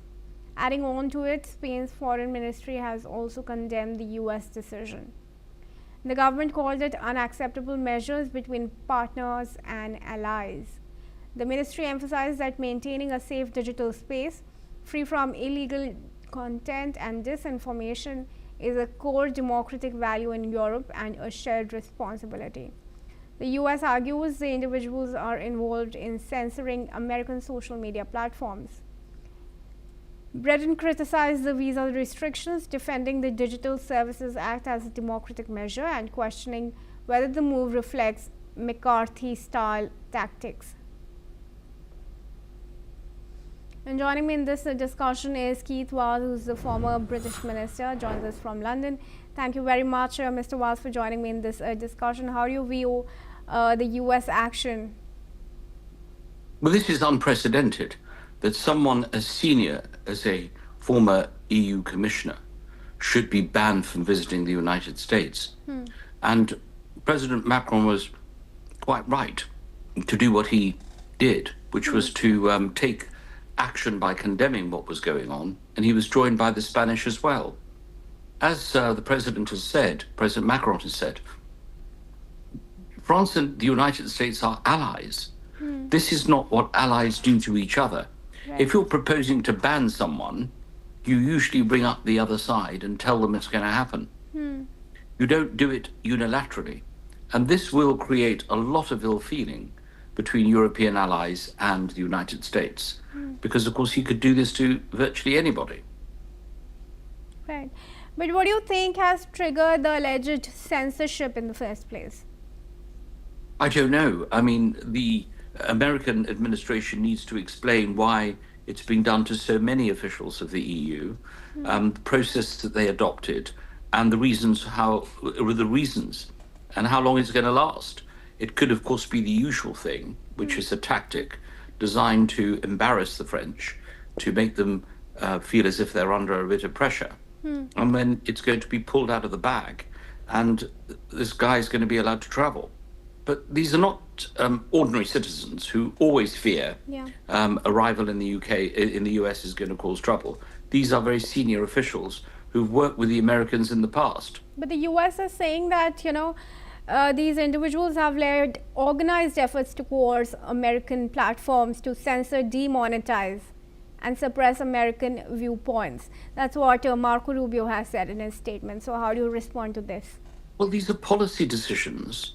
They're not decisions that are taken for the purpose of, as Marco Rubio talks about, suppression. These are policy decisions. And if there is a regulatory framework in the EU, then everyone needs to follow that framework. In the same way as if there is a framework in America, everyone has to follow that. So the important aspect is to ensure that something positive is done about this. And I hope very much that we can then progress things in a orderly way and get this ban removed. And how do you think this, when you look back and remember how Trump himself was shut down from X, before starting his Truth Social, and now he's imposed a similar measure on these European leaders. Is this some kind of hypocrisy, would you say? Well, you've got a long memory, or in the case of the United States and Donald Trump, you've got a very short memory, but you remember accurately what happened to him. So from that point of view somebody should be saying this apart from you and me at a microphone in the UN or in the French capital. By the way, President Trump, this happened to you and you condemned it. So we condemn what you're doing, and look, let's get this ban lifted. You're absolutely right. There is precedent for this, and it's precedent against the US president. That's the problem. All right, do stay on with me, Mr. Vaz, as we move ahead. Viewers, Russian President Vladimir Putin has been briefed on US proposals for a possible Ukrainian peace deal following contacts between President Trump's envoys and Moscow's. Kremlin spokesman Dmitry Peskov said envoy Kirill Dmitriev reported on the Miami trip, but Russia has not yet revealed its official position. Putin stated conditions for peace include Ukraine ceding around 5,000 square kilometers of Donbas and renouncing NATO membership. Peskov declined to discuss the format of the documents or Russia's response. Ukrainian President Volodymyr Zelensky said that Ukrainian and US delegations made progress on a 20-point plan in Miami over the weekend. However, Kyiv and Washington have not reached agreement on Donbas territorial demands or fate of the Russian-controlled Zaporizhzhia nuclear plant. And I now request Mr. Vaz to join us back in the discussion here.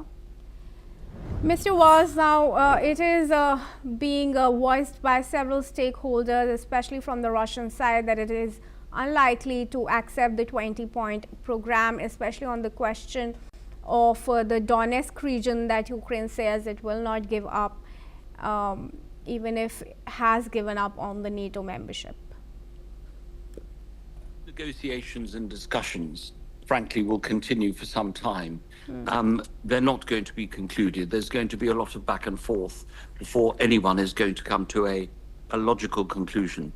So we should not be surprised that lists have been given, lists have been rejected, some are being accepted. These are things that will go on inevitably, especially when you're dealing with two superpowers like Russia and the United States. The only issue is, where is Ukraine in all this? As I've said previously on one of your programs, unless you have the Quad at the table, nothing's going to be sorted out. The Quad is the United States, Russia, Ukraine, and the European Union, because they have a great deal of say in what's going to happen. This is a European war, and therefore it's got to include the Europeans to try and solve it. But talking about the question of Quad, as you mentioned it, there were initially some talks over it, and Zelensky had clearly issued a statement that any such trilateral talks, also including the European Union, would not have the effect or the effect that he intends particularly. I think it's actually the Americans who don't want the Europeans in. Zelensky spends most of his time on a plane between European capitals. So he's very keen to have the Europeans there. No, the Europeans he does want, but not the, he doesn't want talks with Russia on board. He says that he's going to have to, he's going to have to end up with, the Russians can't not be on board because they're the other protagonists. They have to be at the table. You can't just have Americans and the Europeans and the Ukrainians, because they're not at war with each other. Russia is at war with Ukraine, so Russia has got to be there. And I think even Zelensky has to appreciate one day he's going to have to sit at a table with Putin, shake his hand, and sign the document. It's got to be a document that the Ukrainian people support, and it's got to have the support of the presidents of France, Prime Minister of Italy, Prime Minister of the UK, and the Chancellor of Germany. Those are the four big powers that have to guarantee this peace in Europe. And without them and the Americans and the Russians...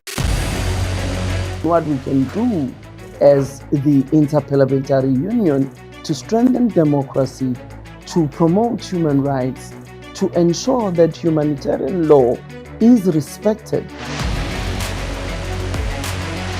UN Security Council needs a makeover, a comprehensive reform, and India deserves a position there, a role there. Prime Minister Modi during Operation Sindoor made it amply clear that war has never been India's choice. We are with the side of peace. We are neither neutral nor indifferent. We are with peace. We would have dealt with the U.S. a whole lot on trade and those kinds of things, and that's not as certain these days. So we have to go back and look at our European partners, our Asian partners. An opportunity to exchange, to have a dialogue, to have a debate on a different perspective on finding the solution of the conflict. First thing that is important to have a common ground, and that we do have with humanitarian laws and human rights, but also to say, okay, what does it mean for us as a country to act on these laws, and how can we work together?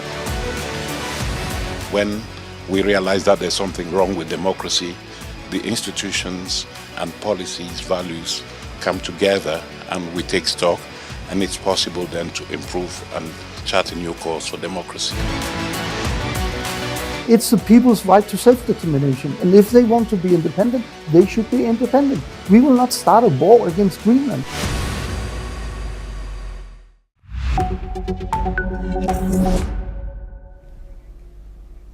Hello and welcome. I'm Kriti Mehta and you're watching the World Report on NewsX World. Let's start with a check of the top headlines. Ukraine's military strikes the Yefremov, a synthetic rubber plant in Russia's Tula region, and a storage facility for marine drones in Russian-occupied Crimea overnight. The Ukrainian military said that the Yefremov plant specializes in the production of components for plastic explosives and rocket solid fuel. A Turkish foreign ministry source says the Turkish foreign minister Hakan Fidan met with Hamas political bureau officials in Ankara to discuss the ceasefire in Gaza and advancing the agreement to its second phase. The European Union, France and Germany condemn US visa bans on European citizens combating online hate and disinformation, with Brussels saying it could respond swiftly and decisively against the unjustified measures. Australia's New South Wales passes sweeping new gun and anti-terror rules following the mass shooting on Bondi Beach, tightening firearm ownership, banning public display of terror symbols, and strengthening police power to curb protests. Russia plans a nuclear power plant on the moon within a decade, plan to power joint Russian-Chinese research. Pentagon report highlights China's military ties with Pakistan and cautious thaw with India. A Pentagon report submitted to the US Congress indicated China's dual-track strategy with India, decreasing tension along the line of actual control while also strengthening military cooperation with Pakistan. US President Donald Trump's administration says will slap tariffs on Chinese semiconductors imports over Beijing's unreasonable pursuit of chip industry dominance, but would delay the action until June 2027. Sanofi to buy US vaccine company Dynavax Technologies for around $2.2 billion, a deal that will give it access to an improved hepatitis B vaccine.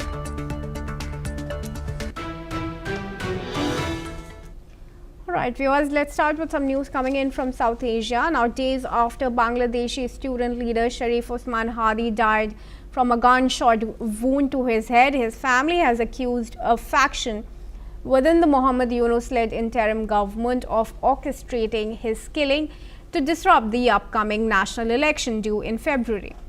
Usman Hadi, who was the spokesman of Inqilab Mancho, was shot at close range in Dhaka on December 12 and later airlifted to Singapore, where he died on December 18. His death sparked violent protests, with mobs attacking media houses and cultural institutions in the capital. Speaking at a protest in Shahbag, Hadi's brother Sharif Omar Hadi alleged the killing was politically motivated, claiming his brother wanted timely elections and refused to bow to foreign masters. He demanded a speedy trial, worrying that failure to deliver justice could destabilize the election environment. Inqilab Mancho leaders described the killing as a part of a broader conspiracy involving domestic and international forces and vowed to continue protests until justice is served. I now welcome retired Major General Dr. Rajan Kochar to join me in this discussion here. He's an international relations and defense expert and joins us from New Delhi. Thank you, Dr. Kochar, for taking time out to speak to us in this discussion. Now, these discussions have been going on for some time now since the killing of Osman Hadi. Do you really think that the upcoming election had to do with his killings? First, and my second question to you is, who are these foreign forces that the family is accusing of in meddling with and leading to his killing? See, I think the situation in Bangladesh is quite tense right now, and every day there is a new development which we are seeing there. To try to analyze this entire situation, one will have to see that first important aspect is that Mohammed Yunus was not wanting to hold elections initially, and he was goaded by the Bangladesh army chief who met him a couple of months back, and only after that he has announced the elections, which are in the month of February. Normally, as a chief administrator, he should have held elections within 6 months of taking over his assignment. But he's almost dragged it on to almost 2 years or so, or less than 2 years. So the first aspect is that his intention was not very, very clear to hold elections. Then he has banned the Awami League. So the elections, even if they are held in the month of February, they are not going to be a very democratic way of doing an election, because one major aspect, almost 30% of the Bangladesh population voters voted for Awami League. So a large vote base is going to be you missed out deliberately. Second is there was all right, sorry to interrupt you there, Dr. Kochar, but there's no clarity whether the Awami League has really been banned, because when asked, Yunus had actually said that the activities of the Awami League have been banned. So there is really no clarity on whether the Awami League will be allowed to contest or not. Do you have any further update? You see, we are getting into technicalities right now. If you ban the activities of the Awami League, if you don't allow them to take part in the election process, in the sense that they can't hold rallies, they can't hold election meetings. If you are going to put a ban on these things, then how do you expect them to list out their candidates, and how do you expect them to make their candidates talk to the voters? So in case you are banning their activities, suo moto, I can take it, and you can take a deduction out of it, that Awami League is not going to be part of the election process. So that is one aspect of it.